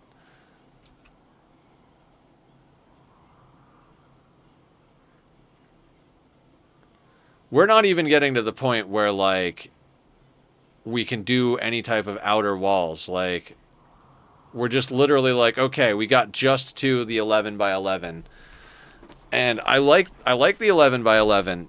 Getting there and getting it up in stone has become a reasonable goal to do pretty quickly, but unless you have man-hunting squirrels just running around making you sit inside do nothing, god damn it.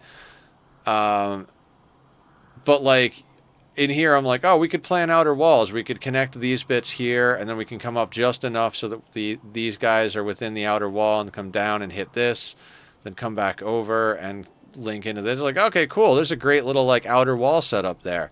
Like the top and the right side are going to be a lot of building, but the left side and a little bit of the bottom is actually covered up by covered a little by existing nonsense. So it's like, okay, cool, that's cool, but at the same time it's like we're getting one raider. Like we're not dying to like getting overrun by raiders, so need to spread them out on the walls. We're dying to like, oh, our tend quality on ourself was 0%.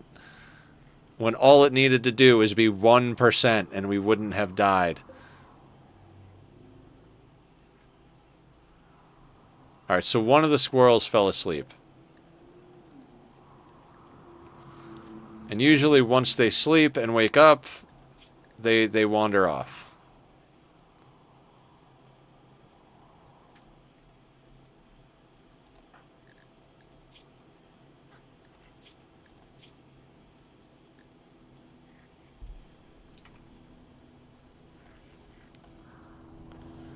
And they're still buzzing around.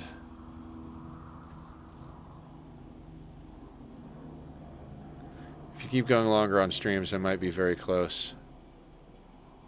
Yeah. I'm just trying to do as much as I can. Like, it didn't feel right going out on a loss, and we didn't have a lot of time left in the actual stream. If it would have taken a bit longer to pick a pawn, maybe I'd have been like, fuck it, let's just pick this up on Monday. But we were able to find a pawn reasonably quickly, and Linu donating 100 subs is as good a reason as any to go a little bit longer. So I'm pretty happy with my decision here. We just need to get over that hump. We just need to get over that like.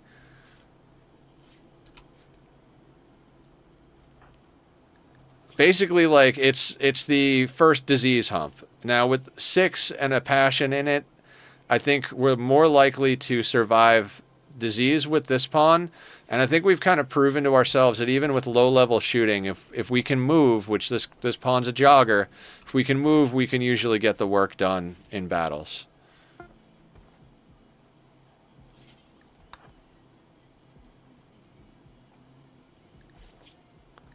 All right, so we've got a normal duster, poor pants, and a good button down.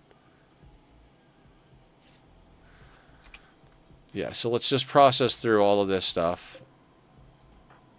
Okay, good hat. So let's do another pair of pants. Because the pants are the worst thing in the ensemble.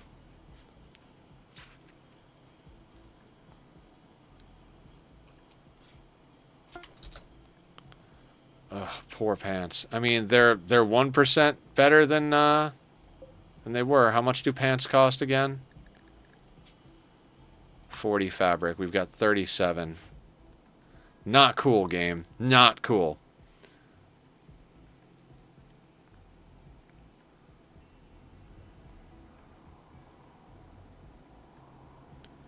I mean, I don't mind going a little longer. I mean, Aya's here, and I'm sure a few other people are hanging out. I appreciate everybody who is. Whether you're lurking, watching the VOD, actively chatting, know that I really appreciate it. I've been trying very hard to make streaming my main gig for a long time now. As of 2 days ago, I've been doing full time for 2 years. Full time. Sleep schedule's fucked. Yours or mine? Mine is, for sure. Is yours fucked too? Was it my fault for keeping you up? But anyway, no idea what I was saying. What I'm saying is we're botching the shit out of this stuff. Mine? Oh, yeah, yeah. Sleep is for the weak, and I am weak. Yeah, I'm with you on that one.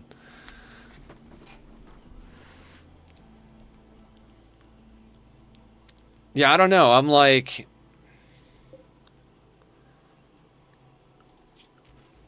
I feel like any other time in my life, if I was going through what I was going through, I would feel kind of like...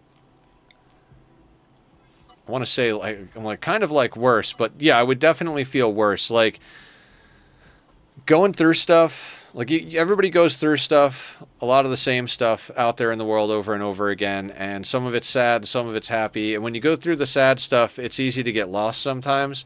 And like, I feel like immediately I'm doing better than I would have any other time in my life because I'm able to just stream. I can go late on days where I'm feeling like going late. I get to hang out with you guys. We get to raid out to other streamers, meet new people, foster good relationships with other communities. And then like even if I were to get lonely in the evenings, let's say the last few days everybody's just been coming out and hanging out in the lobby. We've been playing games, we've been talking about stuff, making jokes, sharing memes, sharing like all sorts of stuff, and I want to continue to do that as much as possible. If you guys ever see me hanging out in any of the Discord lobbies on our channel, or even if we see me on other channels, come say hi. Like the lobby channels are open to everybody who's a part of the community.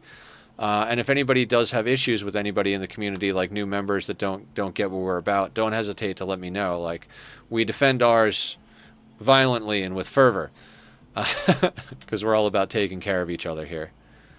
It's the theater performance thing. Some audiences give you energy back. Yes, it's mad alpaca. Yep, flavor of mad animals today. I definitely need my recharge time out there in the world. Like, sometimes I just need to, like, be like, okay, I gotta just chill. The thing is, usually, even when I have my recharge time, I start feeling, like, antsy. Like, I know I need to be alone right now, and I know I don't really want to be around other people, but, God, it feels weird not being around other people. But then, like, if I try to force myself in those situations, it never goes well. I usually wind up, like, being obnoxious towards people that I care about. But anyway, having a good group of friends and a community and something you love to do on the daily basis is very huge when you're dealing with emotional stuff. So I thank you guys for being that part of my life. Where is the alpaca? Is it still angry? You were not angry nearly as long as the mice were, or the rats, or whatever. But you will be hunted for your transgressions, sir. It wasn't llama.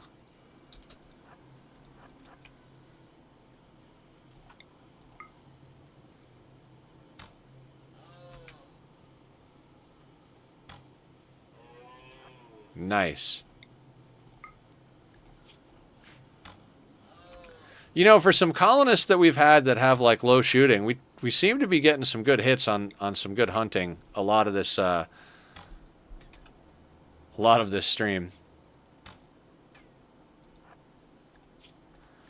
We're up to a 4 shooting.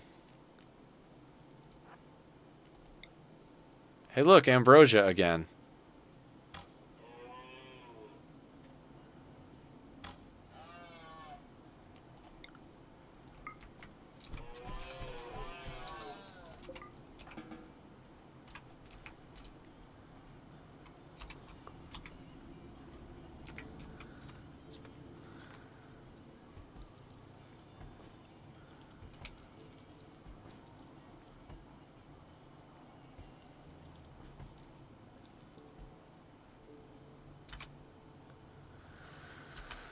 Okay, so we're still we're still continuing on our grindiness to get a base that has more than one pawn. We've got a great bow, and we've got some random stuff. I'd like to upgrade our pants, but we don't have quite enough to do that. Camel hide and plain leather. Tachyon, stop that. Wait, how much is pants? 40. So we could actually do patch leather and make patch leather pants.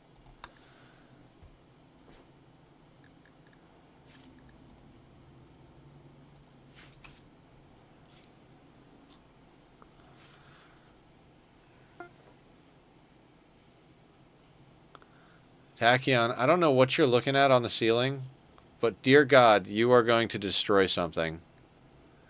Cats get into the darndest places. And they never get hurt themselves, but they will destroy an entire room.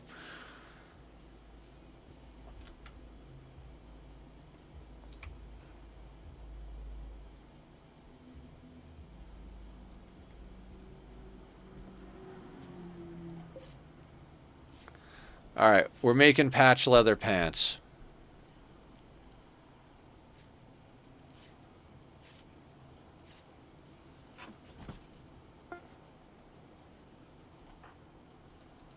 I mean, good pants. So we've got a good hat, good button down, normal duster, and good pants. And we have a good great bow. I mean, we have kind of made back most of our progress. We can't make a sash. I don't know if a sash is one from one of the DLCs or if it's something that we have to research.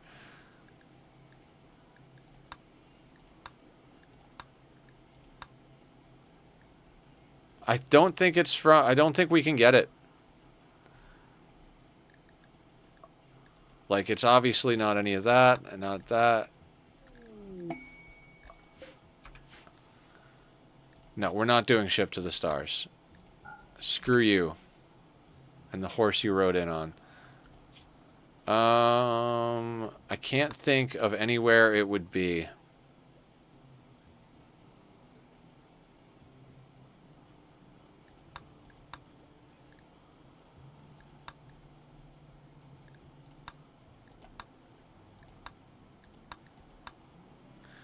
Yep, I guess sashes are not in core. Yeah, it's been a very long time for me. I would have thought sashes were in here for sure, but maybe that's from royalty.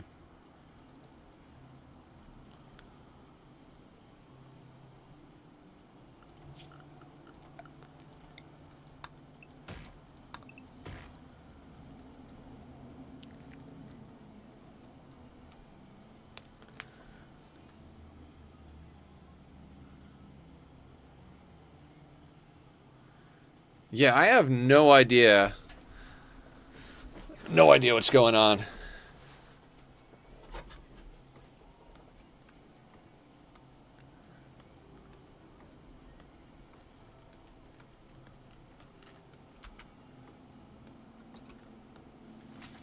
Biotech added sashes. Oh, okay, cool. I didn't even realize that.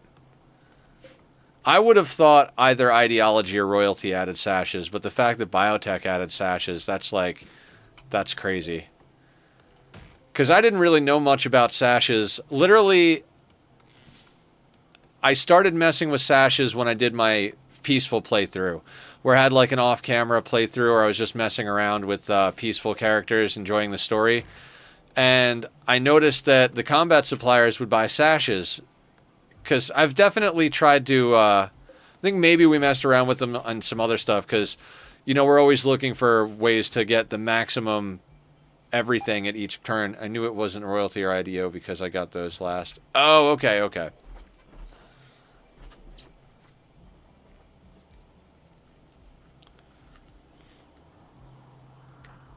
Hunt the rabbit.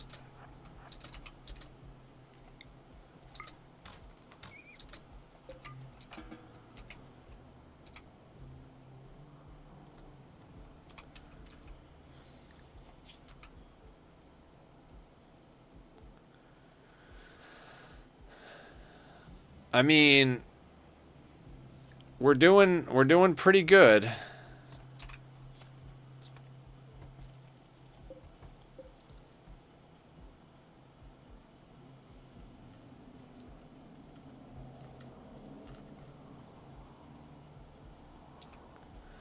I mean, I guess we could go hunting rats and squirrels, right?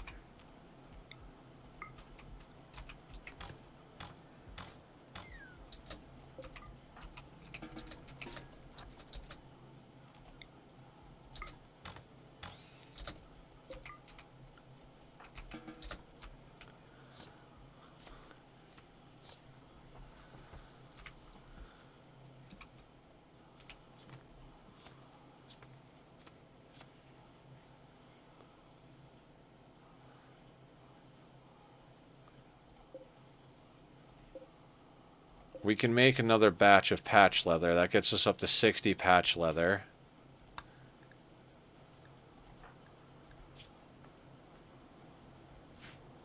I think dusters are 80.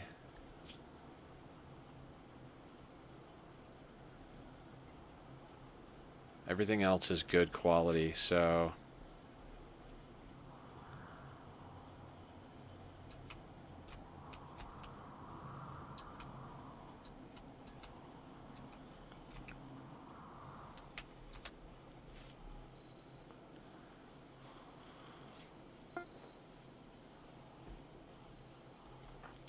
Alright, we gotta hunt something else real quick.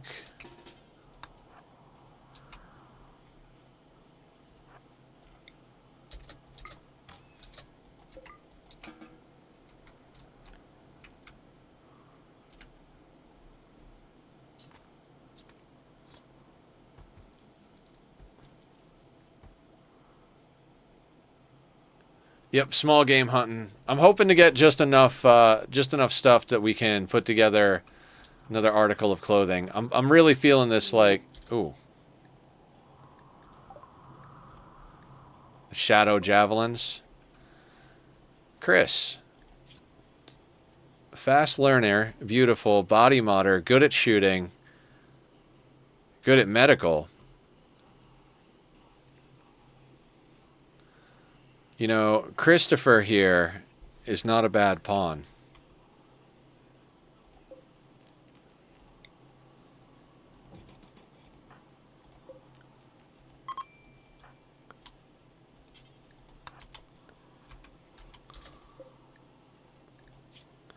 Artistic, firefighting, and hauling. That is true.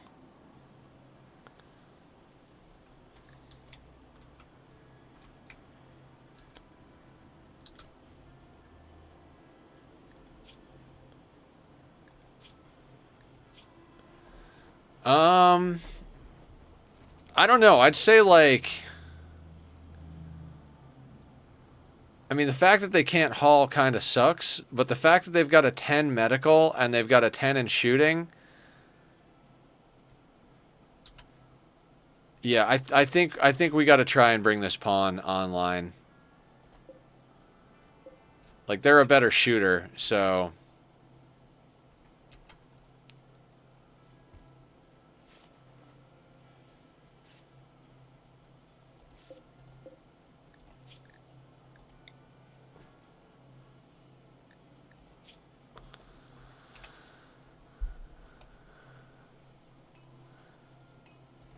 Now, can he actually stand up?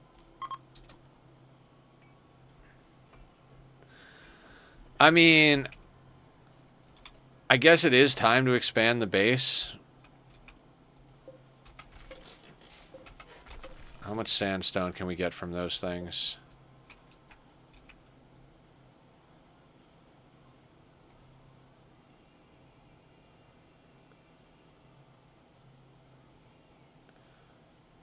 We need about 200 blocks.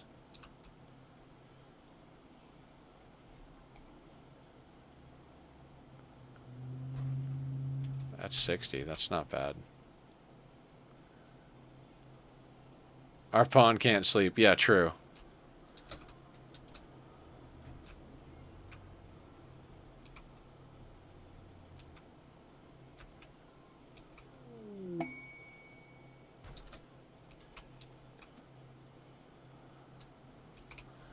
All right, let's start doing this thing.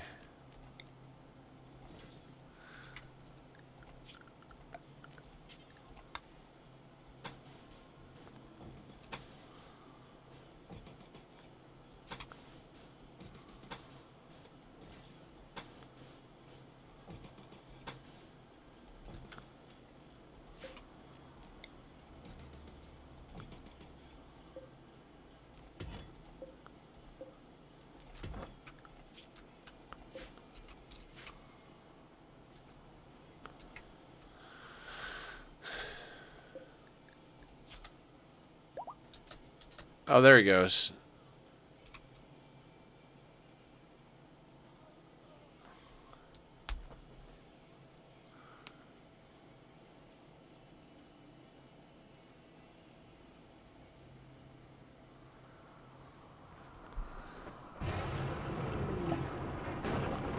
Wanderer joins.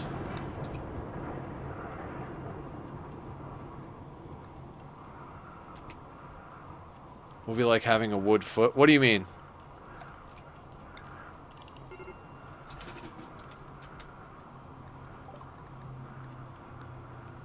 Oh, best thing to give him early game is a wooden jaw. All right, Janice just joined. Tough. Janice is not a bad pawn either. 27, right leg as a bite scar though.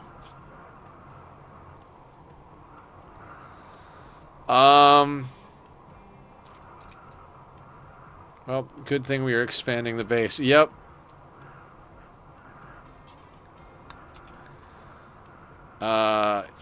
Okay, so this is just a whole shit show already.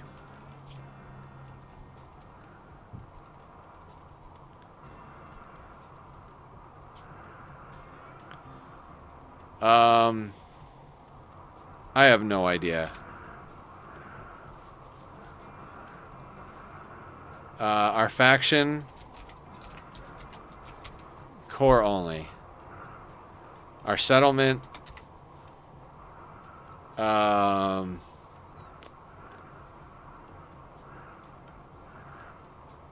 don't know. I don't have any clever settlement names. Our settlement name can be...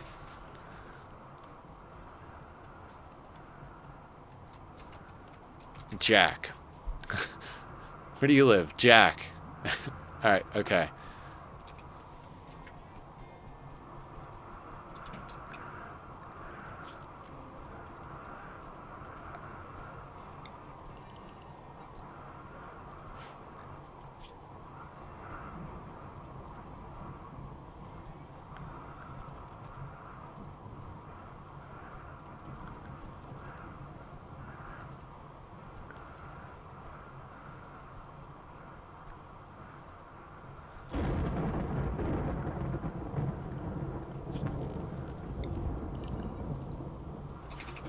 Help put the fire out, guy.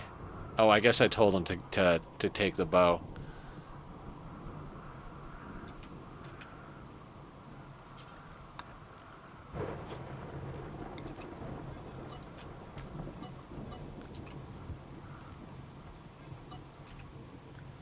Oh, good. He's putting on proper clothing.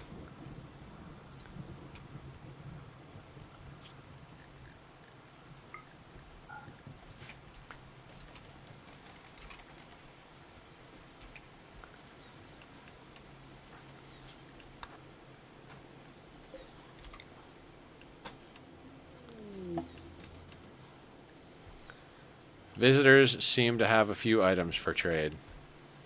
Wonderful. So I think what we're going to have to do is move the prisoner into the big area first, then redo these outer walls, and then break out the inner walls.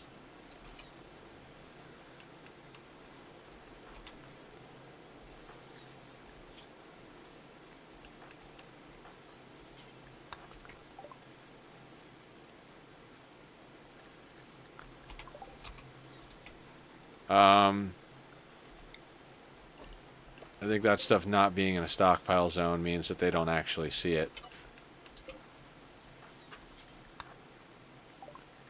There we go. So we can sell pants and knife, and we can get...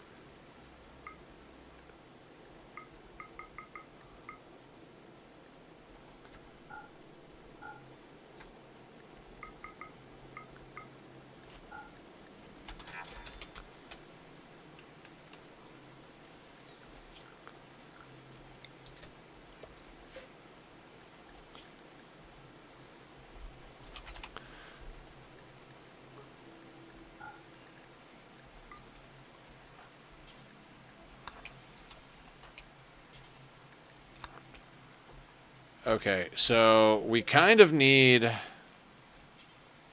more rice. So I'm going to make this zone rice instead of...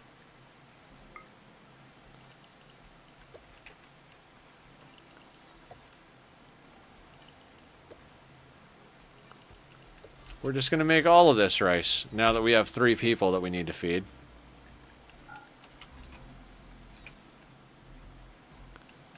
Tribal headdress.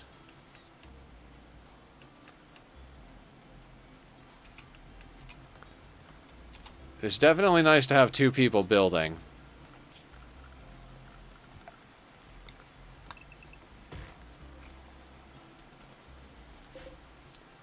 $79.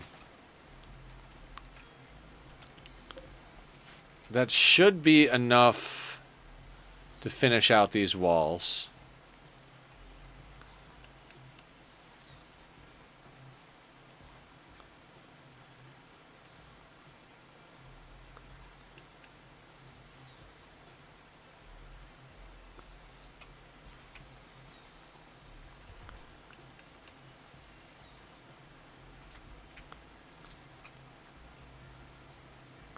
Well, that got big faster than our normal situation.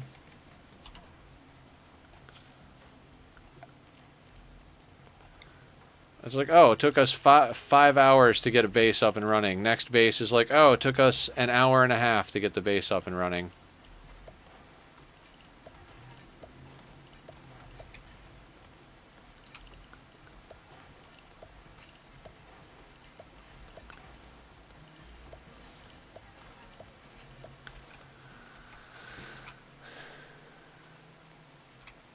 For to illness, though, I find self-tens are often worse.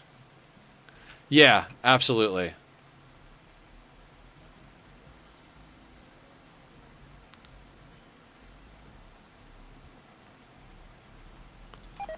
Now, how many blocks do we have left? We have 24 of those left, and this is... Yeah, so we need more blocks than what is there. I think we just bust that down and make the next section out of marble.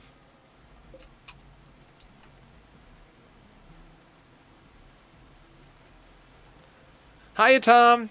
We're going a little late today. We had a late loss, and we found this start pretty quickly, so we decided to go a little late, see if we can get a few things caught up. And we have 2 pawns for the first time in this playthrough. One of them just randomly joined, and then we have a prisoner that we're trying to recruit as well. So, speaking of which, let's move said prisoner over to this side.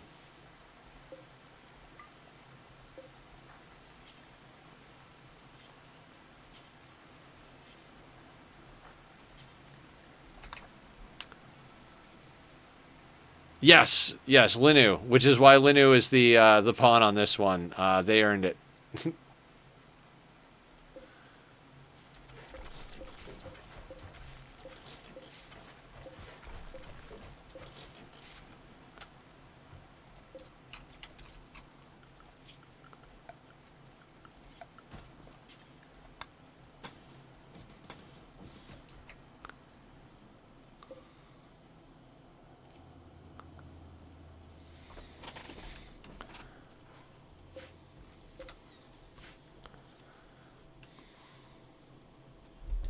Hi, Tachyon. He's a kitty. He is a very good kitty. Insanity like actual insane. Yeah. Yeah, right on proper bonkers is right. Hey, Tachyon. I'm gonna get you. Can we stop botching the constructions, guys?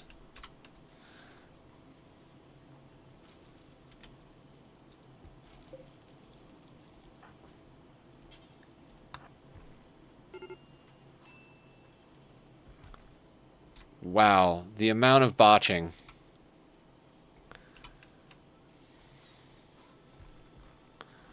Wow.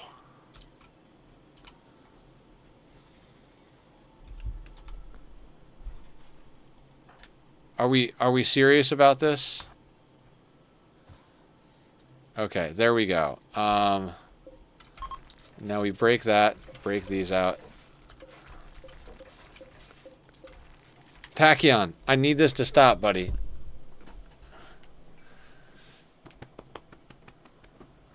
I think neither one of them is so great at construction. All right.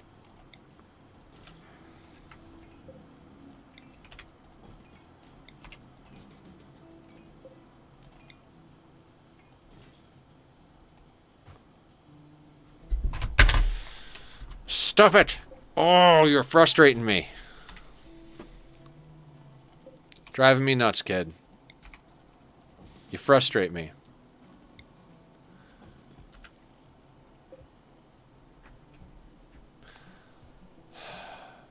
Stop it, bud.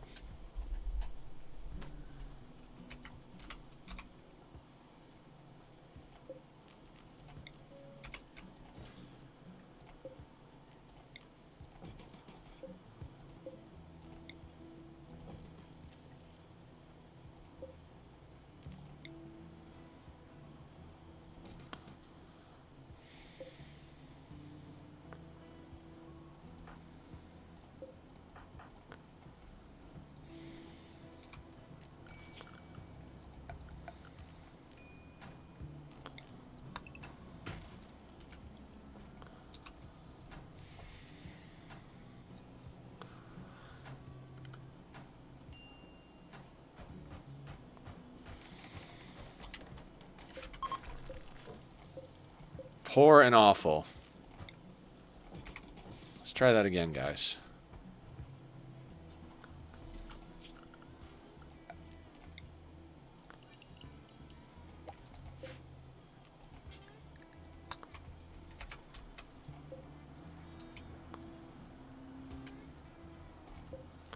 We're not going to allow them to sow until this section gets sown.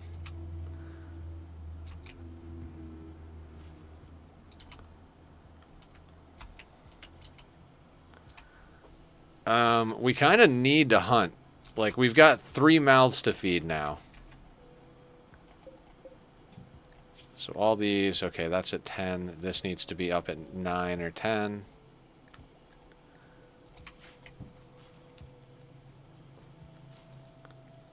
Because now we've got the prisoner and 2 colonists to feed. And nobody's got guns.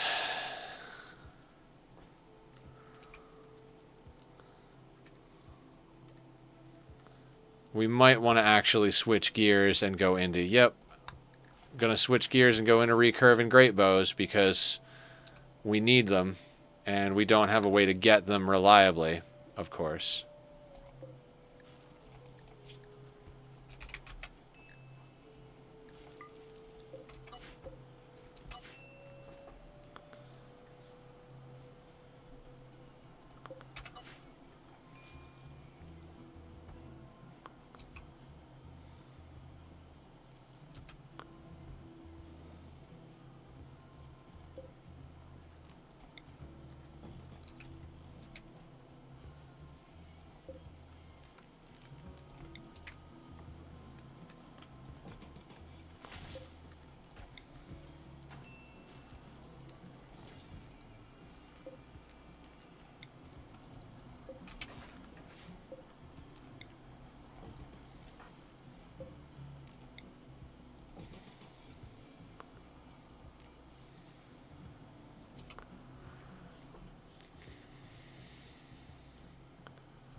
All right, so we've got a stone with an 11 by 11 interior. We've got most of the things we need.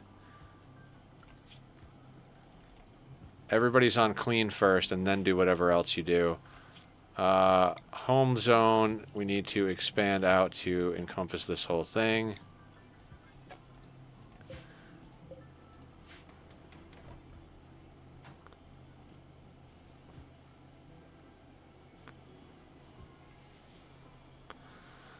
All right, so we've got some stuff getting done. We'll go a little bit longer.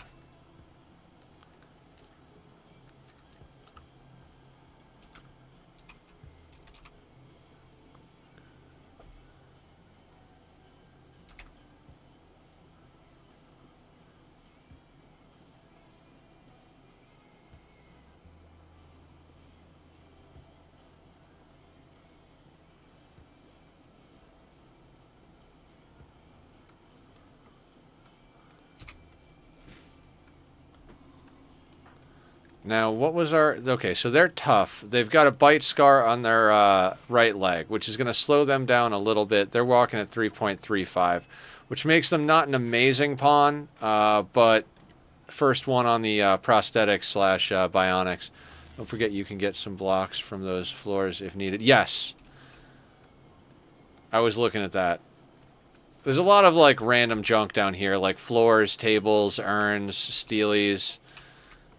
we got enough to start what we need to start. We will probably, when we want to start expanding out more, we will, like, rip all of this stuff out and make use of it.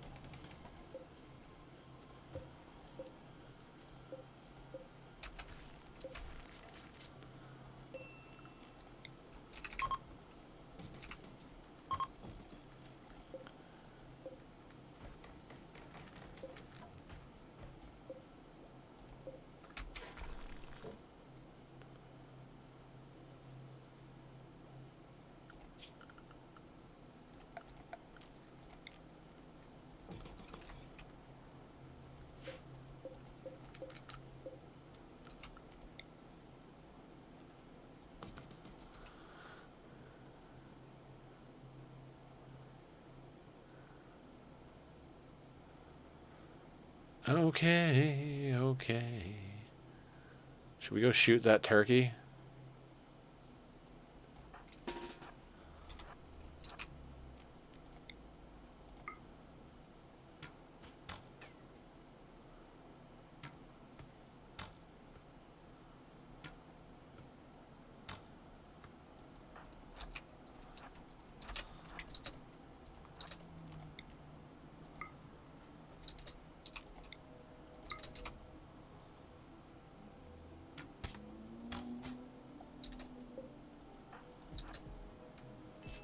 The turkey fought us? How?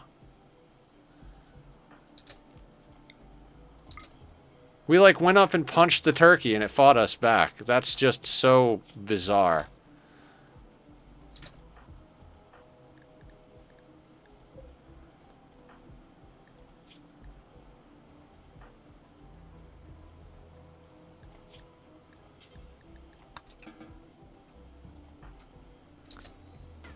Okay. I'm gonna go let them tend themselves because they're a 6 and the other person is a 3.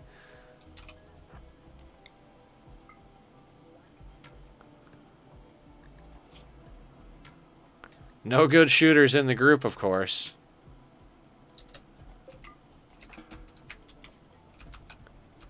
Yes, I did put self-tend on.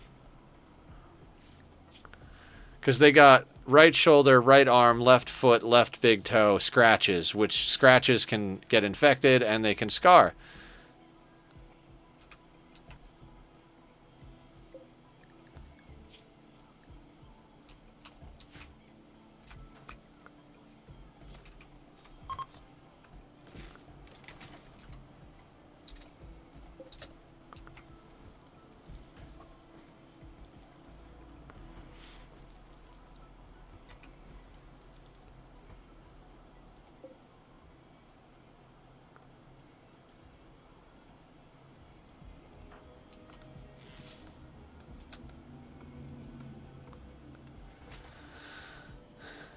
I mean, seems like we're getting things done.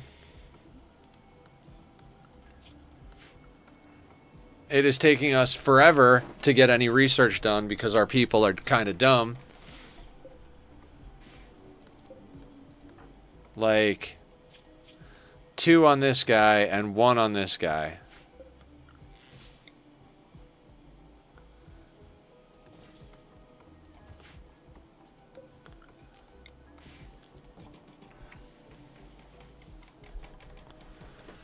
Just in case they both want to be dumb at the same time. This guy's not any much more of a thinker either.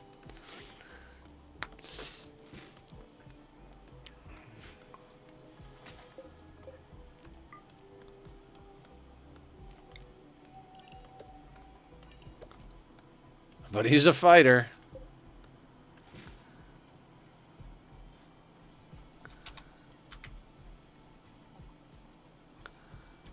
Oh, I think we legitimately have to do some hunting. Our new crops are not coming in fast enough.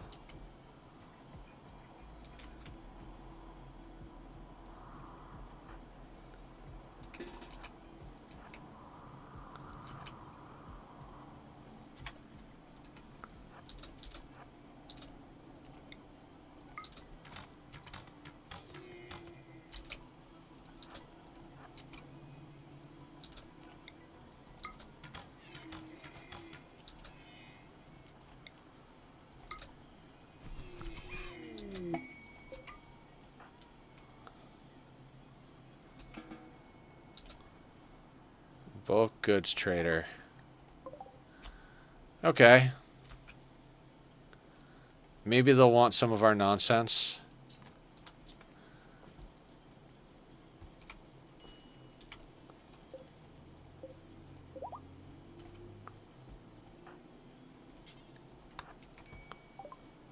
Okay, so patch leather, bird skin, light leather, plain leather. We're not going to sell them our steel. What do you guys got that's good? Anything good? Anything good? For 117 bucks, I don't think we can get much of anything. Could get... No, I can't even get the cloth tribal headdress.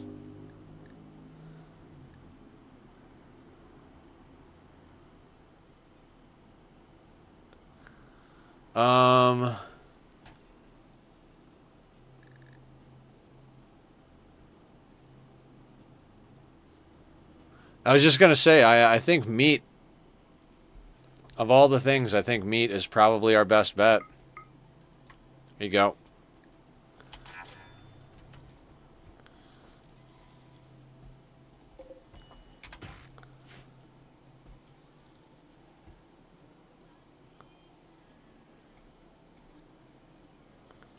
Anybody want to go get said meat inside?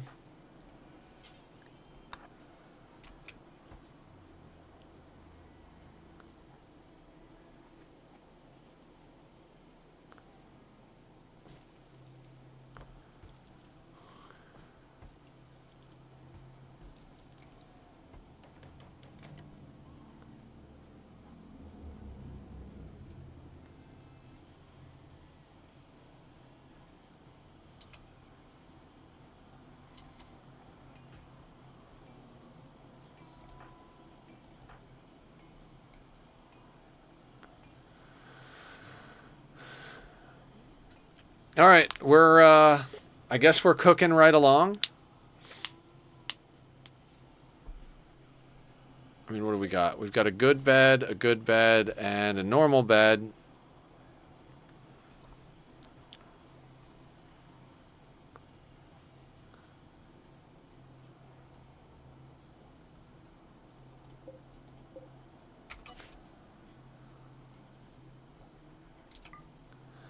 And if we can get a few more flowers planted in here, we'll be sitting pretty as far as room bonus is concerned.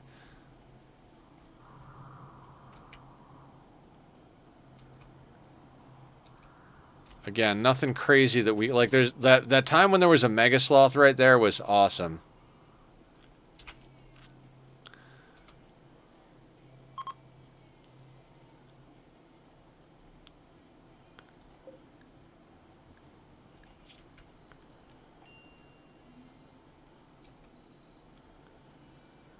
I guess without ideology, we can just put them straight on recruit, right? Because we don't have to convert them. Yeah, we can leave them straight up on recruit.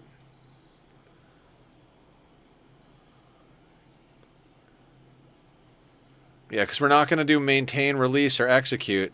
It's only ever going to be recruit.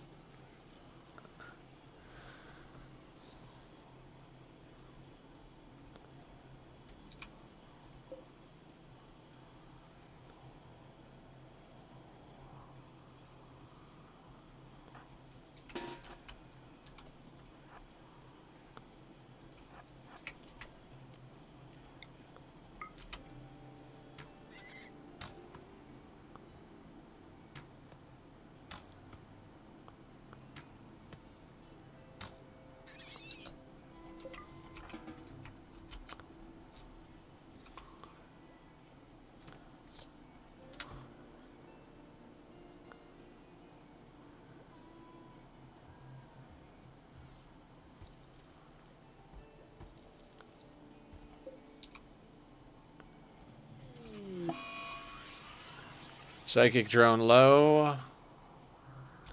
Not amazing.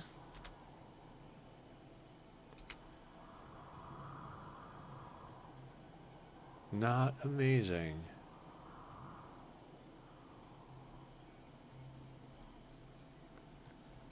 All right, let's go get the rabbit over here.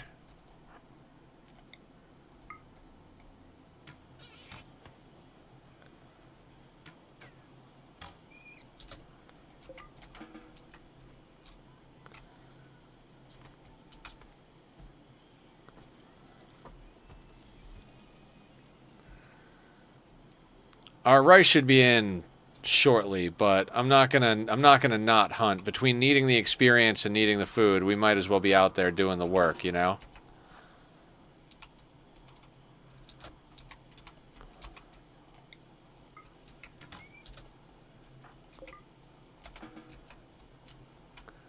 Tasty meats and leather. Yeah, exactly. Like, we've got enough people now that we're going to want to be able to outfit them with better clothing. You know, we had to catch up with our rice because we immediately got 2 people and we didn't have enough rice down for even, you know, like we had 1 person and all of a sudden we've got a prisoner and an ally, and it's like, okay, well now we're feeding 3 mouths when we were just barely making enough food for 1 mouth. So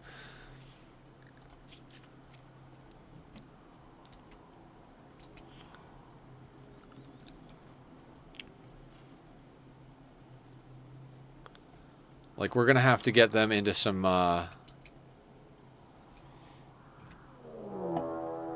Rabu World Union. Attacking immediately. Maker. Fast learner, too smart, misogynist. Is it only a 1 direction raid? No, 2.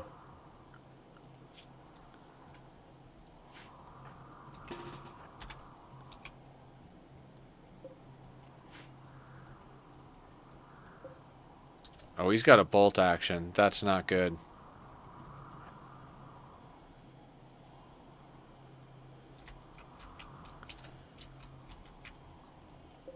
This guy's got a revolver.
I think we just barely outranged the revolver.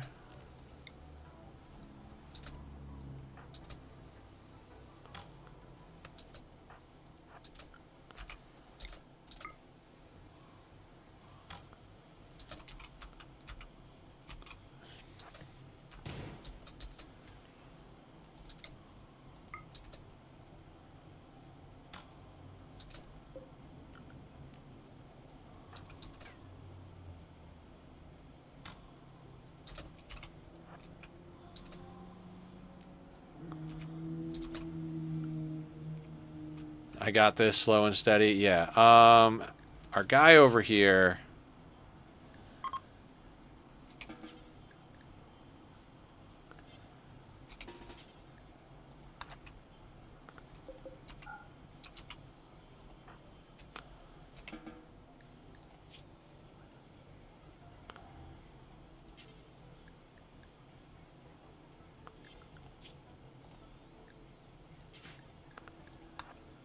You're going to have to tend to yourself, which is unfortunate.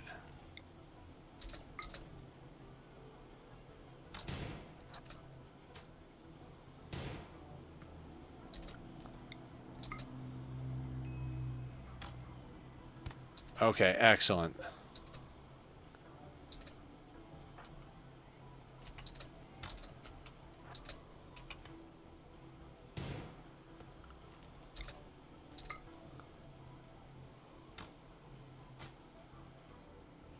Come on, hit him.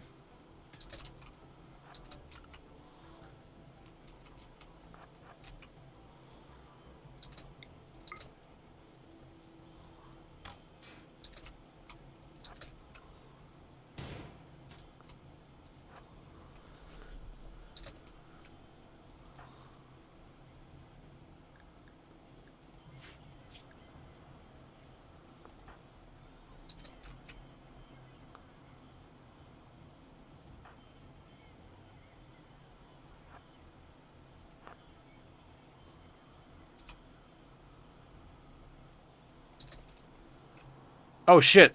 Oh, wait, no. That guy's already downed.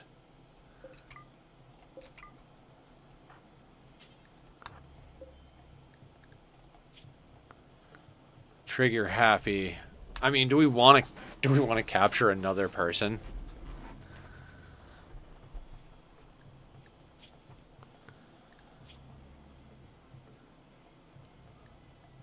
I mean, we could theoretically go 4 prisoners. You capture that guy.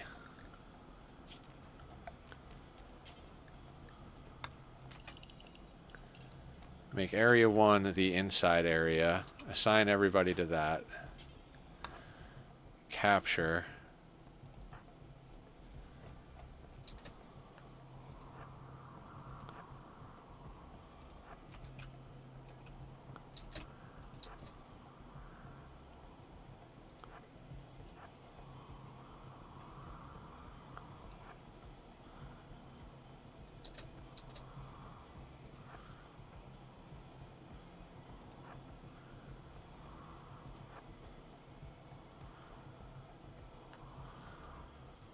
Just monkey in the middle of this guy. I mean, he's not even really hurt, so I guess we'll try and put a little distance and shoot at him.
Come on, just get a good hit. One hit.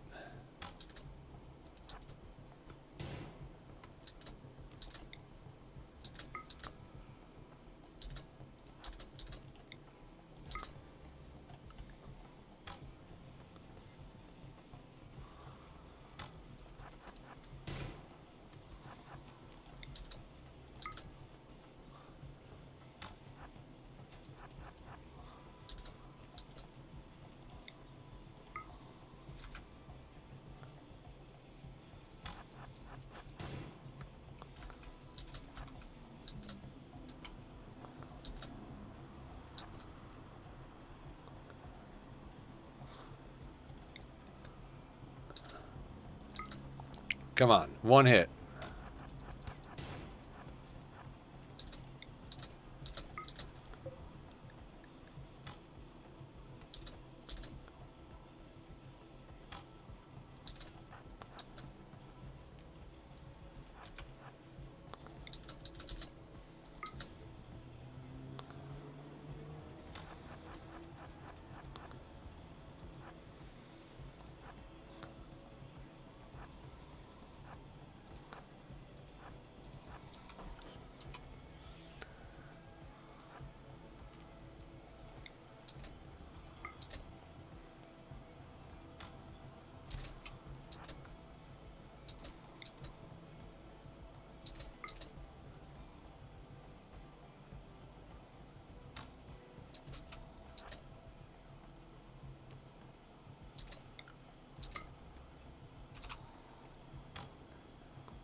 This guy's just taking arrow to the head after arrow to the friggin' head.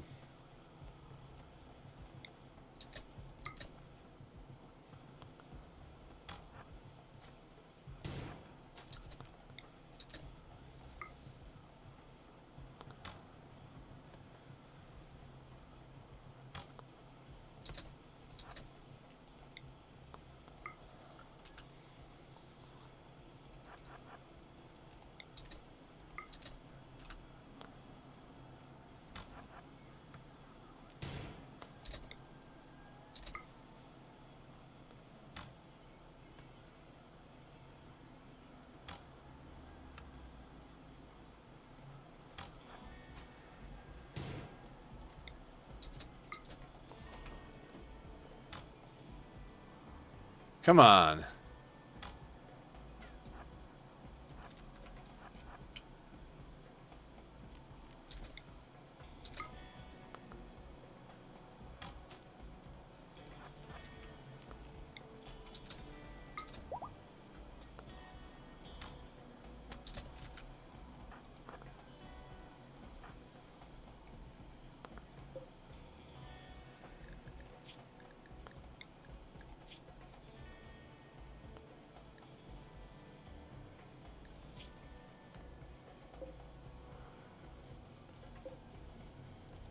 Well, our team might be growing quickly.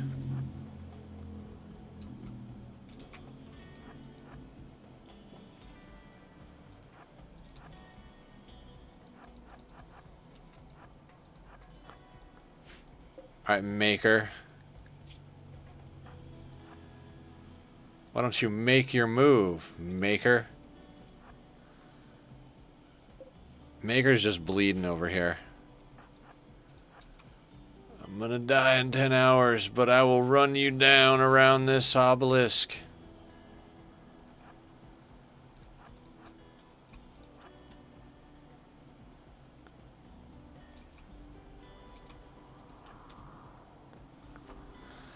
I mean, we're gonna get tired and hungry in a second here. I mean, we're already tired and hungry. I'm surprised that this is still ongoing. We've already captured his friend and started recruitment measures. Like, how much longer can this go?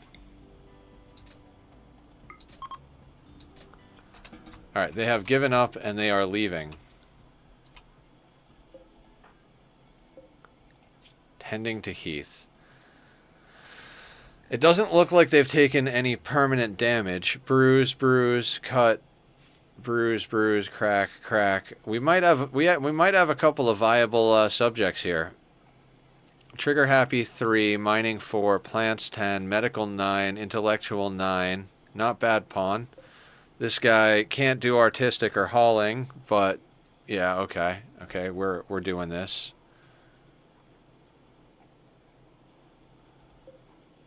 Is this pawn, can you move?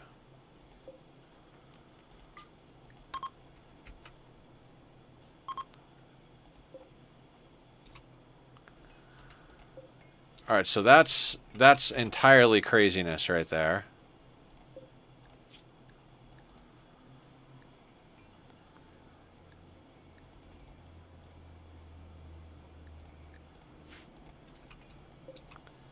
That's 34 and that's 43. So that should be ish. That should be ish. We might want to plant a little bit more.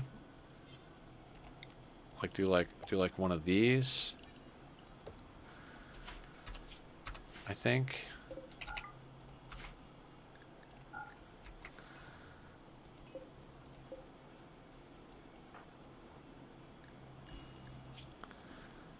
I mean, our dude over here took some damage, but we wanted to run them in because they're tough. And now, somebody now has...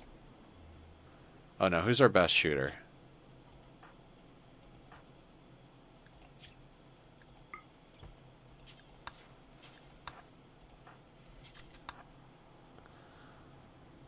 Alright, upgrades across the board.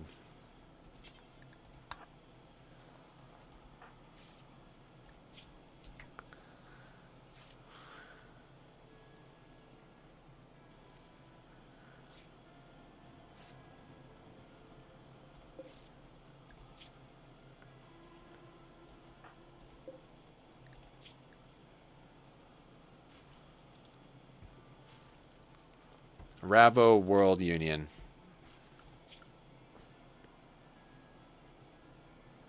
Oh, we could release them for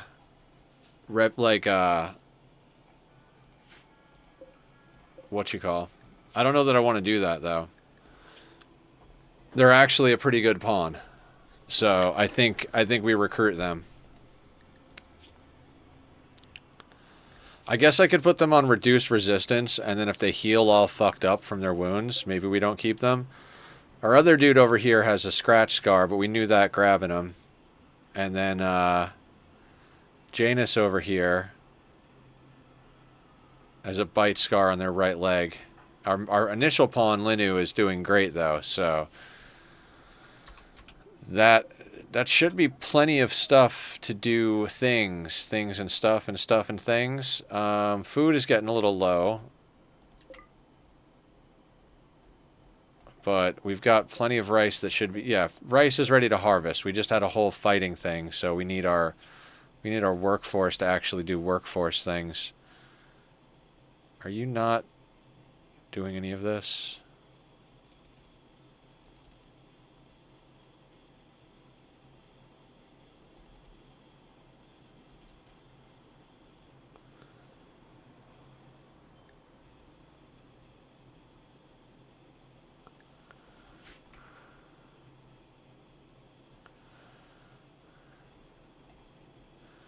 Anybody want to go and... Oh. I'm an idiot. It's like, of course they're not going to harvest. They can't go outside.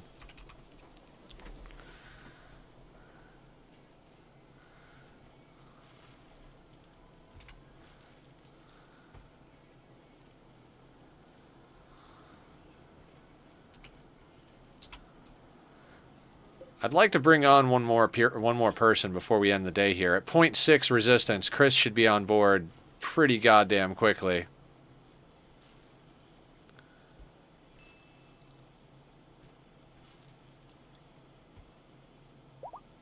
Resistance at 0, so recruitment attempts will start.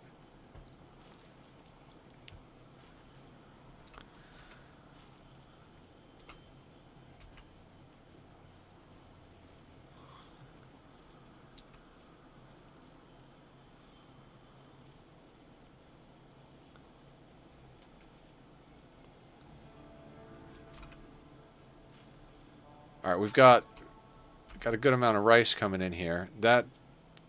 Okay, that's 19.2 on the new guy.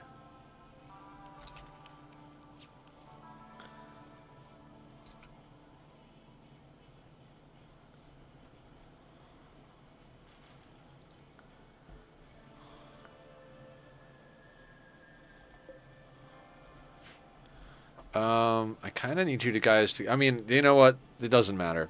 It doesn't matter. I mean, it matters, but it doesn't matter. They're planting that stuff. It's like, we kind of need you to plant... Yeah, it does. Go plant the rice, guys. Go plant the rice.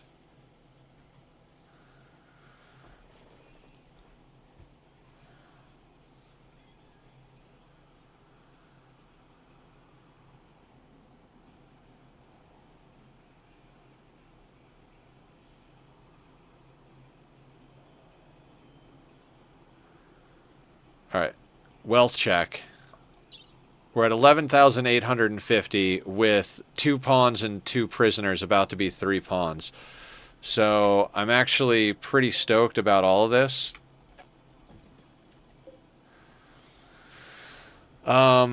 If we can get everybody at least great bows, I mean, we've got a bolt action rifle now, so this should be recruitment right here. This should be recruitment. Excellent. Welcome to the team. Welcome to the team. You can go on anything unrestricted. Let's get you...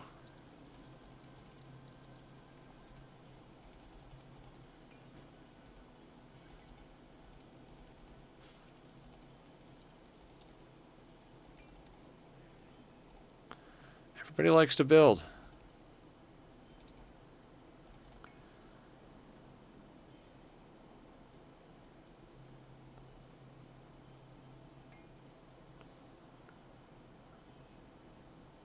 All right, they're going to be doing building, crafting, cleaning, I guess.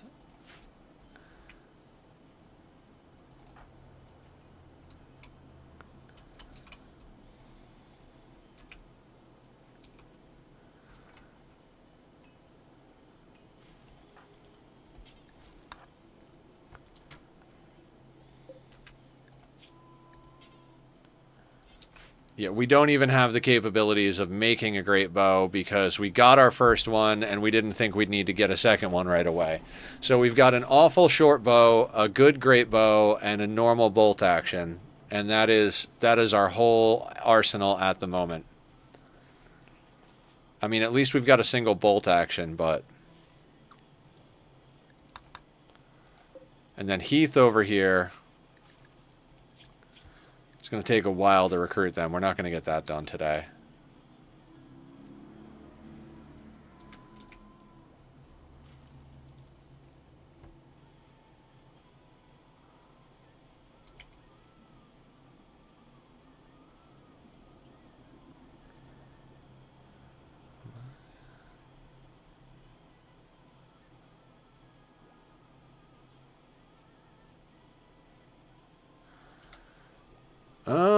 Okay. Is there anything else we want to get done for real? I mean, it's hard for me to stop playing at this point, but I am getting kind of hungry. We're going on over 8 hours. We've got 3 pawns. We started Naked Brutality. We're at 3 pawns. We've got an 11 by 11 interior space. That is somewhat impressive. We've got a prisoner that we're going to bring on board soon. We just built a 4th bed, which is poor. Let's break that.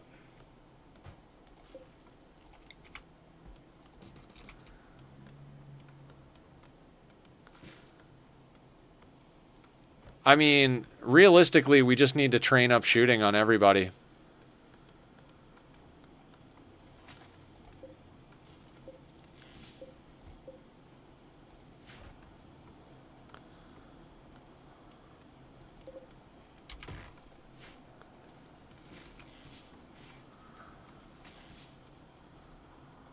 I mean, this is definitely the best place we've ever been in a playthrough so far. I mean, 2 of our people are a little bit slower.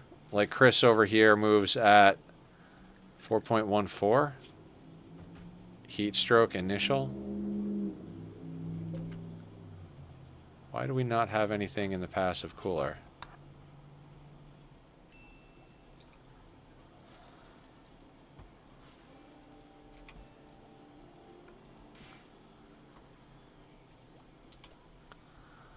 Now, hunting-wise, we really need to do some hunting. You know what? Let's save that for next time. I think that's a good spot. We're gonna save and quit to menu. We're gonna bring up Twitch and see who's around so we can raid out and continue the party going. I'm gonna get myself some food, and then I will probably just be hopping into chat to hang out with my food. Excellent timing. Was about to say goodnight. Hell yeah! Well, hello, good night, all that good stuff and things and stuff and things. Nico Rivera is playing Rimworld. Let's go say hi to Nico. Yes, it's been upgraded. Yes, it's been not allowed. All right, so guys, thank you for an amazing day. We're going to be having our normal Saturday nonsense tomorrow. We're going to be checking out the game Flotsam, which looks kind of like a junk floating in the ocean, raft style colony builder, city builder type thing. So get yourself a treat after the huge hitter. Oh yeah, absolutely. That is phenomenal. Thank you so much again, Linu. I appreciate it. Thank you everybody else who donated and did bits and subs and stuff. I really appreciate the hell out of all of you. Wonderful, wonderful day. If you see me on Discord, which I'll be there shortly, come say hi and hang out. Take care, everyone. Good night.